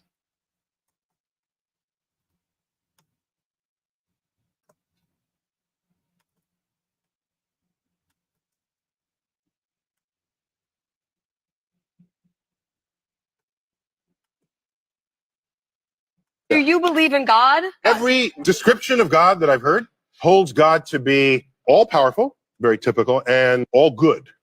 And then I look around and I see a tsunami that killed 250,000 people in Indonesia, an earthquake that killed 250,000 people in Haiti. And I see earthquakes and tornadoes and disease, childhood leukemia. And I see all of this and I say, I do not see evidence of both of those being true simultaneously. If there is a God, the God is either not all powerful or not all good.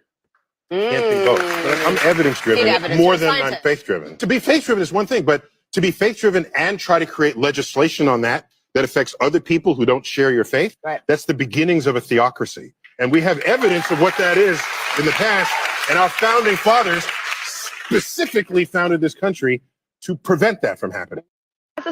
And the separation of church and state is becoming less and less these days. You know, Louisiana passed a law to put 10 commandments in every classroom, you know, so that's choosing one religion over another one. And you talk about indoctrination, and you're indoctrinating these children into like these Christian beliefs or whatever. I mean, if you're a Christian, you're like, oh, that's fine. But if you're not a Christian, then maybe you have a problem with that. All of the kids that go to that school are not necessarily going to be Christian. You know, if that's the case, then you do that in private schools. You can do that in private schools, the St. Emmanuel or whatever the name of the school is. Then the parents that send those children to that school can expect, you know, a religious perspective on everything. But if it's a public school that's open for everyone, then, you know, choosing one religion over another one is a problem. You know, and this argument too about God being all good or all powerful, not being, you know, both at the same time, is the argument I made when we had this conversation on the show a couple weeks ago. And, you know, that's pretty much where I stand on that.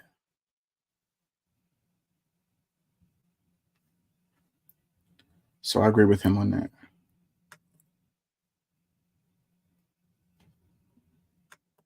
It's like God is good all the time. And I'm like, really? How do you come to that conclusion? We pretty much beat this one to death. UN approved Kenyan-led security force finally arrives in Haiti. Port-au-Prince, Haiti, a first contingent of 400 Kenyan police officers arrived in Haiti on Tuesday morning, more than 18 months after then Prime Minister Ariel Henry first asked the United Nations to send a security force to restore order to this violence-stricken nation. Yep. It says the goal of the force to wrest the country back from the heavily armed gangs that control more than 80% of the capital, inflicting some of the worst violence it has seen in decades, and to allow authorities to hold new elections for president and the National Assembly.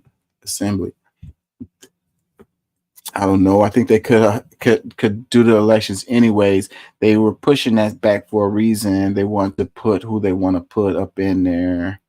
And then you got to ask, where the hell is the money coming from? The weapons coming from that the gangs have, you know, who's supporting them? It says, you are undertaking a vital mission that transcends borders and cultures, Kenyan President William Ruto told the officers Monday. Your presence in Haiti will bring hope and relief to communities torn apart by violence and ravaged by disorder. Whenever one country is like trying to save another country, I'm always like, what's your motivation? This Caribbean nation of 12 million best be beset by political corruption, gang violence, natural disasters, and poverty, has suffered a long history of foreign interventions. Many have done more to destabilize the country than to restore order. Officials have pledged that the mission, which could grow to 2,500 officers, won't repeat those errors. Critics are skeptical. I mean, right to be skeptical. I mean, it's like, this is what happens every time, but this time it's not going to happen. Not this time. I know it happened that way every time before, but this time it'll be different. I'm like, okay.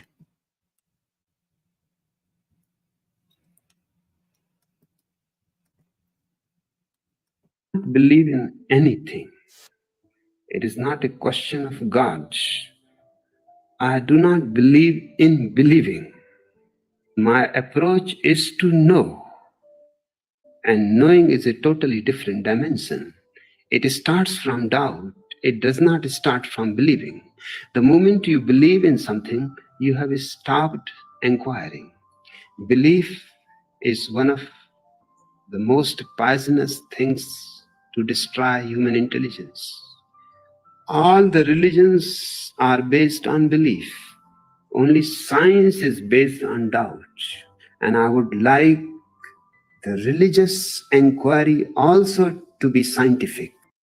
I do not. Yeah, that's what they say. Stay curious, my friends. So it's like, you know, and when you feel like you believe, and then you just reject any knowledge that goes against your belief, you know, you should have doubts.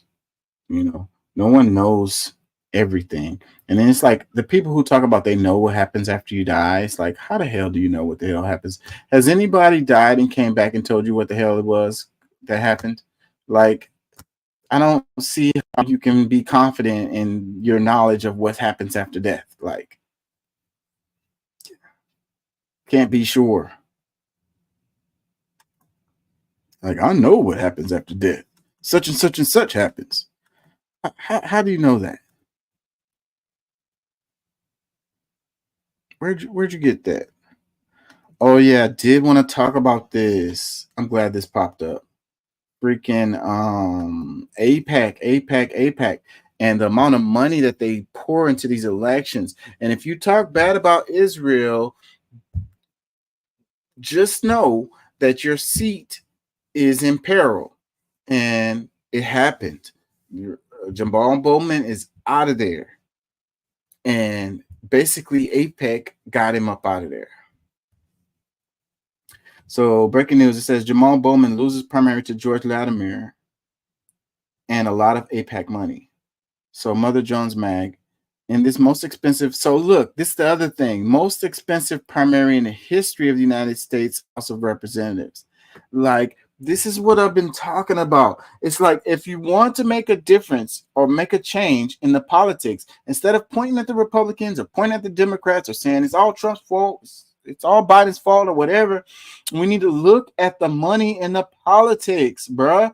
Get that up out of there.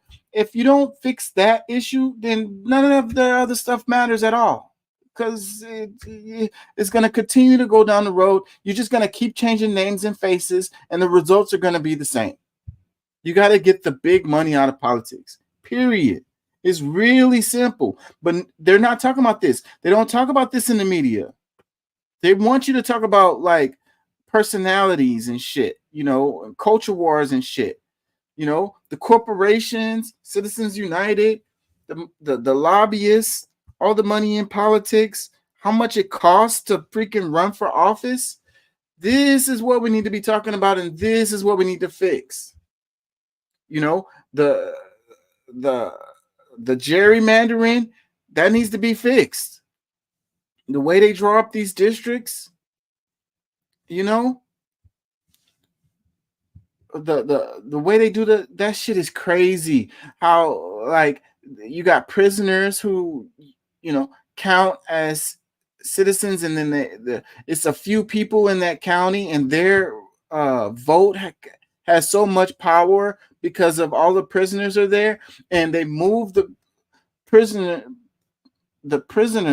from inner city areas, black and brown people, and then they move them to white areas to give power to those white people who live out there. That kind of shit.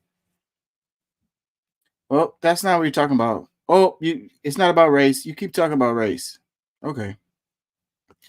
In the most expensive primary in the history of the United States, House of Representative Jamal Bowman, a prominent progressive in Congress, lost to George Latimer, a moderate who well-known Democrats have backed in the final weeks of the race. The center of the campaign was Bowman's relatively outspoken stance on Israel's war on Gaza. In mid-October 2023, Bowman became one of the first members of Congress to publicly support a ceasefire. Soon after, Latimer, a suburban moderate with the habit of posting on Facebook, entered the race and pitched himself to more conservative Democratic Party voters.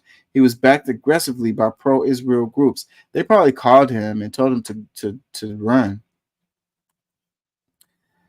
Ad Impact on an organization tracking political campaign spending reported earlier this week that nearly $25 million was spent in the race. 61% of that money, nearly $15 million, came from a PAC affiliated with the American Israel Public Affairs Committee called the United Democratic Project.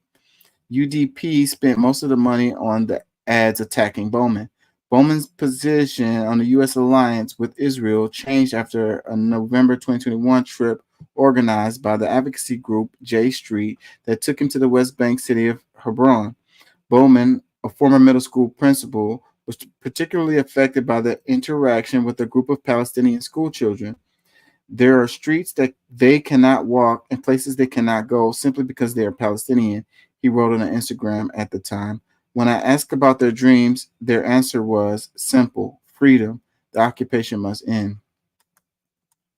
He went on to co-sponsor a resolution with Representative Rashida Tlaib that would recognize the Nakba.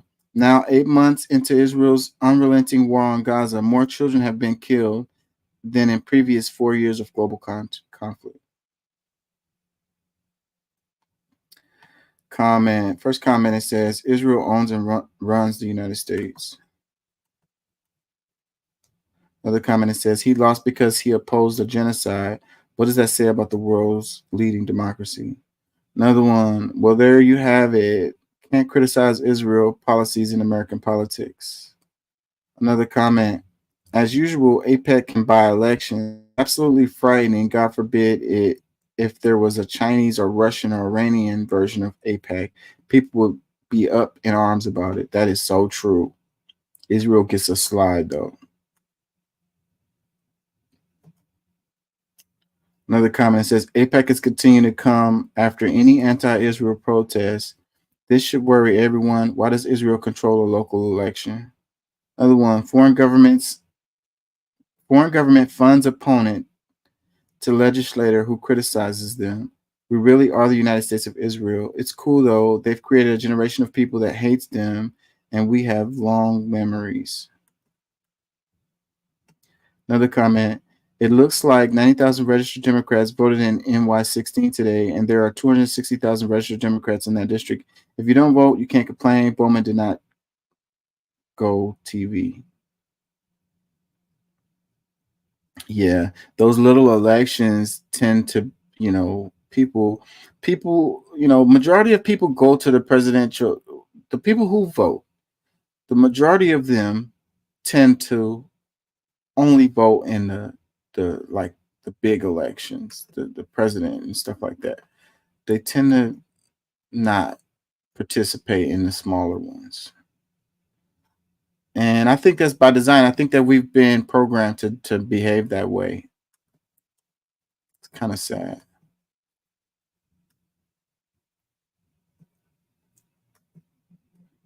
It says, why are you so quiet? What's on your mind? 58.3 million in cuts to public libraries.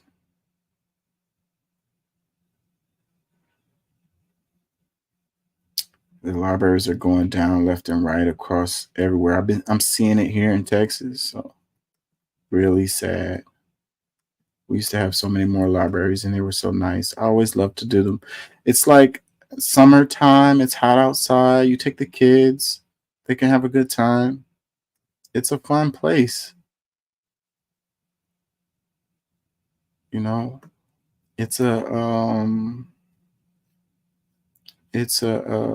It's like a government service, if you will. It's really sad. They don't want anything, that's for the people. Makes me sad. I love libraries. I love reading. Knowledge is, they banning books, closing libraries. Not looking good for the future. Would someone think of the children? Trump ally, death penalty for abortions. Trump ally Jeff Durbin, leader of the Republican opposition to the Arizona measure to protect abortion rights, says women deserve to be executed if they have an abortion. Abortion should be considered a crime. What the state owes you, if it's proven and if it's true, is capital punishment. You forfeit your right to live. It's pretty damn extreme. The caption says, the escalating threats and deadly rhetoric from MAGA extremists on our collective reproductive freedom should terrify all of us.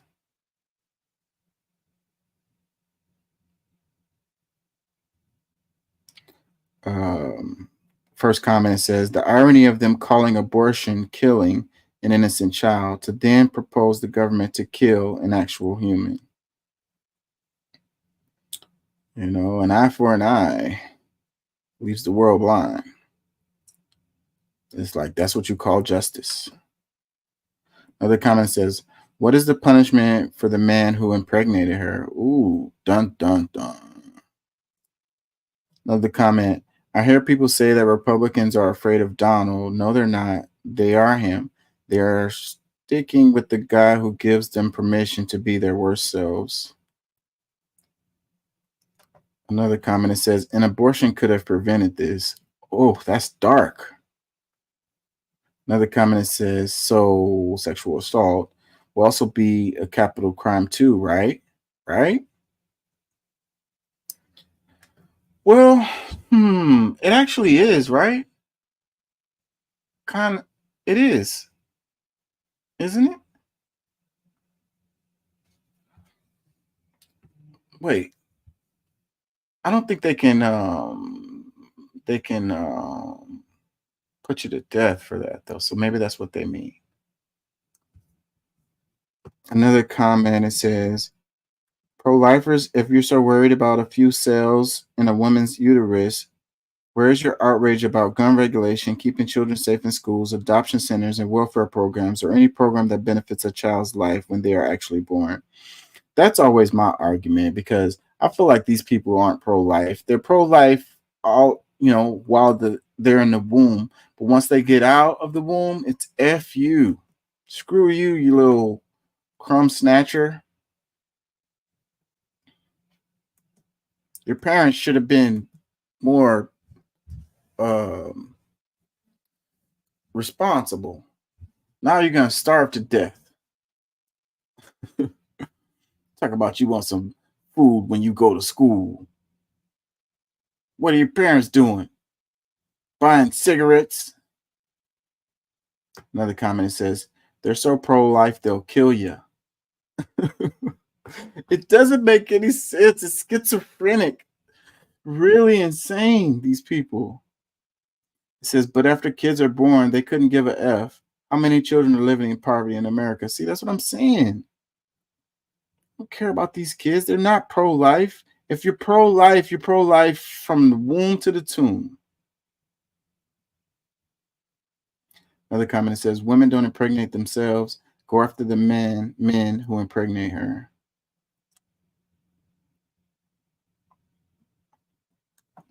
Doesn't matter what I say about that. People have their views on that, and they're not moving.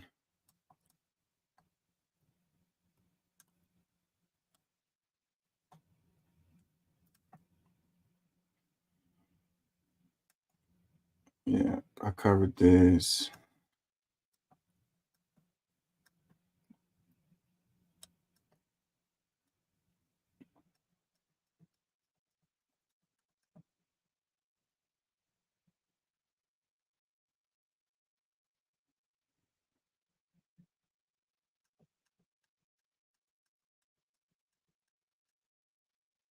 Julian Assange again.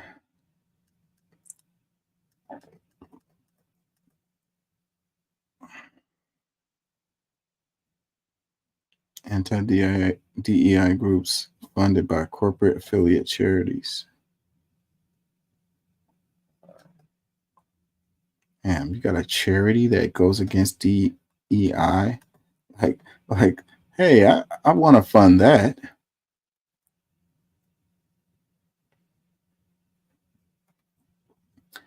I kind of wanted to talk about the Cass lady. I don't know if I have clips in here for that.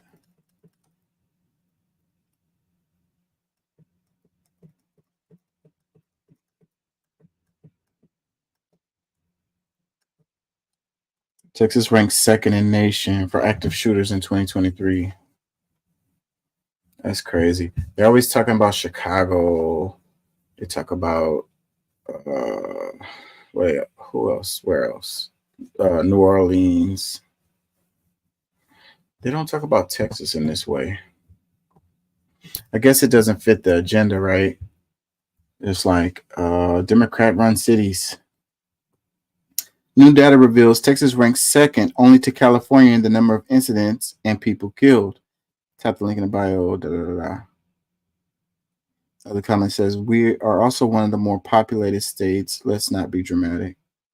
Well, okay, it's true. And so is California. But I bet you wouldn't make that excuse for California. You're going to say California has those Democrats running it. So that's the reason why it's like that.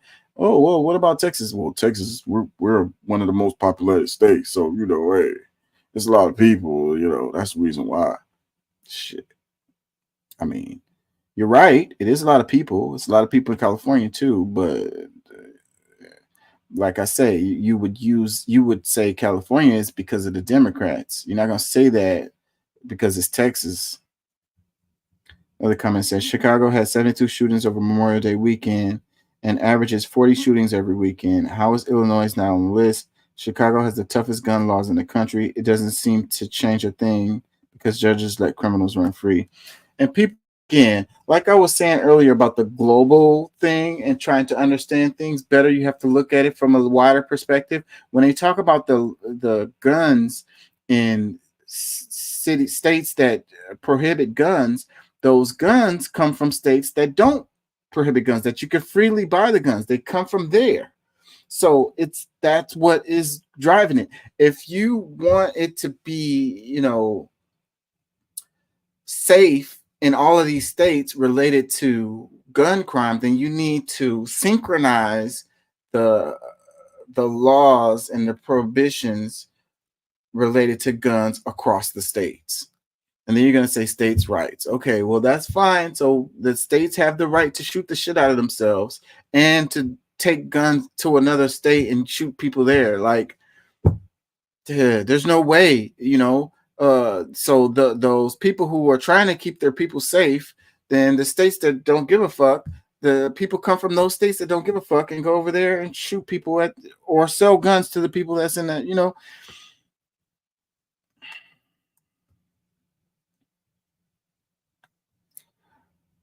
Another comment says population and borders, not hard to do the math. Yeah, so I bet you wouldn't make that same excuse for California. I'm willing to 100% bet you wouldn't make that same excuse for California. California has the same border. It has a border with Mexico. I know that's what you're trying to get at. And there's a lot of people in California too. Another comment says, I mean, California has the largest population and Texas the second largest. So it seems that would make sense. You know, that is a fair argument right there. That is a fair argument. Another comment, it says, amazing the state with the highest gun control is number one. See, there goes the Democratic argument there. Another comment, easier to get a gun than liquor. Yep. Another comment, California, Texas, etc. Who cares? The fact that this is even discussed in America is the real problem. Never hear about mass shootings in Europe or other civilized countries. I hate it when they say civilized countries. You mean European countries. Another comment, thanks to Greg Abbott, Lieutenant Governor Dan Patrick, and Texas and other Republicans. Good job, guys. Another comment says, I call bull BS on this. Chicago has to be number 2.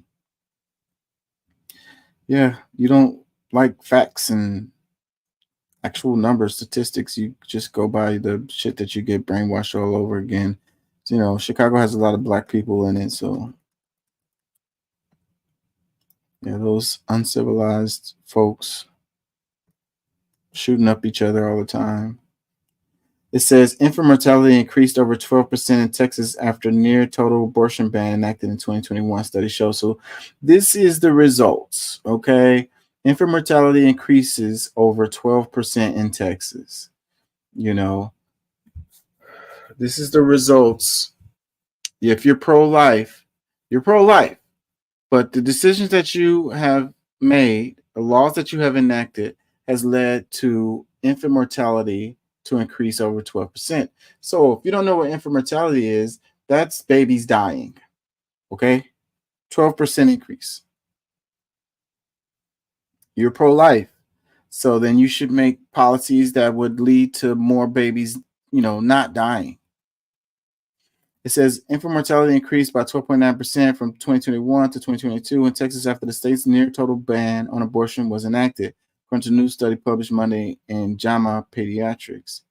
A total of 2,243 infants or children under the age of 1 died in 2022 compared to 1,985 infants deaths in the state in 2021. This study basically confirms that we've suspected all along for a long time, said Dr. Richard Ivy, and practicing OB-GYN in Houston. We knew that infant mortality would go up, particularly with congenital anomalies after the passage of the ban, he said. Yeah, so the babies who have like these problems and they're not viable pregnancies. So that's probably driving a lot of this, you know. Forcing a lady to have a baby is messed up too, because you're gonna have that where, like Trump was saying, that doing abortions after 9 months or whatever, like that is not happening. But when you forcing the women to have babies, then they're gonna do effed up stuff like that too. I mean, it's murder and it's messed up and it's wrong, but systems manage people. People manage systems. You create a system that incentivizes people to do fucked up shit, they're pretty much going to do fucked up shit.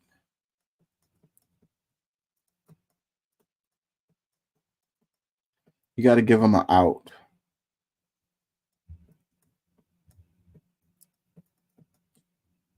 People make mistakes, man. Nobody's perfect. This dude says he spends a lot less money in the Philippines. This is so messed up. Future prison. Let's play this. Welcome to Cognify, a facility designed to treat criminals like patients. Instead of spending years in an actual prison cell, prisoners could finish their sentence here in just a few minutes. Cognify could someday create and implant artificial memories directly into the prisoner's brain. These complex, vivid, and lifelike memories are created in real time using AI-generated content. Depending on the seriousness of the subject's crime and their sentence, the memories could be tailored to the rehabilitation needs of each subject. The artificial memories implanted by Cognify would be seamlessly incorporated into the existing neural networks of the brain, preventing cognitive dissonance and ensuring the subject experiences the memories as if they were real. The Cognify concept offers a new approach to criminal rehabilitation, transforming how society deals with offenders by focusing on rehabilitation rather than punishment.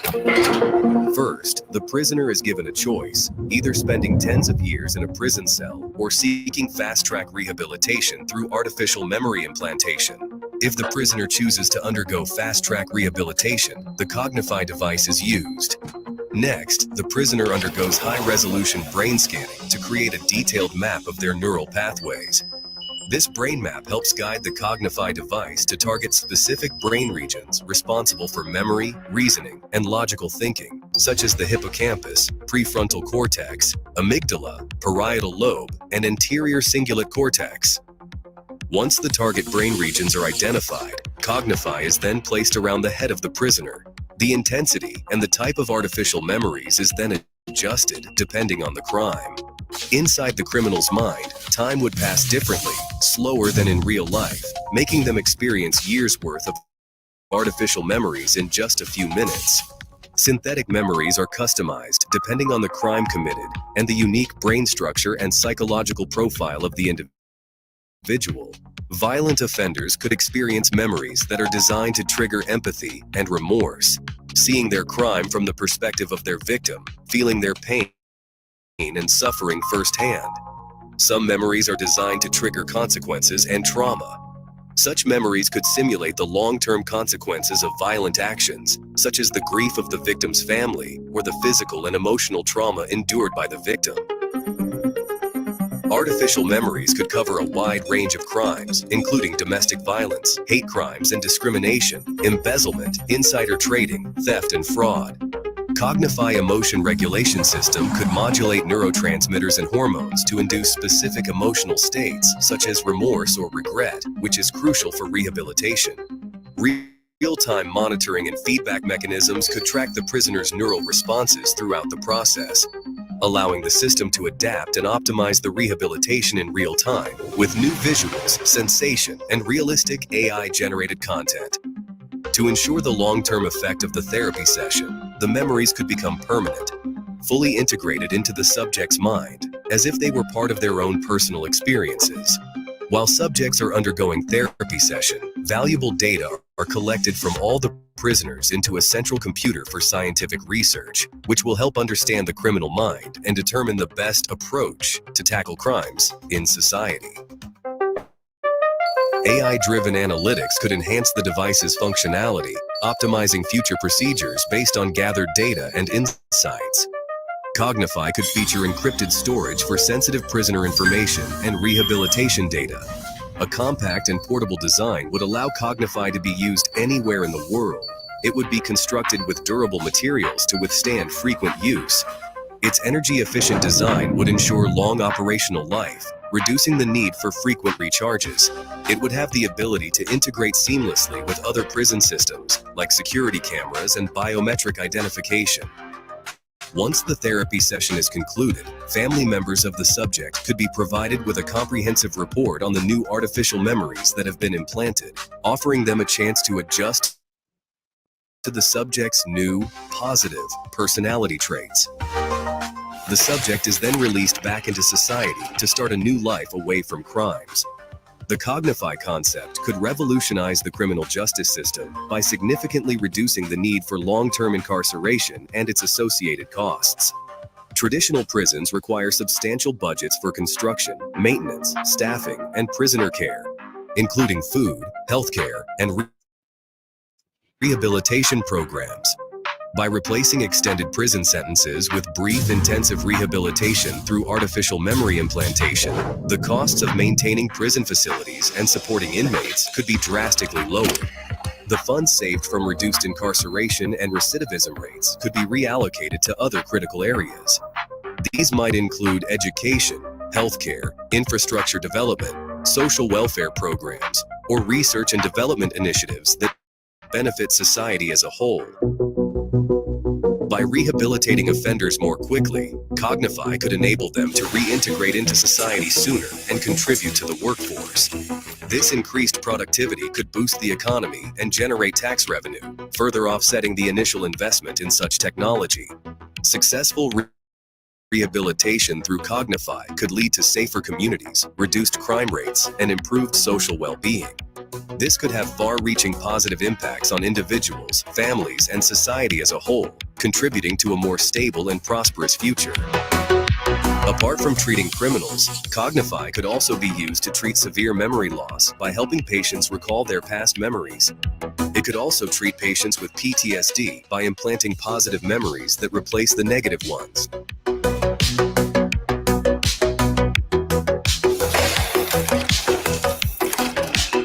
So you want to technically lobotomize prisoners now. Man, I see so many problems with this. You know, and the part where they was like, you know, we can use the resources that we use on prisons to spend on education and infrastructure and social programs or whatever. It's like, why don't we just do that? So the money that we're spending on prisons is the reason why, you know, we don't have money for education and social programs or whatever, you know? Man, so many problems with this. So you're just going to release these lobotomized prisoners into the general public. Like, do you have any idea how they're actually going to behave and what they're going to do? Like, golly, man, this is crazy. Hopefully nothing like this ever happens. It's like, dystopian. I could see so many problems with this. What if somebody hacked the program and installed memories that they wanted the prisoner to have or whatever, like, I don't know, endless problems with this. Caption, it says the prison of the future, Cognify. Introducing Cognify, the prison of the future. This facility is designed to treat criminals like patients instead of spending years in an actual prison cell. Prisoners could finish their sentence here in just a few minutes. Cognify could someday create and implant artificial memories directly into prisoners' brain. It could offer a new approach to criminal rehabilitation, transforming how society deals with offenders by focusing on rehabilitation rather than punishment. We could focus on rehabilitation rather than punishment without hooking them up to some program and giving them fake memories. The system is not focused on rehabilitation. The people come out of prison better criminals and less able to, join society. It's by design. It's already messed up. So when you put something like this in it, it's just going to exacerbate the situation, without a doubt. Crazy, crazy, crazy. Hopefully nothing like this ever comes into actual reality. Comments, it says, so what happens when the family of the deceased comes in contact with the murderer responsible for the death of their loved ones, or probably a pedophile? So they just look at him in the eye and move on easily because he's got a new life with AI brain that knows no crime, while the victim is ashes in some clay pot or vase somewhere, or probably 6 feet below, and can't come back to life. What if the victims was molested and can't let go of those trauma? What happens then? If you ask me, this method is going to make crime skyrocket to the roof, because what's the worst that's going to happen anyways? You kill and still get to live. This is a big W if you ask me.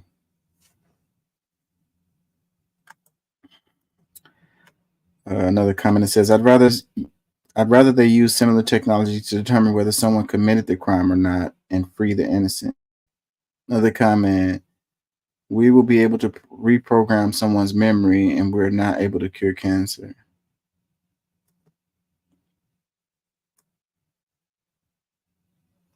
Another comment, literally a Black Mirror episode for this. Another one, this can go very bad if someone with a sick mind can program them to become more evil and do more harm.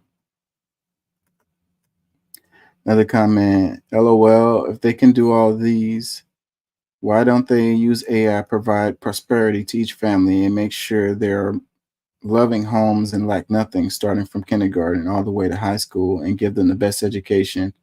Then there is no lack, and from young tech, them good ethnic and moral good citizens instead. What a joke. Whoever thought of these is in path to destruction. Someone who did good or evil is not of the brain at all. It's from the soul and spirit part that you can't chip anything to anyone.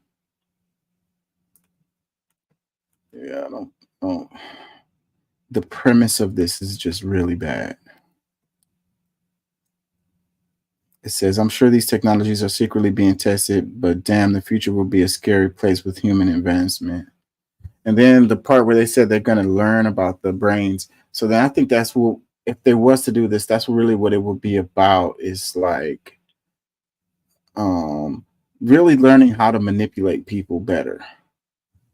They'll start using it in advertisements.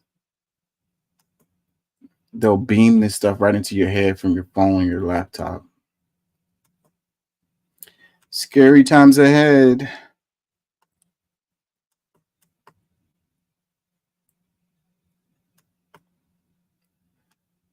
I think I'm going to wrap it, y'all.